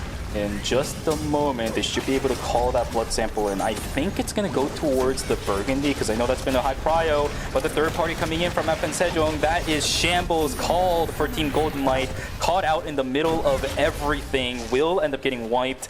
FN Sejong with another opportunistic jump onto a team to sandwich them straight in on the Pawn Bridge. We hate that place when you're sandwiched in. There is no way out. Golden Light will be gone. FN Sejong doing their homework one by one. These non-checkpoint teams are starting to fall apart. Well played, and this is the first time I think in a lobby this is something I wanted to mention. Never got the opportunity because these Night Force have been really hectic. I think Sejong has gotten uncontested wicks almost every game, and this is the first time that a team decided to elect to take it, and there will be always in channel, which is pretty high value. I think on a composition like that, the blood to go to so many different items on that composition to enable the Tazia. It will be the Taproots, and now a 40% CER Tazia with all these shields, she can absolutely run over any fight, and also the extra HP for tankiness. The posturing between NRG and Team FN. Sejong, I don't know if they really want to commit to this. One Circle sitting on a lot of money right now. This is a lot of power that you don't have. And oh, I thought that was a VLS call from Bum. Looks like Bum's gonna rest, try to join up and go for the jump pad. This is a little risky. Lots of damage. Was that about to be a wall stun, I think, also coming out from the real ultimate? Yeah, yes, it was. The Fleeting Soul actually did get Sentel, but the second one didn't proc, and the jump pad got activated before. Lucky. Very, very fortunate, because that could have been spelled disaster, or at least one going down, if not the whole team. Ooh, okay. Another thing about Team FN Sejong there, I don't think they really want to fight into an Adri on the pawn bridge, right? It's thin corridors everywhere. Adri is pretty good at dealing with things like this, but not that! Oh, that's not where you wanted to jump in, Adri! Disaster Guardians are BLS. there to receive, and that is it. Hessil will go down. Tragic for Team Daydream. That is not the way that you want to go out, and that's one of our teams that has been contesting FN Sejong in final zones, making it close, just completely decimated. Their credits are also in the gutters. They're never coming back this game. Yeah, the only thing you can really pray for is maybe finding some bodies, luckily, with some credits on it, because how is Johan going to farm out? It's just going to be a rat angle for the Daydream for the rest of the lobby, most likely, trying to stay alive and get some placement points, or for Rami to play spoiler on Team FN Sejong maybe in the finals. Yep. Remy, Johan is actually not all too terrible at farming. That extra second's gonna cost them. Absolutely. Yeah, Johan is not inherently terrible at farming, by the way. He's actually one of the, funny enough, he's actually one of the more interesting characters where very early in the game has unprecedented camp wipe speed. Because he has the empowered Q, he also has the W that will pop eventually to do AoE damage. He can kill mutant chickens extremely fast as well if he really wants to go over it. But this late in the game, those animals have stats. Absolutely. Yeah, it is going to be a really big struggle, I think, for Rami. I don't know if you're going to be able to get your team up. So really, what you should do is just try to, you know, maybe do some detective colon work for the sabotage of FN Sejong, you know? Can you though? You're just a okay, I say just a Johan, but he has actually a decent amount of very annoying crowd controls, right? The sensor can slow, he has the root, he can also push people back with the Faithum Weavering. Yup. We'll just have to see. I mean, Rami is our most played. Oh, very bold, but good vision play. Now you're kind of pinned though. You don't want to be in this situation, I think. It is. Oh wait, Riori's taking the. I guess they just want to not. Oh no! Like wait, what a play from FN Sejong though, and now Riori's going right back into. Yeah, I was gonna say you don't want to walk into Riori on bridge, but you definitely don't, as NRG, want to jump into FN Sejong, just in the waiting arms with a bunch of Celine bombs waiting for you. They just saw that on the V-pad as well. Like, they were VLSing, they got the information on this, but still decided to jump on through instead of taking the timer through a hospital into cemetery. Big blunder from Team Uri's Kangwon. This is going to open up a bit of a pathway now for Team FN Sejong. Remember, Always Newton does have Wick Line buff. They did get a lot of value out of it, but now they're fighting into a different team. Their Wick buff has also ended. If FN Sejong decides to walk up on this, all they're dealing with now is Uri's Kangwon sitting on just the My Adriana. They can wipe that floor clean, and they go sandwich this team up on the northern side. The fight's going to begin between these two teams. A bit of a blunder on the initiation for Gyeonghui. There is the exclusive coming out for Blaster's safety as well. It's a slight reset coming in from these two teams. Blaster going in and out, and the fight will reset from both of these teams, at least for the time being. Healing drone popped from Char as well. That one should come up earlier for Gyeonghui, but you have to remember that this is the team that got Wick. And they're struggling a bit against the one that didn't, because double blood transitions on G-Work. He's got the Hellfire. I don't even know what the other one is, but his value on items are absolutely bonkers. Unfortunate. Did you see that from Team NRG? Lumi just running away last second. Wasn't able to actually call. Oh, I wait, see yeah, it. Wait, actually, they did get no down out. Oh, I guess no down out TP'd first? Did they double call? Oh, yeah, I think so. Maybe he's there. Or maybe there's only one dead team member. I'm not sure. But actually, very fortunate. Was able to, great play, was able to get into Temple, assume a VLS in, and then was able to get the res off. But now, not a team you really want to fight into. And yeah, they are going to elect to take the dip out. And look at Team FN Sejong. I don't think they were ever able to actually call that VF. They are so many items down compared to Team Insider. Oh. And now Team... This is Whoa. bad. This is bad. They're gonna start fighting into Team Insider first. Now, all of a sudden, Always Inchan is in a situation where it causes a bit of problems. They're gonna be forced in a fight up against Team Insider. They can't communicate. Yeah, they're starting to wrap around for the backside of the fight, and the cooldowns are all being invested. Rami comes in from the backside. 2 seconds left, 1 second left. Will go into the hands of Team Insider. They are starting to get their timers back up, but a lot of cooldowns have been invested. 10 seconds left now for FN Sejong. I think they're walking into this a little bit late. They don't have time for this. Yeah, no, they have no time. They have control of the zone, but they don't have timer. As soon as another team comes in, Zico doesn't have actually a White Lily come in. Yonkoi, oh, if you do not, yeah, beautiful, beautiful. Run over and give it to Insider. Wait, they gave it to FN Sejong. Insider didn't hit. No, wait, guys. Oh no. Wait. What's the timer like on FN Sejong? It's like 15 seconds. Wait, no timer advantage is still in there. No, diving way too far. Look at the checkmate. Gets no value. And now, Romantic's kiting back. Yona's gonna fall first. Yona's gonna fall first. No, never mind. No. Great. Well played. Now they just need to make sure to live a little longer. Yeah, the takiness of Young. Wow, that was way closer than it should have been, though. What is going on? Oh, I don't know what that was from Team Insider, but they're able to quell the... They're able to quell at least the Inquisitions at this point, because if they let Team FN Sejong walk away with this temporary zone, they would have had to answer a lot of questions. The accusations would have ran wild, but they are able to win out on the temporary zone, maintain their status inside of this game. We will have a guaranteed game number 6, but it could have almost been a situation where it ended off on a very, very strange note. 17 points for Team Insider, 15 for DS Guardians. They are looking for 23 and 21 respectively. Is that going to be enough for either one of these teams? Insider, nope. And DS Guardians, no. So this game is going to be a required one for both of these teams. Nobody's going to be in checkpoint, I believe, after this one either. That's another free game for Team FN Sejong after a close one like this. Yeah, and that bodes very scary for the lobby, honestly, how that game went. Hopefully they lock it in for the next one. We are going to see the fight start to break out. G-Work is so strong on this Haze. Bikini and the Hellfire available. The poke onto Young is going to be really obnoxious. And even if you commit a lot of the cooldowns to G-Work, that's too far. Yeah, it's too far, and you have the bikini. Look, the bikini shield only just barely got broken.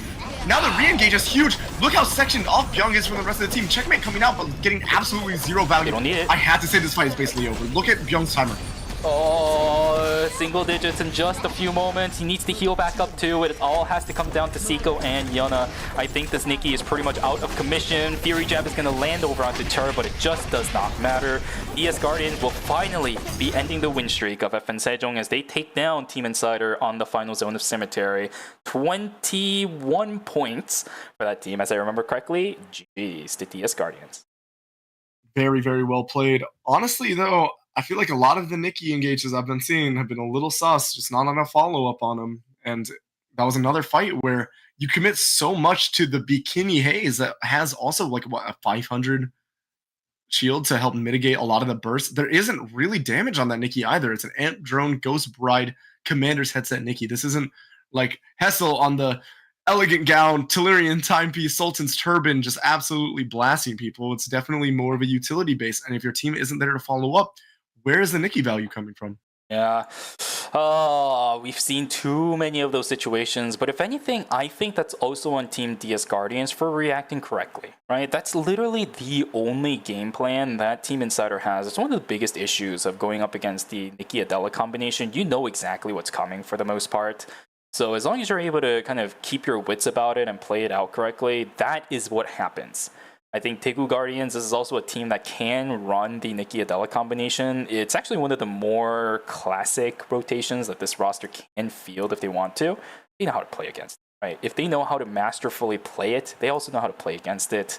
That's exactly what happened. I mean, G-Work just completely outplayed them. No, very, very well played. Also, just like an itemization, like a very heads-up itemization, deciding to invest in your Haze, because honestly, the safety of the Monkey Wire is definitely more predominant than what Haze has to offer in her kit. So between like a Bikini on Haze, or I think it is an Amp Nadine though. That is Bo Nadine, right? Coming from NCMB. Yep. So if you were choosing between a... Is it? Oh, I think it is. I've seen some bow skills here and there. There was a Nadine running crossbow earlier. I do recall somebody using Expulsion Shot on Nadine, but I don't know if that was NCMB or somebody else. It could well be the crossbow, but between like the defensive chest piece or maybe even like a blood weapon or just absolute safety for your haze to like walk up and actually throw out all these grenade launchers and just put so much space there, I think I would take the bikini. Yep, for sure. Itemization really good, strategy is really good, vision coverage really good, control of the final zone also really good from Team DS Guardians. Once again, everything just kind of checked off from the textbook that you need in order to win out some of these fights. Rushing away the Nikki, they also ate a lot of timers, so by the time Nikki tried to come back in with the low health bars, being on single digits, you gotta do something. With no health bar, you are absolutely nothing but sliced cheese at that point for DS Guardians. That is just gonna be shredded up even further by the SMG burst of that haze. Well played. I have nothing really else to say because that was just a clean fight coming out from DS Guardians. Absolutely. And again, I feel like the backline play from our star backline players have been backline. Jiwa going back to the haze after playing a little bit of Elena and just showing a masterclass on the haze. Indeed. All right, once again, though, this is going to enable Team FN Sejong to have yet another free game. We should see that in just a moment here, as they should be the only team sitting inside a checkpoint. But how close has all the other teams gotten?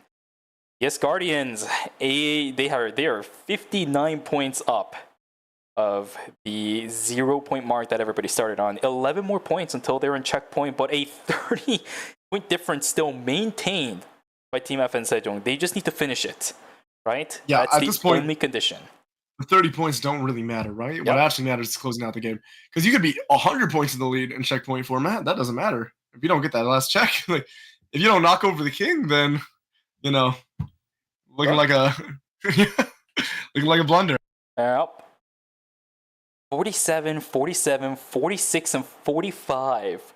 40 even, if we go down to 7th place. This is not over just yet. If any of these teams have an explosive game, it's a 13-point requirement for these teams. Sorry, 23-point requirement. Okay, never mind. They might need a little bit more, but a 23-point requirement for 3rd and 4th place, which is definitely possible with the teams that are playing there. Always Incheon and Golden Light can definitely have pop-off games, especially if Blaster is playing right now for Always Incheon. They can get a lot of kills if they also wanted to do it, and actually act upon that as well. Same thing for Golden Light. We've seen them doing some pop-off games. If they're able to actually finish a game out, I wouldn't be surprised if they can get somewhere in the mid-20s for their overall points. Still going to be a little bit rough for the teams, as FN Sejong looming over once again by themselves, being the team to threaten the end of a series. Daejeon Auto Arms not sitting in a happy spot for themselves today, right? They got taken down extremely early on. Taegyung didn't even have a chance to try denying FN Sejong from ending the series already from the get-go. Yeah, it's going to be a really exciting next couple of games. I'm really worried about FN Sejong's ability to close out this next game, because after that, it could really, the whole lobby goes up in kind of flames, because it becomes the once you get the 3-4 team checkmate, that's when the lobby looks over. And if you're not the benefiter of that lobby, you know, you have one bad game after having a bunch of good games, doesn't matter. Yep. It's gonna be rough. I talked about the curse earlier, right? It's always the curse for FN Sejong. If they're unable to break this, I think in this specific game, it's gonna become so much more harder. As DS Guardians are starting to wake up, their engines have been revved. They know exactly how to play this game and are gonna try to finish it with a victory of their own. Oh. Posters now being shown once again before Game 6 is going to begin. We are guaranteed a Game number 6. Not sure yet about Game number 7, because if FN Sejong wins, we are done for the entire season for ERM. I think there might still be a couple of KEL events left over for the season, but if there isn't, this is genuinely the last competitive esports game we're going to be seeing for the entire season, right? NA is done, EU is done, SA is done, JP is also done with their JP Cup finishing. Not entirely sure about CN necessarily, but yep, KL is done for the season, and ERM is done for the season. We got nothing left, Kaz. A little bit of a tear dropping from my face, but we've had a good season of ERM this season. We really have. And yeah, as we get into next couple of games, you guys got to cherish these highlight plays, because it'll be a little bit before you see these players come back, but they will be back. Also, you say the next couple of games. Is this scripted? Are we not ending on Game 6? I'm trying to cast a curse into Game 6. Oh, Manifest some sleep for us, you know? He's trying to counter. He's playing tricks at this point, Chad. This guy's trying to end it on 6 games? What the heck, man? I can't believe Kaz would do this to us, right? Kaz? Not Yeah, Shubi, FN but said Kaz. I'm playing chess, but I'm playing 4D, you know what I'm saying? He's playing the auto chess. He's got it all figured out. It's all automated now. Or some of these posters. Let's see. Okay, I'm going to take a look at some of these posters and see what they say. At the very top left, is it time for Daegu to win? Yes. Bottom left, who is G? I wonder what that reference is. Top left, top right, sorry. Let's see. Ooh, it's more of an appreciation for everyone that actually makes Masters possible. That's awesome. I love to see it. Is this the Who is G word copy pasta? Nope. Okay, so it says for the left one, it says to stop FN Sejong. I was talking about with the G, like the Who is G question. Yes. It is the G work copy pasta. And then we got some Riori fans. We have so many Riori fans out every time. He's been playing competitive for a very long time. He actually used to be a lot more prominent before when it was pre-release. He used to play a lot of Adriana in solos. Actually was one of the more last martyrs of the Adriana solos players. He was pretty much the only one that could make Adriana in solos work, even in duos as well. A lot of people saw Adriana plus something else being a very finicky to play with, because if the Adriana can't land damage in duos, she was very, very hard to play alongside. Yori just landed everything. He was such a good teammate. They took an extended break from competitive around towards the later end of early access or pre-release, and then the beginning portions of post-release. I believe he was also kind of gone for a little bit too, but then started making a showing again somewhere around season 3, maybe season 4. Ever since then, has been showing up pretty consistently in the Eternal Return Masters main stages, even the finals, as we are seeing here today. Has never dropped that Adriana, and I respect the man for it. FN Win in the audience. We got some cards too. The merch looking pretty fuego. I want that one. Look at the Cadet Dailin one, man. I want it. That skin is so good, by the way. Just being honest. Like, please, I just want merch. Is it that hard? Can we just get international shipping? I'll pay like the $200 or whatever for international shipping every now and then. These guys don't want my money. That's what I'm saying. I'll save up. I promise, Nimbun, you're on. Here we go, though, guys, as we see the cup for the Eternal Return Masters season finals and zoom out over to see that it is time for round number 6. What is the weather going to be? I don't really think... Oh, actually, it's going to be rainy. Wait, that means more bushes. Maybe Daydream has a bit more of an advantage here. I think that's still a thing, right? Yeah, I think... the Sapphire Protocol having a lot of value for sure. But the team... when you say that, One Circle's no slouch on the... Yeah, I'm actually surprised they're not playing the Theo, because usually whenever FN Sejong is in trouble like this, they'll divert back over onto the Alonso, Theo, Bernice combination. They're actually one of the few teams that does end up running it still. But the counter side to that is they've also had not that great of a track record playing that composition to winning Checkpoint. So I think I'm much better with this kind of format where they're going to go back over onto the Zahir, they're going to stick onto the Kadia. We've seen how much success they've had with this composition. Let's see if it is the key to all of their troubles, and will it be enough to round out Guardian Season Finals. Yes, Guardians electing to go for an Arda double dive comp.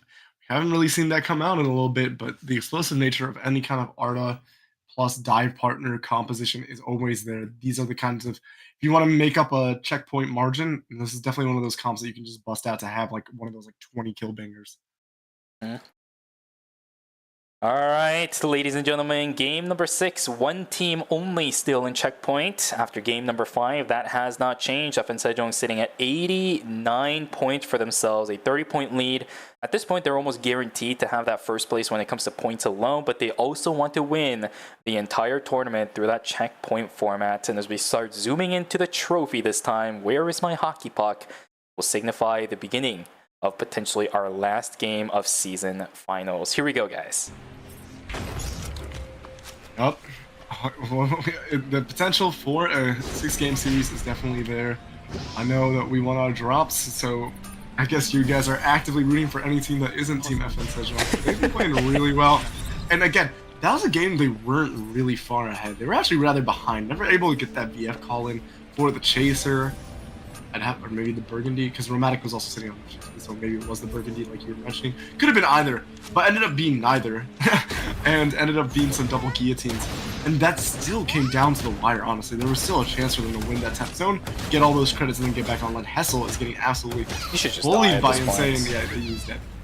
Yeah. I don't even think the blink is working, honestly, because now you don't have... I think so either. I think he should have just died. He was trying to hyperloop somewhere, but didn't end up getting it. At that point, I'd just say die, get the early, get the rest timer, because you're still pretty low level. But no, Hessel just gonna move up towards Alley, maybe stick around there for a little bit.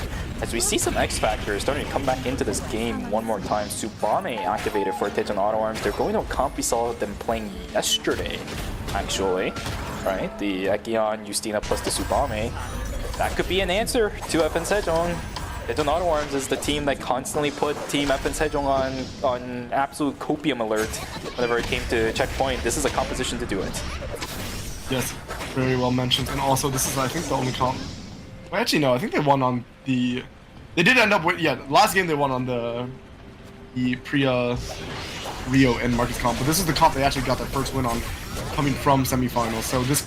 They've already shown prominence on this pick, and I really think Sadhands is... Oh! One circle getting very close to taking down HG2, but the damage stays true between Fancy and HG2's consistent DPS and the poke coming out from the to get a chase off of. Now Yeoman is looking for a combo. Pat skills Rami. Is there a follow-up anywhere nearby? No, but is going to land the root, and that should be the damage. Okay, yeah, with the blue, going to be enough to get Rami down. Rami looking for something to complete. Maybe a cross? I'm not sure what they're looking for to complete. Maybe. Yeah, to complete the temperance for themselves. Still not sitting on that, it's a little unfortunate. Altail burst, gets, nice blink on the explosive shot. Now gonna give Fancy a little chase. Is the ballistic advantage gonna reign true? No, Fancy just aura farming, standing completely still, dodging out on it. Yep, well done from them. Altail missing out on a kill, but the pressure inside of Hospital is gonna go in favor of Team Daydream, which means the Mutant Dogs are gonna go in favor of that team too. Pretty good pacing when it comes down to it. No real harm, no foul. Tejon Auto Arms sitting on 2 kills themselves, 3 for Team Golden Light and 1 for Team Insider. A bit of a slower game, I will say, when it comes to these early aggressions. It's been a pretty consistent thing ever since we kind of started going into the Game 2, Game 3 area already to begin with. Another botched Astra Burst from yet another one of our Justinas will end up costing them their lives. Riori gonna get taken down. Nice reactions from Team Golden Light to pick up their 4th kill of phase number 1. Still gonna get taken down by Team Insider as well. That's gonna be a bit of problems for Altail, as he will also go down, leaving the Johan by himself for the time being. Still on that green weapon. Oh, I'm wondering what they're missing out on. Oh, maybe a paper or probably actually a leather, right? I forget what you need in order to upgrade from the green Arcana to the green on that build. Yeah. But now we do see the Divine Intervention coming out, a lot of value out of that, and now the Pure Rage up. That hands with the jukes, my goodness!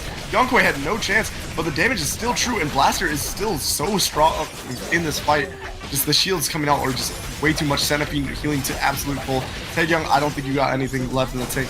Cinema, what you got for us? We do see Yonkoi going down, and it is the, or sorry, Sadhands going down, and it is the 2v2, but at this point you just want to run away. Don't want to lose too much more tempo, just gonna farm up. That was a pretty close fight, all things considered. It looked a lot worse when Sadhands initially went down, but was able to at least go 1-for-1. But that is the treat, going over to Team Always Incheon. Early game for Ekion is also not exactly the best time to fight as well. Yeah, you're on Sidewinder, so you're at least guaranteed the slow from Envenomization, but you don't have the Flame Barrier, you don't have the Guardian Suit. A lot of the threat that comes from Ekion is that he's just able to stay on top of you the whole time, but if the Ekion's getting bursted down that quick, despite having tank items, not really doing anything, you know? Force Field, yeah, it's cool, but you don't really have the extra HP, the bonus HP to really stack that off on. Still early in the game, so you really don't have anything to play off of to begin with, especially a Sidewinder. A bit annoying, but that's just the way that the cookie crumbles. Still, 3 kills for Daejeon Auto Arms. That does not swap this, as we are seeing an Arda coming into play for Team Daejeon, for not Daejeon, but Daegu Guardian. That's fun. Taekyung taken down again. Satan's in a whole heap of trouble. Hesto gonna get executed with the... I always forget what the name of it is. Is it Higurashi execution technique? What is it? Yeah, it is. It might be. Oh my! Satan's, you're the go! You're the go! You're the go! You're doing this! Oh my goodness! Trading out on that is absolutely insane with the HP disadvantage. Styling. That's why we really love to watch the ball, man. Styling. Absolutely. I think it's Higu. Yeah, it's something execution technique, and I always butcher the Japanese part of it. But I just say that. Save me the embarrassment of offending any of our potential JP. I'll search it up. I'll search it up here while we're waiting for something else to happen. All I know is that it is a Japanese name for the technique. I just don't know which school it is. Like at this point. Yeah, I don't think it's the Higurashi one. That would be a little It's reference. Higuruma. Higuruma, yeah. Higurashi would be a nice little reference though. Yeah, I know, right? That'll be something. That'll be interesting. But nope, it's Urumi. Execution technique, or elimination technique. We actually had that Pokemon. Execution at this point anyways. Here we go. Another fight finally beginning between, but Taeyong is dead. Yep, that's classic. It's still pretty early game for the Ekion to have enough bonus HP to handle all of that. That means everybody from Daejeon Auto Arms will just have to start backing away. Seiko still looking for more. He gets another, as Satan's is going to get taken down by a beautiful Blink Queen combination coming in. Tsubame getting caught by that, no less. Amazing play from Seiko. We do see... Oh, actually, yeah, no backup from the entirety of Golden Light, but able to avoid out on the knockback from the Smash Smithereens, and now it is FN Sejong, our Team 2 beat, chasing into Team DSG. And if you're the team that's getting chased when you're playing Arda plus Felix plus Elena, you know something disastrous has happened. Luckily, this is a team... Oh, using the lab to get out. Wait, no, but the explosive shot going out. Luckily, G-Rock going down. Cinema doing a little of agenting for Team FN Sejong. But luckily, one... Oh, wait. Only canceled on one. Yeah, actually. There was a... TB was right able to end it up. So. Wait. So, dude... I guess NCMB just started the channel earlier? Yeah, so what I think happened is the expulsion shot only tagged the Arda, because do you remember there's projectiles that come out from where the character is, and the further out it is, the less projectiles it's going to hit onto somebody. If somebody's standing right next to or in front of the person that's getting expulsion shotted, typically they won't get hit by it. Another fight coming through from Team Daejeon Auto Arms, but Taekyung has gone a little bit too far, not able to find Insane, but the third party from H2 on the backside, Sadhands gets a kill and goes back over to his totem, will be able to keep himself alive. It's a 1-for-1 trade from Team U-Rise Kangwon and Daejeon Auto Arms. Nice to see that this team is playing very aggressive. That gets third party by Youngman, who is just waiting for him with open arms inside a factory. Down goes Sadhands, so an overall 2-for-1 in between those three. Oh, so no, Cinema, you gotta stay alive. Cinema, get out of there. He's yeah, trying 2 seconds to left. I think that'll be fine. Yeah, Taekyung's gonna be up in 2, like, right now. But do you even want to spawn on Cinema? Cinema's gonna try to polyport to wherever is safe. Oh, and we do see NCMB actually getting hit on the pure rage uppercut. Did we not have delayed that kill? That's what Is there a chance that they get him? we've already seen it, right? I think we saw it yesterday, or was that an NA? I think it might have been NA. That wasn't NA. I think we could have... Yeah. I mean, it is a Felix, but I'm pretty sure all the cooldowns were blown just trying to make distance. I actually think you could have waited those 3 seconds and gotten a -200, which is definitely the optimal play if you want to be a bit of a nerd about it, right? Yep. But Shadow Step is a pretty good skill too, but you can only do it in one direction, so... Would have been a good play to deny it, -200 over to DS Guardians, which they would have been strapped for, right? They are so low on credits right now. If those -200 credits actually came through, they would be on poverty watch, but it's not the case. 240 for the Arda, then they call in a meteorite for the Felix. Getting rewarded for dying. unjust world, what can I say? But we do have Team FN Sejong giving chase to Team NRG. How are we looking at Team FN Sejong? This is our team to watch pretty consistently. The 3 core transitions, I think, probably on 1 circle, and Romantic is probably just waiting to get that Burgundy online this time. TMB, forced to use out the Tempest Hydra, goes in the complete opposite way as Taekyung is just going to dash his way back towards his teammates. Doesn't have the Flame Barrier, but does have the Guardian suit. That's a pretty big value. There's the Astro Burst coming through. I don't think that was really well set. That means Fancy's going to be set all the way on the backside, but Youngmun has a really good angle on fighting this. Down goes Insane. Follow through is going to be there from HD2, although the damage exchange is actually not bad. Lasers are starting to pop on in, and HD2 might be in a little bit of trouble himself. Nodanel about to get caught out by the Tia. Down goes yet another. Is this the end of NRG? Yellow is all they need in order to tag it. The further he walks away, the easier it is. There it is. New Rise Gangwon taken out of game number 6. 1 kill, 1 point. That's all they get. This is actually, I think, really good. Goodness, wow, look at that engagement. But Benefit going down almost immediately. But honestly, did get the value out of the Divine Intervention, but does Blaster have enough gas in the tank? The Totem coming out. What cooldowns do we have to turn the fight? Are we going to be able to? No, the freeze coming out for J-Work, really huge. And now NCMB with the follow-up damage. You know, one thing I've always noticed, by the way, is it's always the marksman pilots on the Felix. I get that the orb blocking is very similar, and this way space is very similar. Honestly, playing a marksman character when you're playing the Felix, but it's just interesting to see like the complete shift of playstyle. But I think every good Felix in Korea is actually also a marksman player.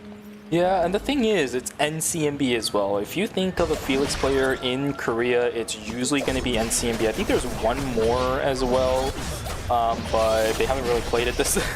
They haven't really played it this season. There's a catch out over onto Yana. Unfortunately, will get taken down -200 for Team Insider.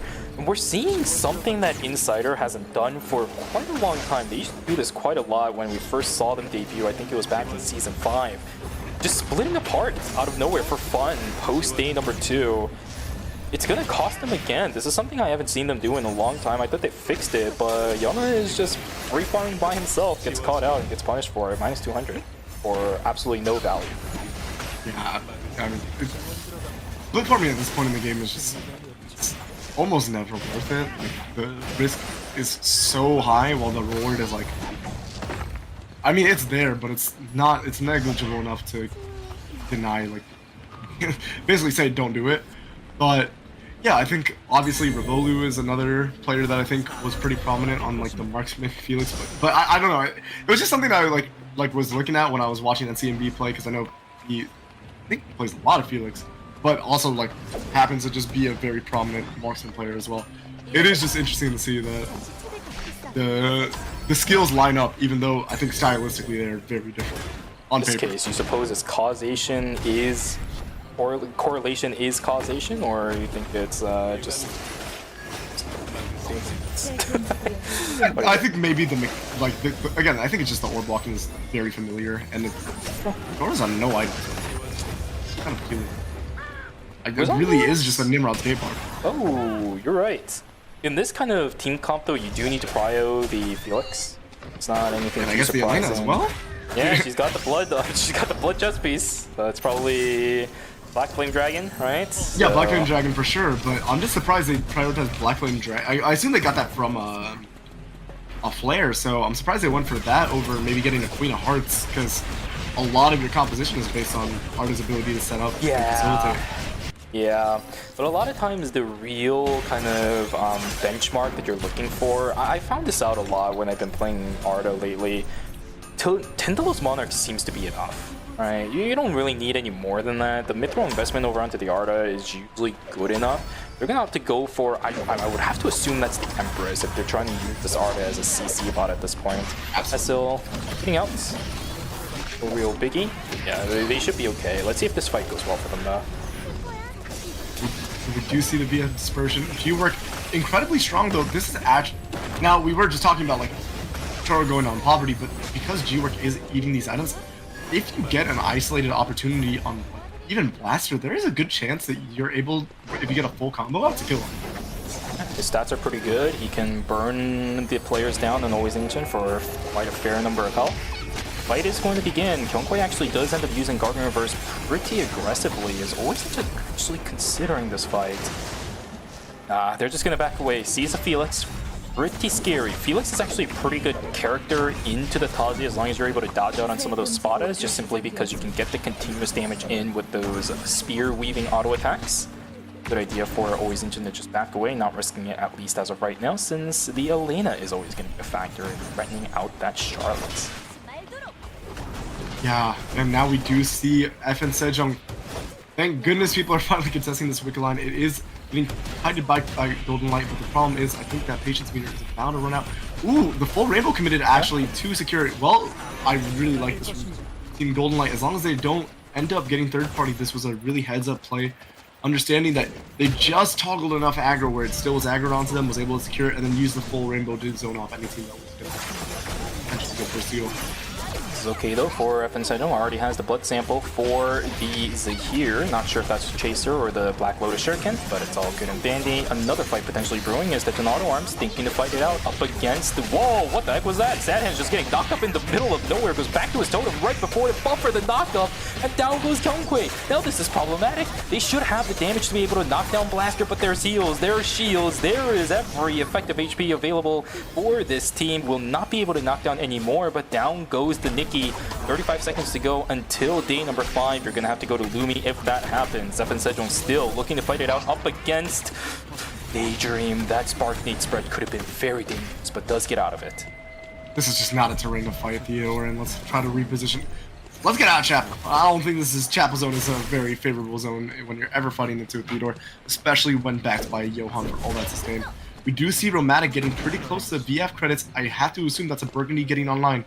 And I really do like that itemization choice, if that is what we're deciding to do. Ballistic advantage coming out. Oh, they're going to try to engage? I mean, Altail does have the ultimate, right?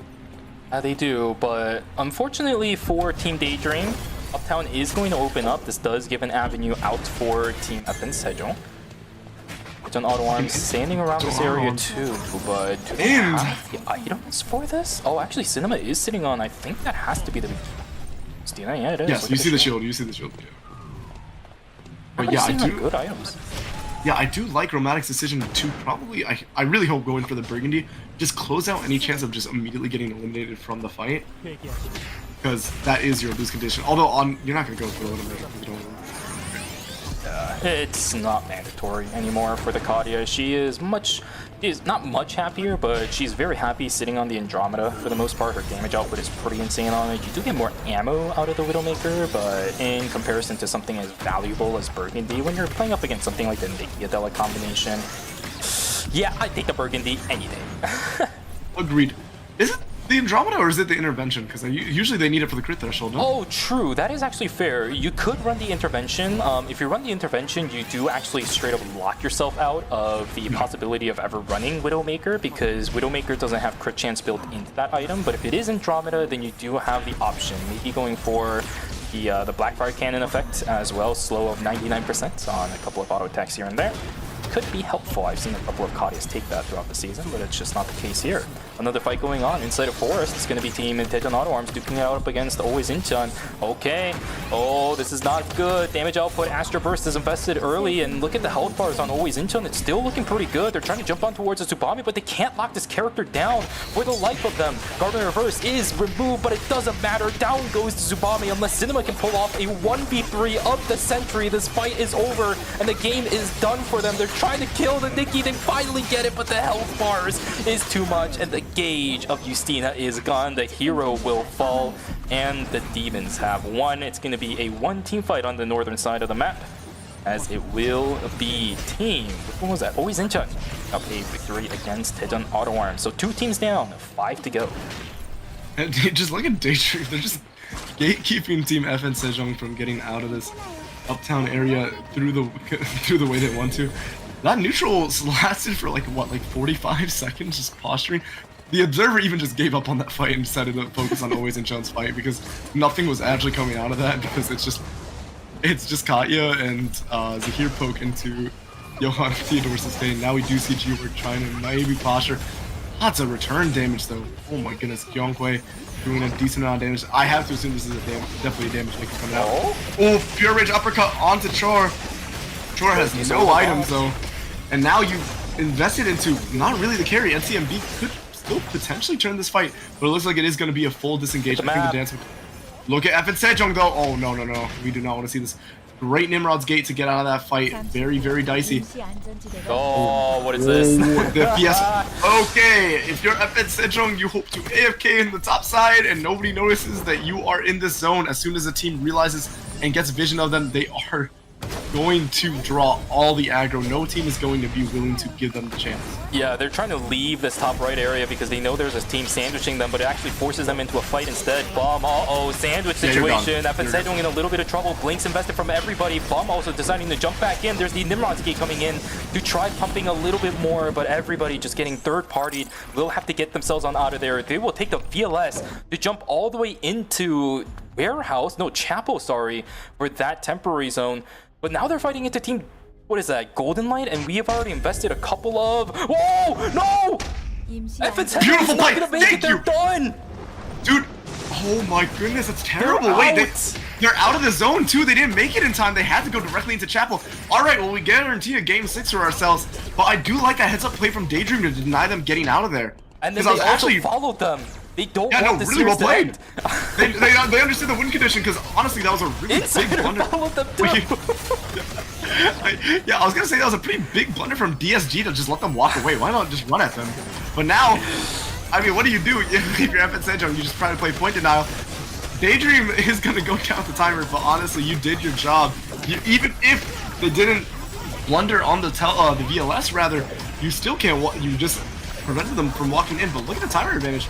They had to go into the zone, and now Fancy is really caught out to follow up. But the Peacemaker, the Astro Burst coming, all these cooldowns coming out to stay alive. But you don't have the timer, it doesn't matter unless Yeoman can get the kill.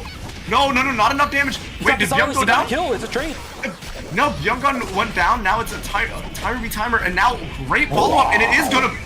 Wait, what did the Adele die to? Youngman. Okay, so Youngman landed a red onto Seiko, and then predicted the castling through the yellow into the Chapel building yellow, and then the color combo wasn't enough to do the lead. Oh, okay, yeah, I was wondering if that yellow actually had any other colors on top of him. Really well played, and Yoman just kind of 1v9 that fight. Let's be honest, the bat skill onto the Suwa as well. Really well played. What is that? I think that puts Golden Time very close to checkpoint. If they win this lobby, is a checkpoint? Yes, they're looking for 23 points. They're right now looking for 24.5. If they win this game, they will be in checkpoint, but they have to win this game in order to do it. Always Incheon not in contention for it. They'll be at max 21.5. They also need 23 as well. So, for Golden Light, it's a chance to be in checkpoint. For Team Always Incheon, it's to deny Golden Light from being in there and also to get themselves even closer to that checkpoint mark.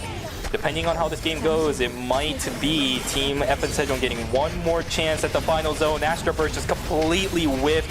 The Peacemaker is just so low value. No damage dealt at all to the members of Team Always Incheon except for that one.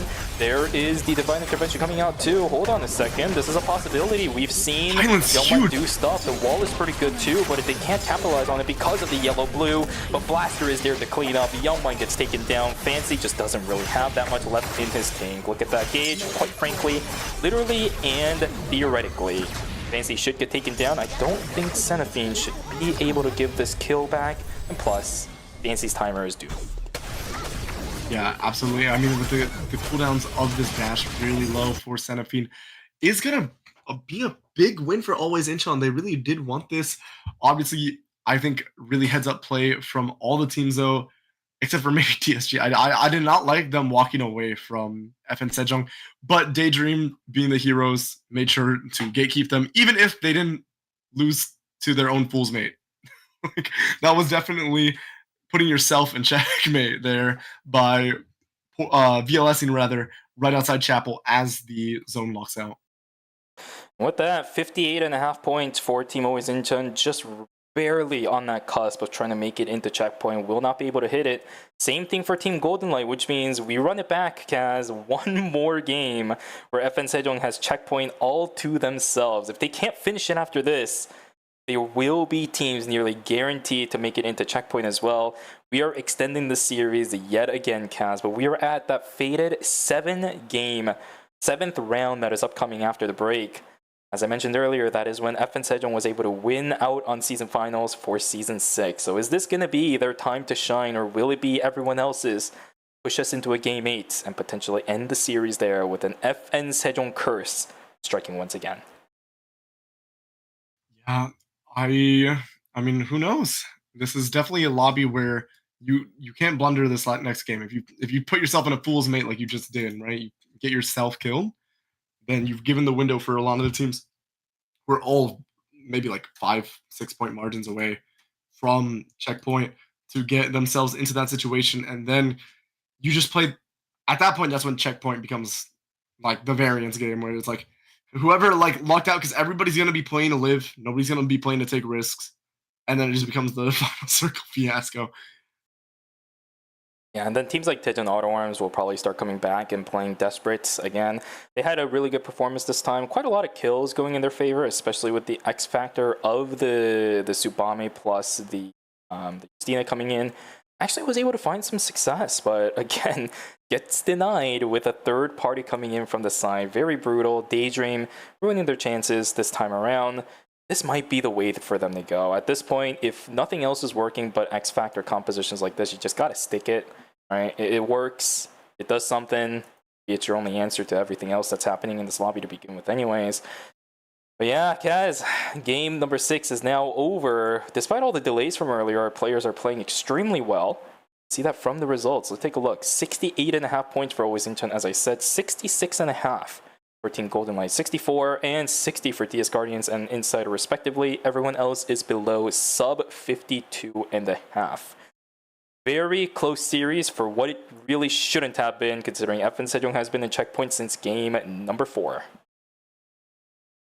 Yeah, I mean, colossal blunder on the Chapel VLS, and now you got one last shot before I'm pretty sure at least we're gonna see 3 games in checkpoint. Yeah. And then it's hands up. It's caught. It's out of your hands at that point. It's up to kind of the. I mean, to quote Blue, like, you know, you got to make your own luck in those situations. Yes. You know, that's the final piece.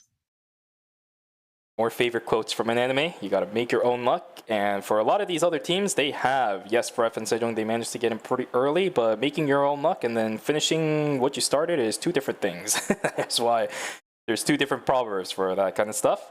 Very unlucky for FN Sejong, but very lucky for everybody else. Guys, that was game number 6, an even number of games. You know what that means? We're gonna have a break to go catch some breathers and allow these teams to think about a bit more on the strategy on how to deal with this FN Sejong team. Guys, we'll be back, so grab some water, go grab a snack, and go take a stretch. It might be the last time you do it for this season here on the Eternal Returning Game channel. We'll see you guys back here for Game 7 and a potential for 8.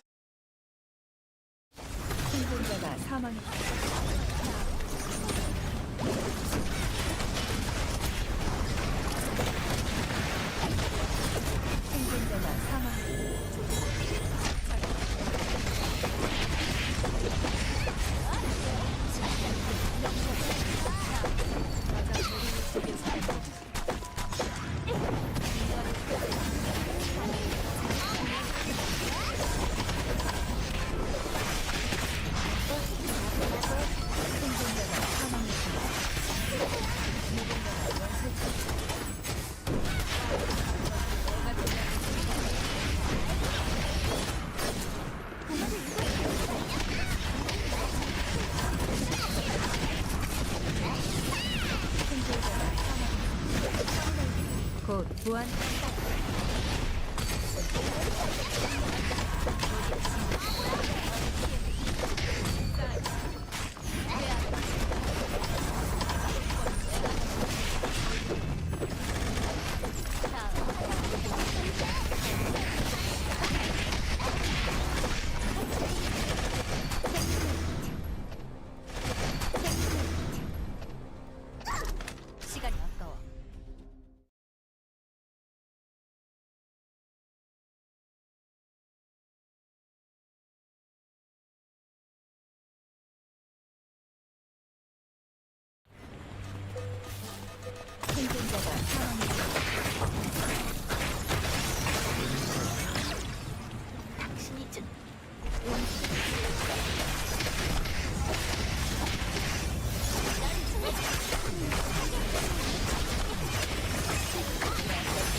최종 운전기가 회복되었습니다.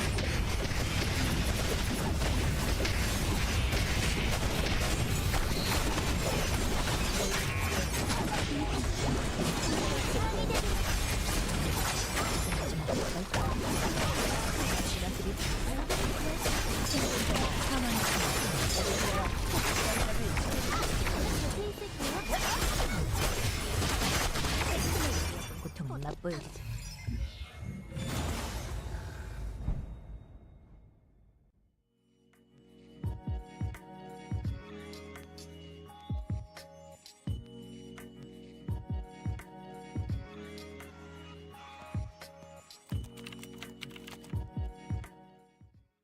수업 끝. 같이 놀래? 나도 같이 갈 거야.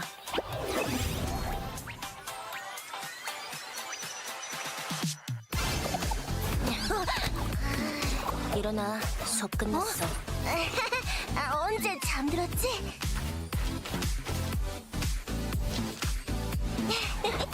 우리 간만에 사진 찍을까? 그러지 뭐. 하나, 둘. 짜잔. 둘이 찍은 사진 내 계정에 올려도 되지? 마음대로 해. 오늘도 열심히 공부했다. 잠만 잘 놓고선.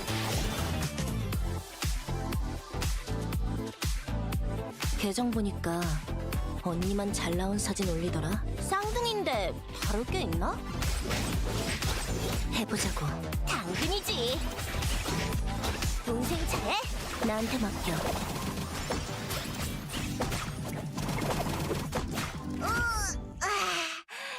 잘 놀았다. 덕분에 좀 상쾌해졌어.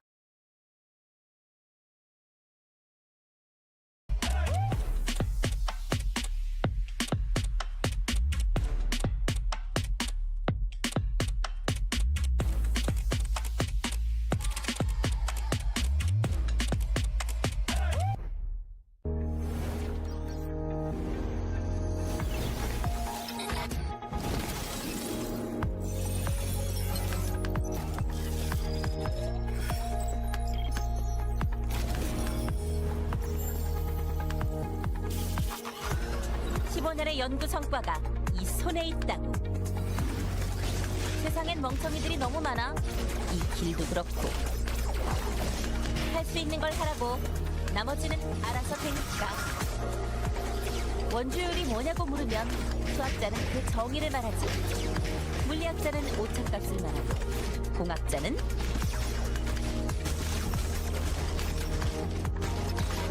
적응하지 못하면 도태되는 거지.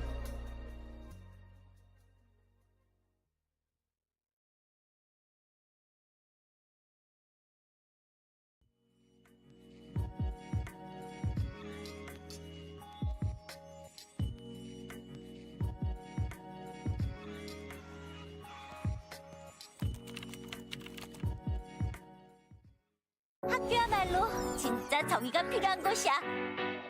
준비 완료! 정의의 히어로 유스티나 등장! 용기와 각오가 길을 열어줄 거야. 놓치지 않아! 정의의 이름으로!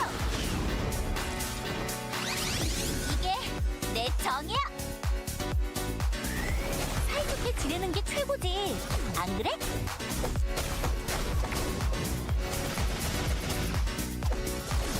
오늘보다 더 평화로운 내일이 되길.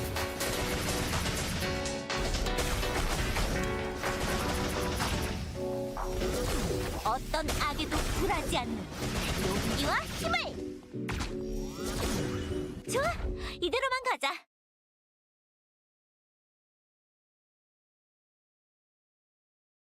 This is QCK Performance. Pick your preferred surface. Extra fast glide with next to no resistance. Control and precision, or a perfect mix of the two. This is precision made personal.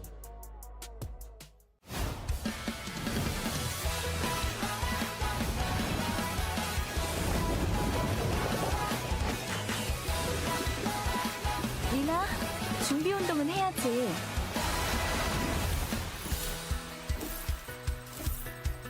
하나, 둘.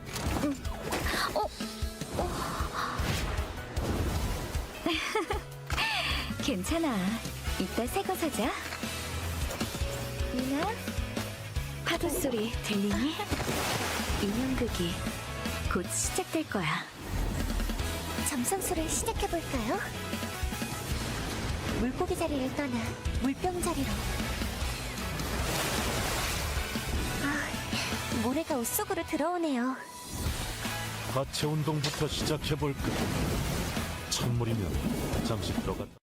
Welcome back, everybody, from the break. We are just coming out from game number 6, finally starting to make our headway into the 4th block of games that we're going to be playing today. We don't even know if we're going to play all of it because we are at game number 7. One team has been in checkpoint for 3 games now and still hasn't been able to finish it out. Can you take a guess which team it is if you are joining us now? There's a very common team that has been struggling with situations like this very, very often. But yes, welcome back, everybody. We are now back once again with the ERM Season 7 Finals, game number 7.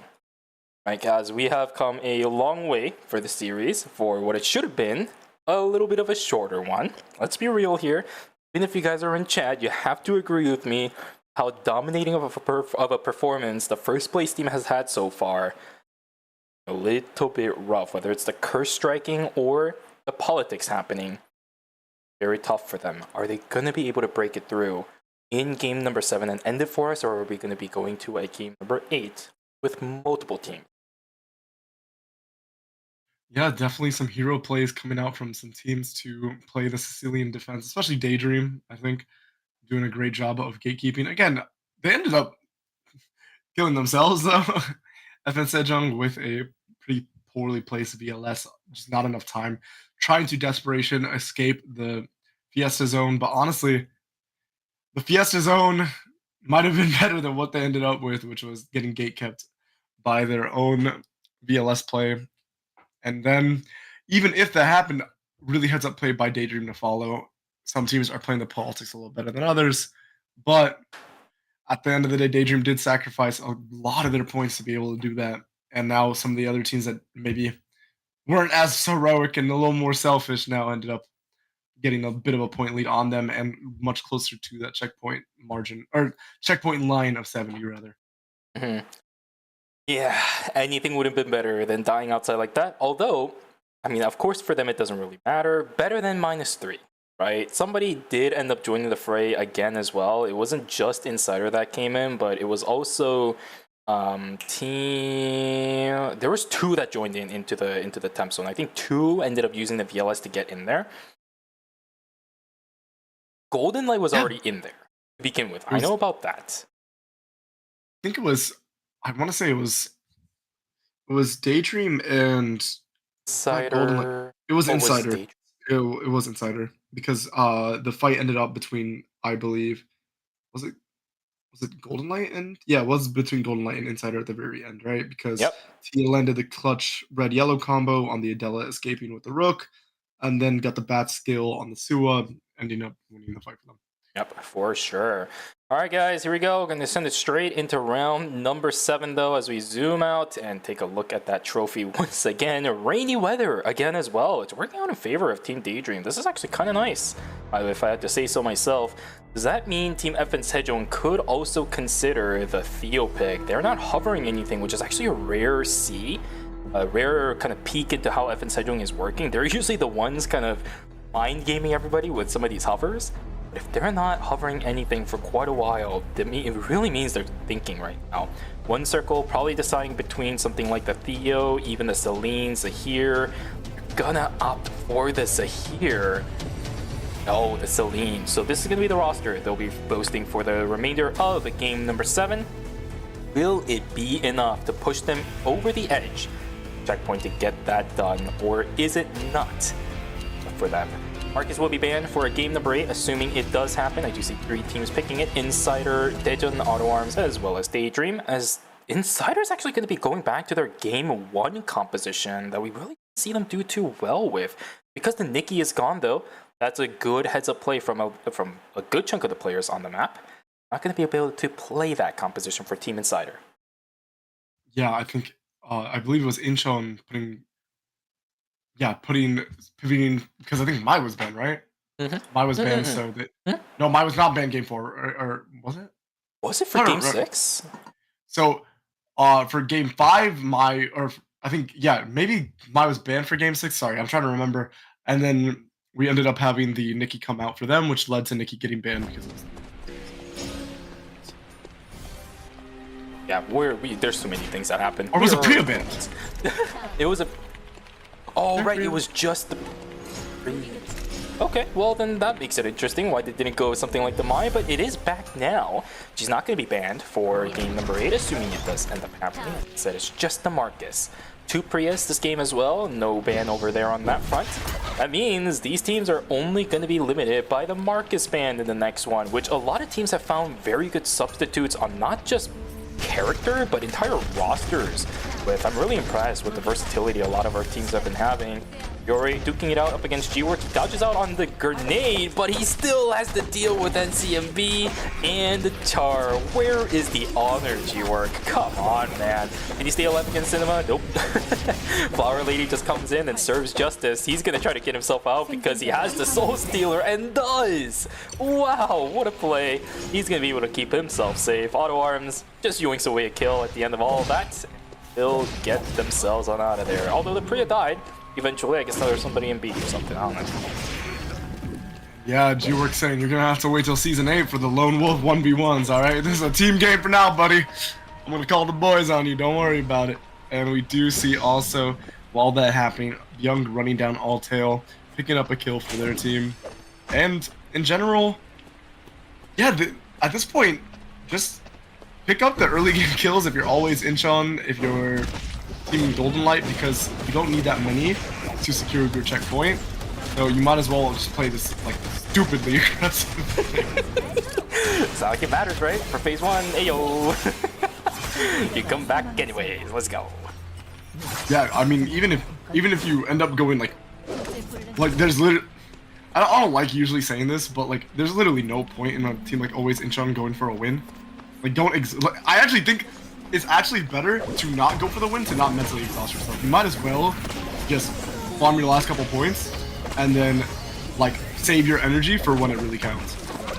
Easiest way for this game to end for a team like always Incheon is to wipe FN Sedong early, take care of that serious condition, and then you can just pop early if you really want to as well. It's going to open up opportunities for, of course, everybody else in the lobby to grab some points. Maybe they'll also get themselves in a checkpoint. But I think you're right. At this point, we're in a 7-game series. It's been quite a long time, not just for us, not just for you guys, but even for the players as well.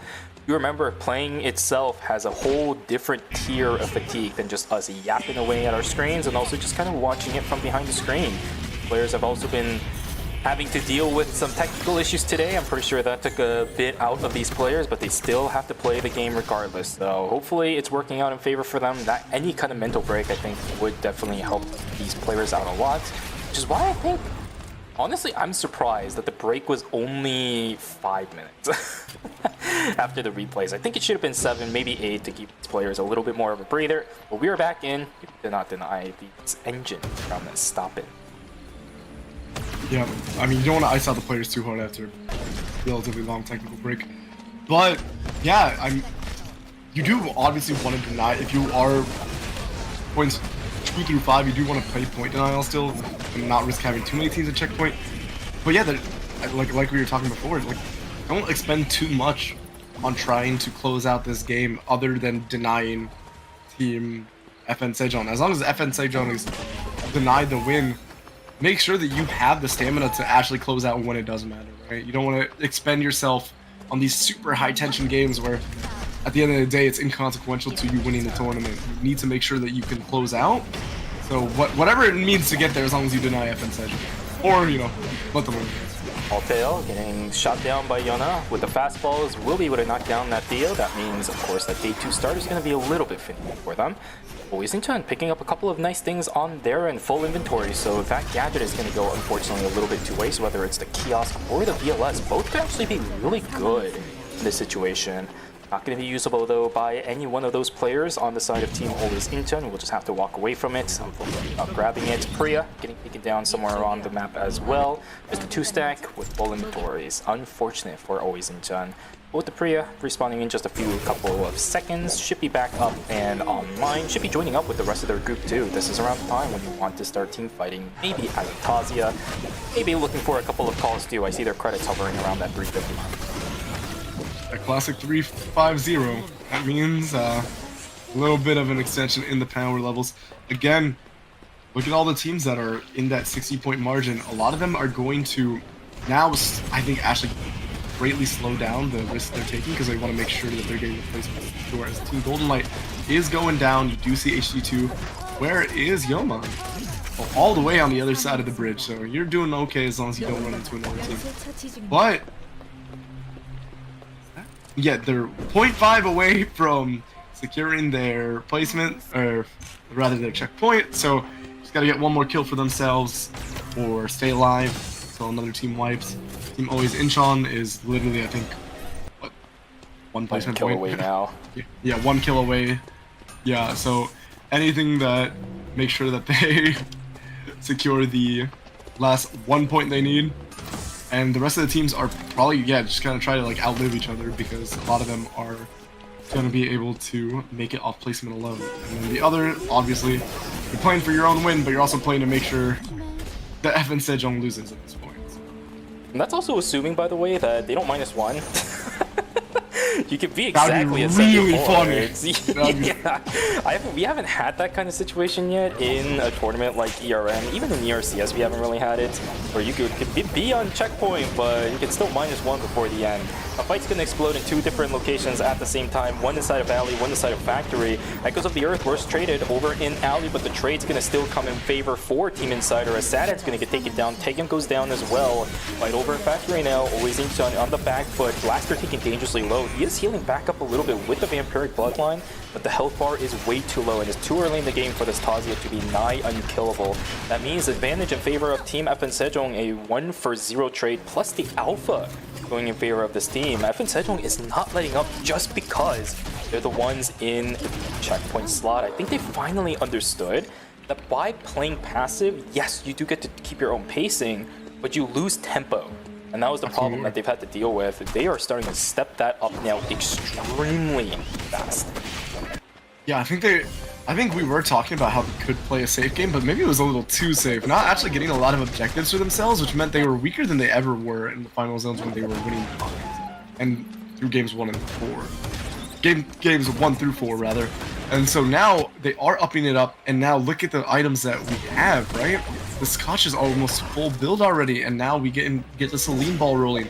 And that means we can actually probably see this Burgundy get online, the Chaser get online, which is the items that you really want to greed for, right? And that's when you secure that end game themselves. Tough for a lot of these teams. Day 3 is upon us very soon. 40 seconds to go until that pops. Pacing throughout the entire course of the game has been pretty solid for Insider, Golden Light, and FN Sejong. Everybody else is just kind of trudging around, finding whatever they can. It's just those 3 teams that are kind of spearheading the entire pace of the game in and of itself. The entire game revolves around these 3 teams. They've been so aggressive, but they're finding angles wherever they go. It's not the greatest of looks right now, right? Everyone has to stop FN Sejong, but the 3 teams that are dominating the lobby have not gone up against each other. It's been real quiet on the front for these players. Another fight's gonna start coming in. SMG burst is pretty good from G-Work, but he gets completely isolated, caught out, and taken down with a free at last. I believe that was a day 2 death. But still, the timers are going to tick. If Char falls down, none of that matters. He's going to be able to get himself on out. A lot of timers going to be invested by Char to continue running as that My Insider still reigning supreme as they will pick up yet another couple of kills inside a gas station and pick up a meteorite on top of it as well. 6 TS plus a meteorite picked up at number 3. You know, I never noticed this before, but I think Taeyeon is the only player I noticed that rushes Hermes. It's really interesting. But I think it's because you're enabled. Yeah, because you're enabled by the Priya, I think it actually has a lot of value because, oh, that is a huge couple, and oh, Sadie is actually able to get the electric shift out of the haze follow-up even after getting tagged by the full rainbow. Yeah. but it's just gonna be a complete disengage, I think. Echoes of the Earth. Actually, wait, the flip coming out, and then the knockout of the ultimate. Tag, you are a demon. Really well played, and now actually the turn potential is there. There's a lot of sustain coming out from the Marcus, maybe a little too deep, but no, look at the siphoning Maelstrom. So much hope, but just barely not enough damage to kill Fancy there. And now the kiosk priority goes over to Team Golden Light, and now they're gonna get the res. But I mean, I think it should be a trade res, right? So it's -200 versus an actual full pickup, right? That sucks. If this Siphon Maelstrom actually popped in time, Taken lives there, and there's a high possibility Golden Light would have actually completely wiped, which would have been really bad, I think, for the entire lobby, right? I said this team was kind of running over everybody. We still have yet to see Golden Light versus FNCheong out of necessity. It could be the deciding factor for Team FNCheong. Maybe now with Golden Light still in play, possibility we go to a game number 8. But that all depends on FNCheong again, whether or not they keep up with this pace, or are they going to slow down a little bit, maybe play at their own game instead. I'm not entirely sure. Transitions are looking way better than the previous couple of games they've been on checkpoint, though. Look at that, 4 items on 1 circle, 5 on romantic with 2 on bot. Yeah, I want to comment on this because it's actually the first lobby we've really seen the dangers of being the checkpoint team in a lobby where there's 8 alive. Because everybody knows what composition you've been playing and what composition, even if you don't have the name tags on, in a third-party scenario, am I not gonna choose the Celine team? I mean, there's only one Celine pilot in the lobby, so like, it's dangerous. So you actually do need to start clearing out the lobby before you get in these situations where you never actually get a chance to fight because you're just going to get targeted in third parties. Or even play the map later, right? I talked about it in the earlier portions of the series where I think it was somewhere around games 2, maybe game 3. They got the wig, they got the advantage, and never let the teams get a flank angle on them. But this is not a good fight. The Haze Rockets just did way too much at the beginning of the game. Fiore with a really solid advantage. Yona's gonna get taken down, and Seiko just tags himself with the free at last.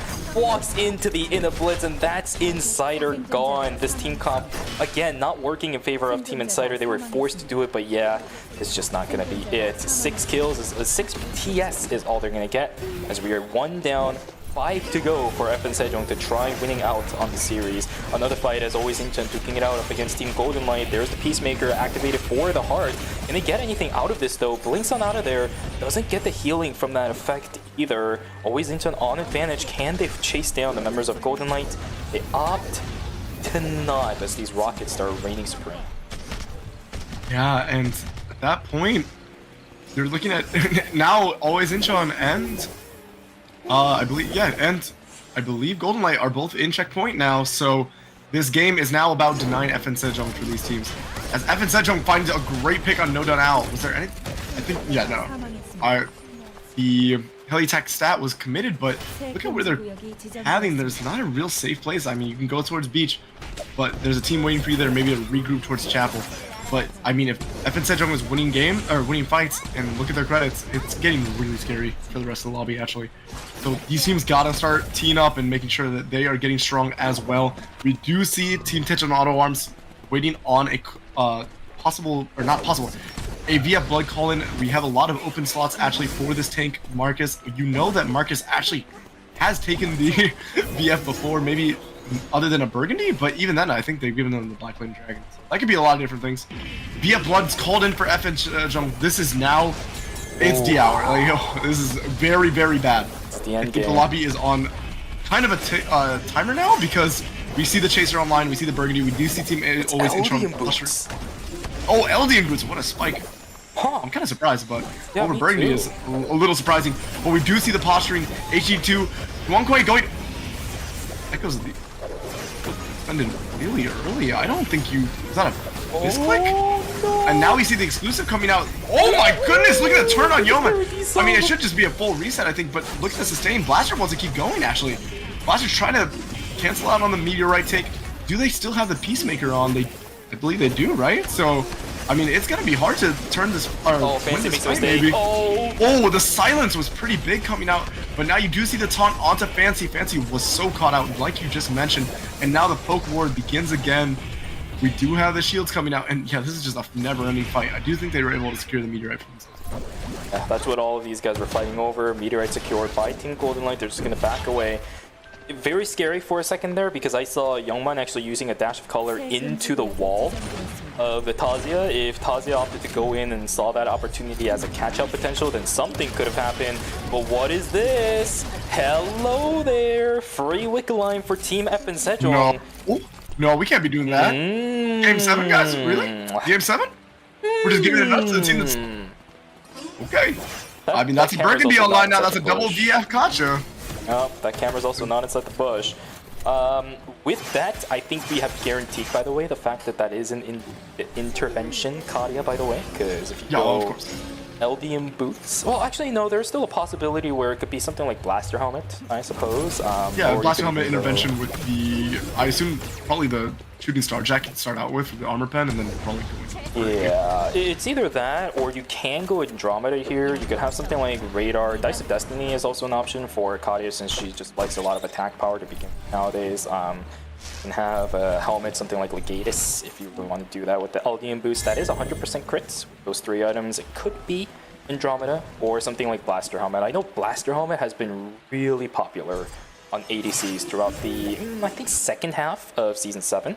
The bonus damage coming out from that chaining effect is actually a lot more than teams might think, and this is bad. Look at the map state. Remember what I said earlier about not having to watch flank as Team FN Sejong? Look at where they are. Do you see any flank angles on this? and that's, I mean, this team is already so scaled. Did they get any more alone time? Like, yeah, no, it's dangerous because that's a fully itemized bum now too, and they have won games where bum is on 2 items. Oh. This is not good. And if you are a fan of drops, you gotta start praying that some real drops. yeah, or any team in the lobby. But I know you guys are here. I know why you guys are asking for more games. It's not.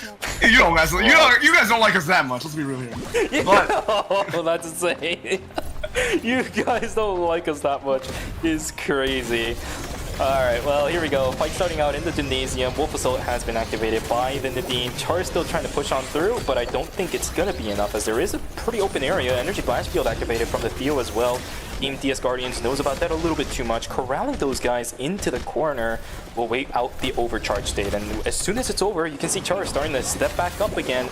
This is how you're supposed to play up against Theo. Please read and study on that. There, oh, Smash Smithereens goes into 2. There is the knockdown over onto the Kadia, chasing over onto Riori. Electric shift into one more Hana that should finish that off. Ildanel, last one alive on their team. NRG in shambles. That's another team in the gutters as FN Sejong still controls the south side. but I'm really not liking FN Sejong's position. It's just too safe. I think they've been able to secure vision of both of the zones that they could possibly like really get into these third-party scenarios. And I feel like at this point, if you don't see them in the temp zone, maybe you just go to the other temp zone. Yep. If like, because I think every team that wants to contest checkpoint that can possibly do it off one game without a win is already in that situation. Yep. So just go hunt them down. The thing is, this is actually a really good set of temporary and final zones. Oh, whoa. The TSA was single digit. She had to blink on out of there. Keeping herself safe, but always in Chen. I don't think it's going to let this go too easily. Yes, they will as the distance has been made. But going back to what I was talking about, Archery's range and Beach don't have any hyper loops. They all have to walk into red in order to get to it. So if teams don't keep a heads up on where FN Sejong is, there's a possibility FN Sejong just holds the bottom side by themselves and nobody can contest them. Because once you're stuck in archery range, you really have to make the decision fast. Are we going to hyperloop in towards Beach from the gas station hyperloop? And if you do that, a couple of other teams might have the same idea. Now you have to clash. Now you're outside of a temporary zone. It might be really rough. I love the spot that FN Sejong is in right now. They're still trying to get a little bit more control to push the teams outside of the south side. They're just trying to prevent as many people from clustering in onto the beach temp zone as possible. But always Incheon has a bit of the positioning, at least for the time being. We're going to start walking in. The damage over onto Centipede is pretty good. Half HP now for the Priya. In exchange, Romantic taken down to about a 9. They're going to try to fight over the Soul Stealer in. They're trying to just wipe teams one after another. Kyungkwae goes a little bit too far in. The damage output is pretty good. Damage return from Blaster onto Bum. Solar System Miniature has been activated. A lot of good damage coming from in a blitz as well. But we can see how fatter the wallet of FN Sejong is. A team, two That's a teams play from actually FN jumping Sejong. in, but they're going to the north. You don't know what you're getting into. Well played. I think they understood that teams are probably going to start converging because they haven't seen them in archery range. Now probably gets that honest 1v1. You do see Taeyong on auto arms trying to take some forward space. Taeyong is really strong. Look at the damage of Taeyong! Almost gone!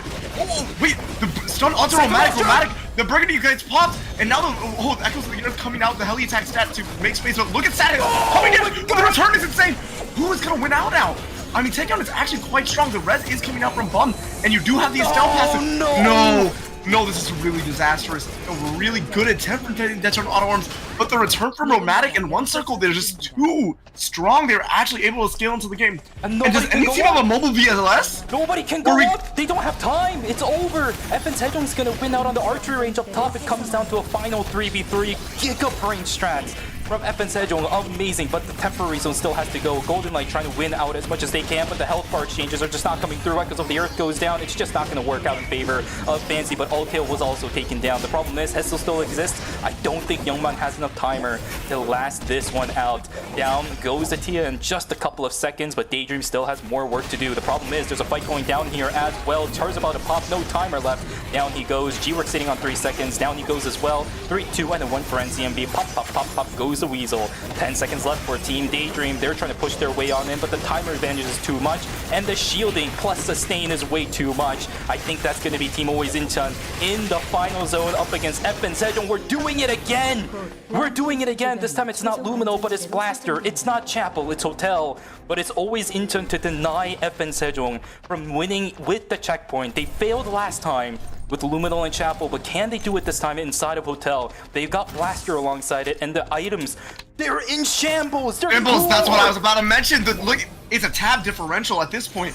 You have to help. Blaster is putting out absolute heroics. Look at the item difference. Full build on tank versus 3 items on tank, and Xenophine is only sitting on 3 items. It's poverty season. The collective credits comparatively are like probably 1,000 differential right now, maybe more than that, 1,500 at least. And now the fight begins, the posturing begins. Romatic has so much damage, the poke from one circle as well. This is looking really disastrous. Blaster has to put up an absolute performance. The shields are coming out to try to mitigate any of the poke coming out, but as the team starts pushing forward, look at the blast packs pushing out. Look at damage on Centipede from 2 autos in a queue from Romatic, and now they're so zoned out. How do you do this now? You have to deal with the Celine. Blaster's trying to do something, but no value out of the dashes. Kyungkwae can't even find a dash onto Romantic either. This is looking terrible. Centipede dodges out on the blast wave. There's the jump coming in. Kyungkwae, can you find something against... What is that totem from Blaster? It's a complete fumble. Down goes Centipede. Down goes Blaster. That's it. And it's over. That's it. Absolute disastrous totem there. What was going on? I think they just maybe misclicked, but now you lose all your threat. Gyeongkwae got a taunt off onto Romatic and popped the Burgundy. The fight was looking maybe semi-salvageable, and then you just had no follow-up because the Tazi is just frozen in place like many units away. Wow, FN Sejong 2 seasons in a row. The debut of FN_Bum is gonna go to fruition. The entire season was not in vain as they hoist the trophy. FN Sejong will be your champions of Eternal Return Masters Season 7 Season Finals. Congratulations to Bum, One Circle, and Romatic as they continue the legacy of the OG3. Look at the emotions running really high for Bum. You got to be proud of yourself. You're coming into a new roster and just absolutely smoking it. Fantastic. Yeah, Romantic is like, yeah, we've been in this situation before. Don't worry about it. Yeah, we got this. No worries. Guys like us. But yeah, I mean, the checkpoint is stressful. So congratulations to FN Sejong. Really, even though they choked 2 games, I mean, they won 5 out of 7 games. Absolutely well-deserved. They were by far the best team on the server today. Absolute cinema today. Congratulations once again to FN Sejong. I mean, yeah, you can see the emotions running rampant on Bum's face right now. I'm pretty sure he has a lot of thoughts going through his mind. I know There were some times where I've seen some screenshots, and even sometimes when Bum's been streaming as well, he's been talking about maybe potentially living up to Nana's expectations, his legacy as well. I think he cemented himself as one of the best with this tournament alone, is able to push through a lot of doubters who doubted Team FN Sejong with Bum coming in instead of Nana at the beginning of the season. This sets it straight. FN Sejong still reigns supreme. Yes, the curse sets in for 2 rounds, but by the 3rd round, 3rd time's the charm. Kaz, they are able to push on through and break the curse that has haunted FN Sejong for seasons on end, even with player on their team. And once again, congratulations to Bum, and look at that, Nana's there too as well. I mean, look at this. How heartwarming of a scene is that? Nana was there passing to the take torch pictures as kind of well. thing, you know, like just coming up to stage to congratulate Bum especially, right? Giving him a hug. Very, very heartwarming to see. So well deserved by FN Sejong. You know, when you're winning 5 out of 7 games, there's nobody more fitting for the trophy, right? Yep, and it's even better as well as Romantic in one circle give the trophy over to Bum to hold. What a picture-perfect moment for these players. Guys, it's the end of the season.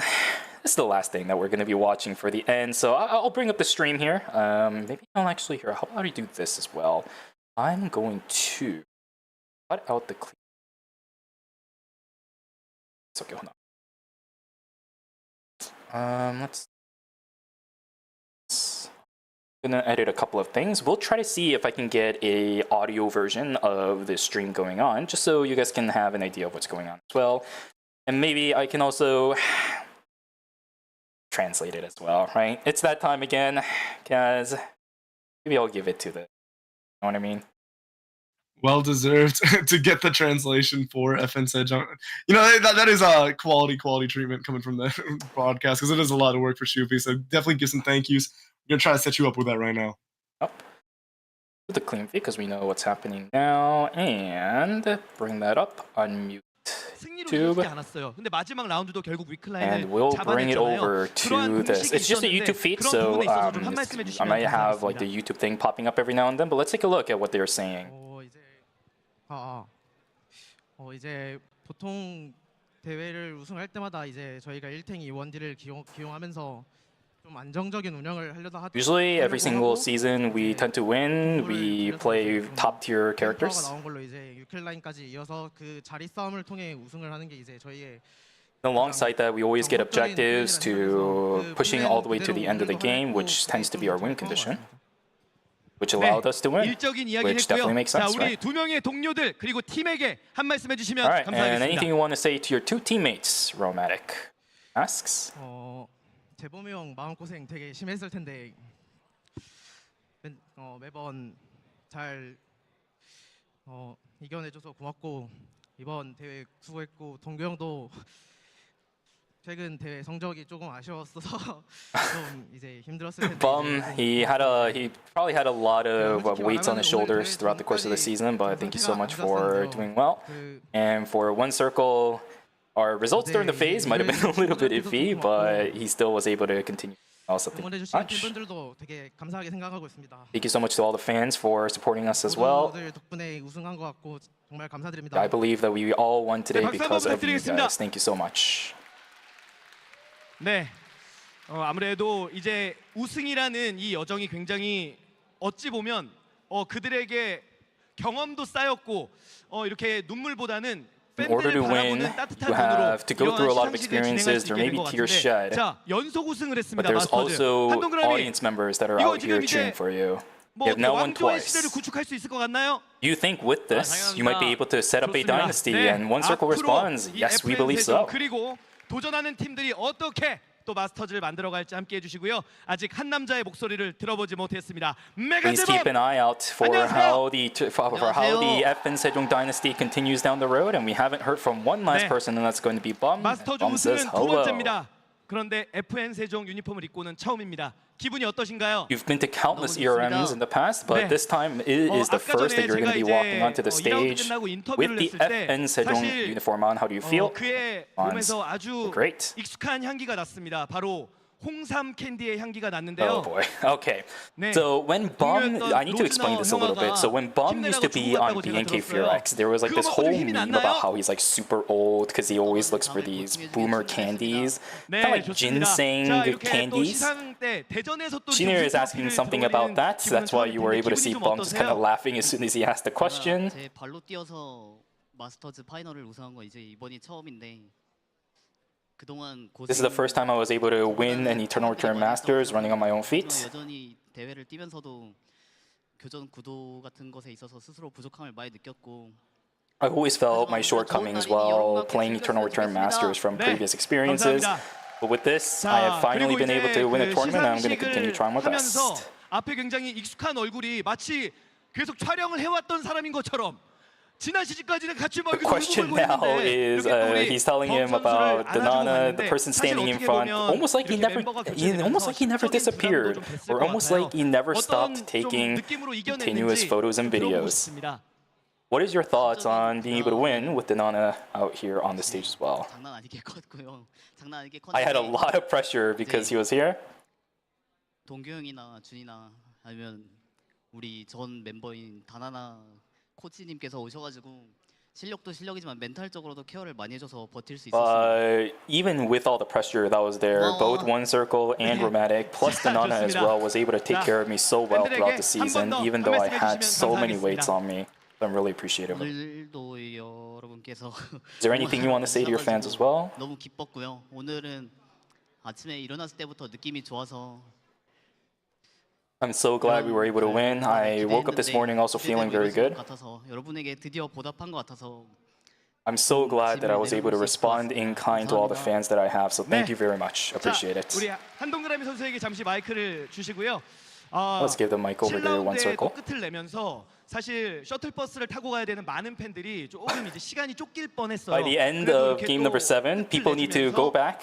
Riding the shuttle buses is one of the reasons why we actually ended up starting early today. 자, 또 대표해서 우리 이터널 리턴 마스터즈 후기를 한번 또 남겨보도록 하겠습니다. We're kind of glad that the games were able to end pretty quickly. Is there any last comments you want to make for all the Eternal Return players around the world? 이제 또 목표를 이제 셔틀버스 가기 전에 끝내는 걸로 개인적으로 한번 생각을 했었는데 We were planning on finishing it before the shuttle buses had to leave. 그리고 오늘 시즌 7 대전 마스터즈도 정말 많은 분들이 와주셔가지고 감사하다는 말씀 드리고 싶고 We're so thankful for all the people, for the many fans that came out to watch us play 오래 ERM. 기다리신 팬분들께 보답할 수 있어서 정말 좋았습니다. 감사합니다. I'm so glad that we were able to pay back all the favors that our fans have done for us. Thank you very much. 아래쪽으로 모시고 이제 시상식 진행하도록 하겠습니다. All right, and in classic Nimon fashion, we're going to go straight into this with the ceremony as well. Kaz, what do you think? What do you think? There's not that much translations that needs to be done for the rest because it's just people coming up onto the stage as well as the award ceremony. What are your afterthoughts of what happened today? I mean, I was rooting for either FN Sejong or Always in Chong. I was like a fan, so I've been a big fan of Romantic and One Circle for a very long time. I think they are fantastic players and really deserving. And it really was exciting to see that Bum coming from a very different role, I think, when through his role on BK Fear X, often playing a lot more like damage and carry-esque characters or bruiser characters, right? Being able to just kind of perfectly blend in with those like solo frontline role that he's had to play for FN Sejong. But he adapted perfectly. He was, well, I wouldn't really say the carry role because he still did play the front line, but a lot of times he was bringing out very unconventional characters like the Isaac coming through. I know he was very originally well known as an Ekion player, but he had to divert away from that to suit his team's needs.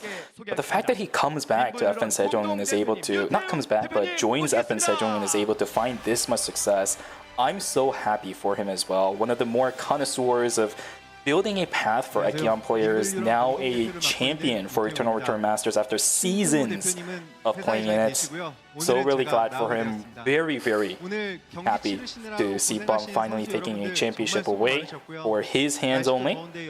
Alongside that, Romantic and One Circle, amazing as always, never letting us down with the performances. They are constantly able to show us on this roster of FN Sejong, quickly able to adapt to the gameplay style of Bum as well. It's going to be different than Danana. We don't see the necessary, just kind of all-in initiations that we see from Danana time and time again. This time it was a bit more of a wall that Bum played, but that's the adjustments that One Circle and Romantic was able to do. So an even more impressive season for those two players.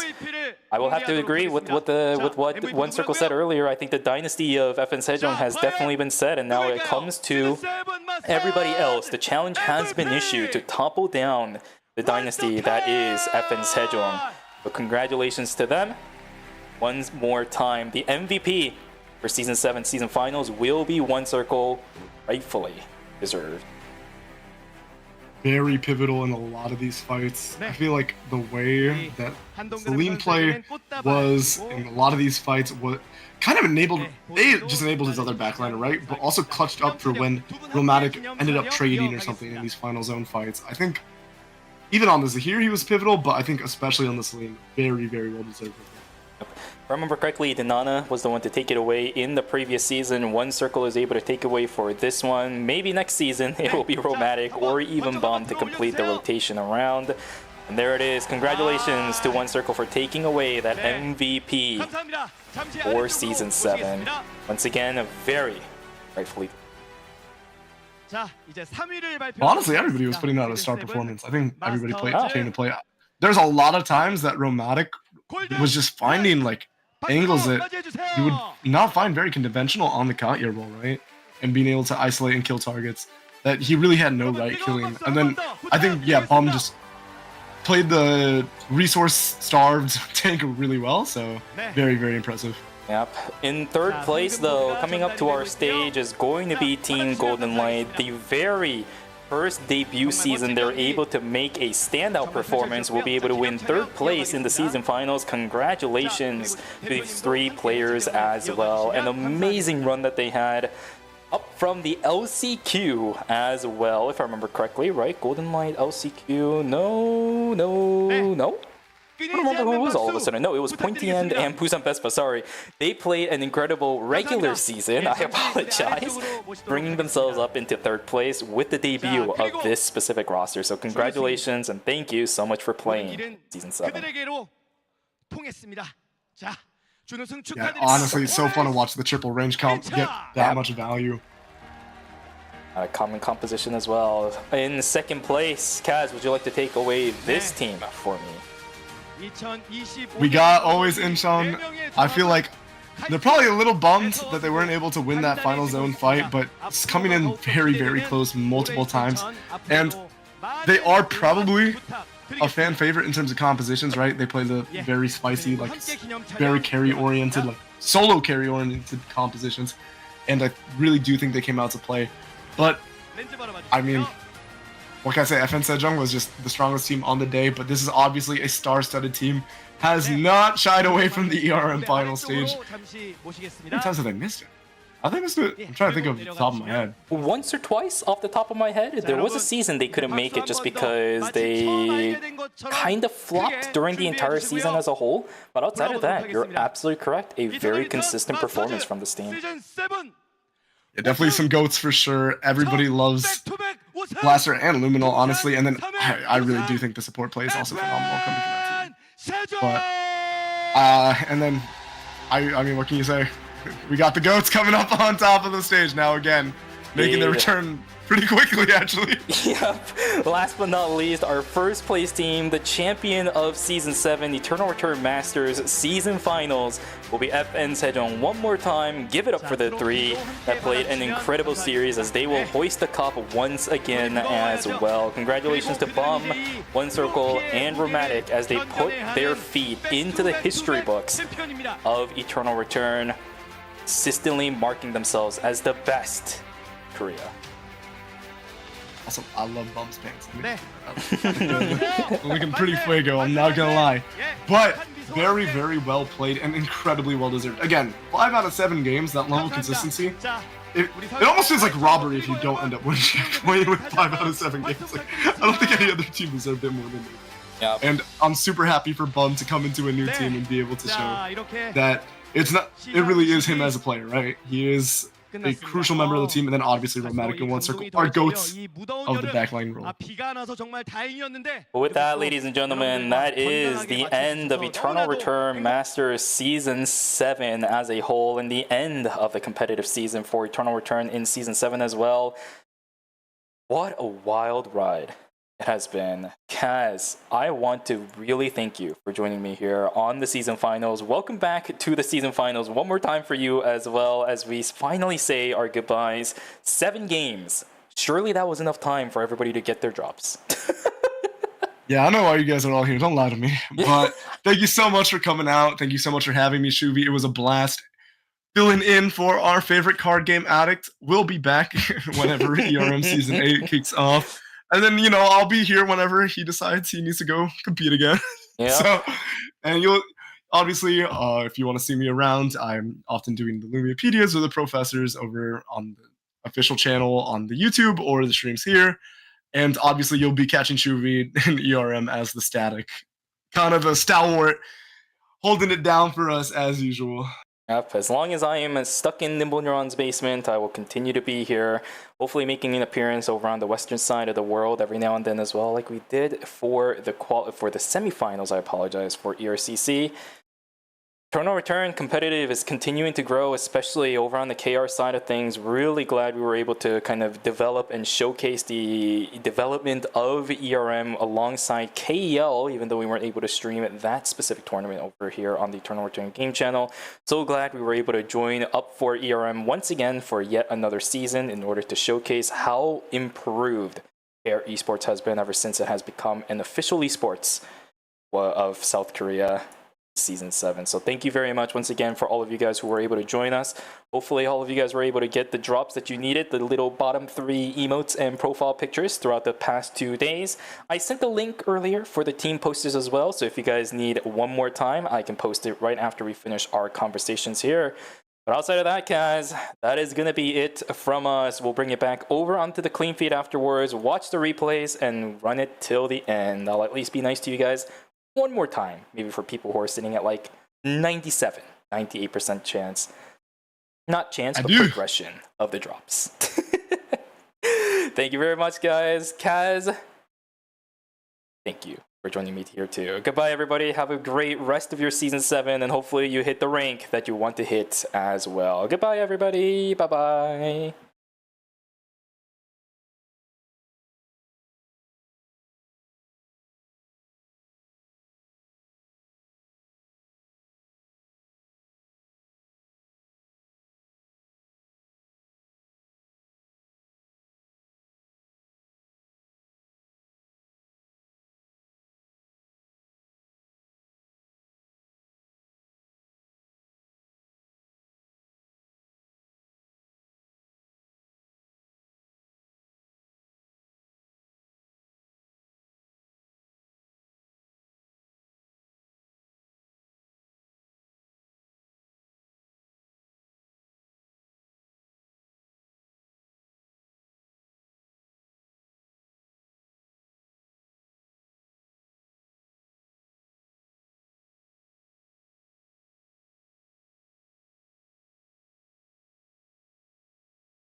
곧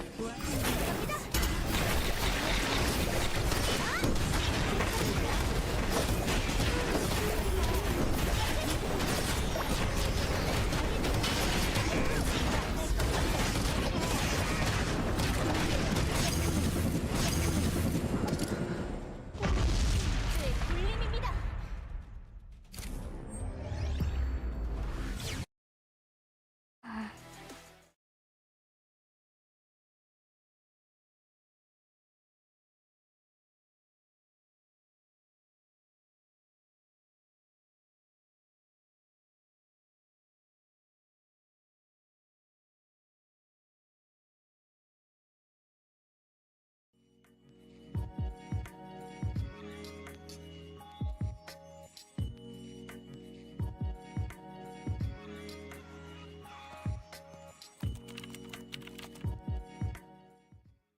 수업 끝.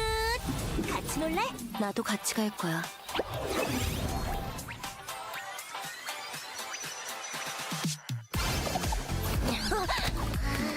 일어나. 수업 끝났어.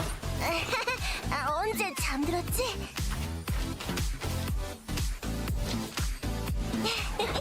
우리 간만에 사진 찍을까? 그러지 뭐. 하나, 둘. 짜잔. 둘이 찍은 사진 내 계정에 올려도 되지? 마음대로 해. 오늘도 열심히 공부했다. 잠만 잘 놓고선.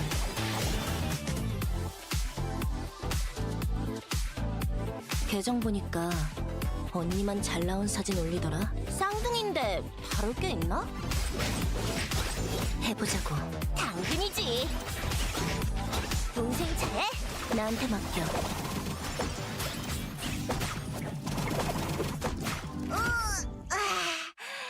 잘 놀았다. 덕분에 좀 상쾌해졌어.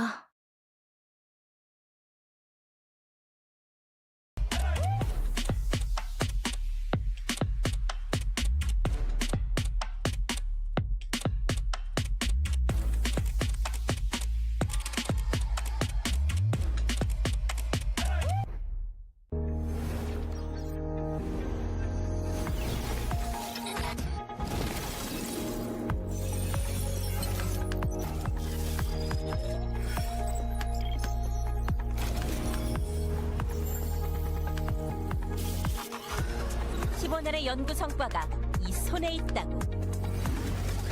세상엔 멍청이들이 너무 많아. 이 길도 그렇고. 할 수 있는 걸 하라고. 나머지는 알아서 되니까. 원주율이 뭐냐고 물으면 수학자는 그 정의를 말하지. 물리학자는 오차값을 말하고. 공학자는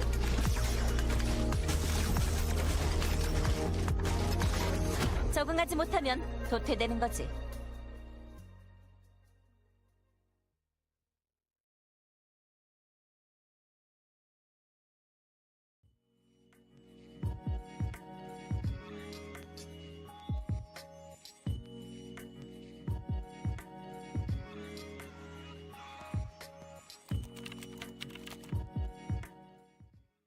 학교야말로 진짜 정의가 필요한 곳이야. 준비 완료! 정의의 히어로 유스티나 등장! 용기와 각오가 길을 열어줄 거야. 놓치지 않아! 정의의 이름으로! 이게 내 정의야! 사이좋게 지내는 게 최고지. 안 그래?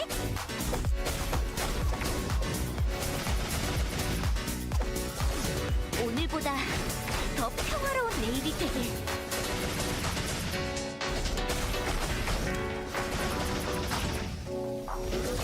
어떤 악에도 굴하지 않는 용기와 힘을! 좋아!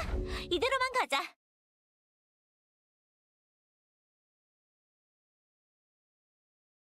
This is QCK Performance. Pick your preferred surface. Extra fast glide with next to no resistance. Control and precision, or a perfect mix of the two. This is precision made personal.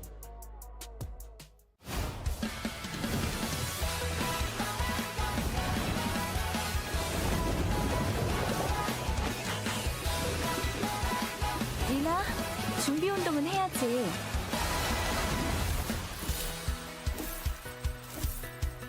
하나, 둘.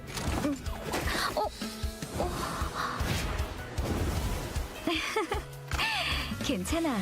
이따 새 거 사자. 미나, 파도 소리 들리니? 인형극이 곧 시작될 거야. 점성술을 시작해볼까요? 물고기 자리를 떠나 물병 자리로. 모래가 옷 속으로 들어오네요. 하체 운동부터 시작해볼까? 찬물이면 잠시 들어갔다 나올까 싶은데 휴식도 훈련의 일부다. 아무리 거센 파도라도 베어가를 수 있어. 바다를 건너는 한 마리 제비처럼.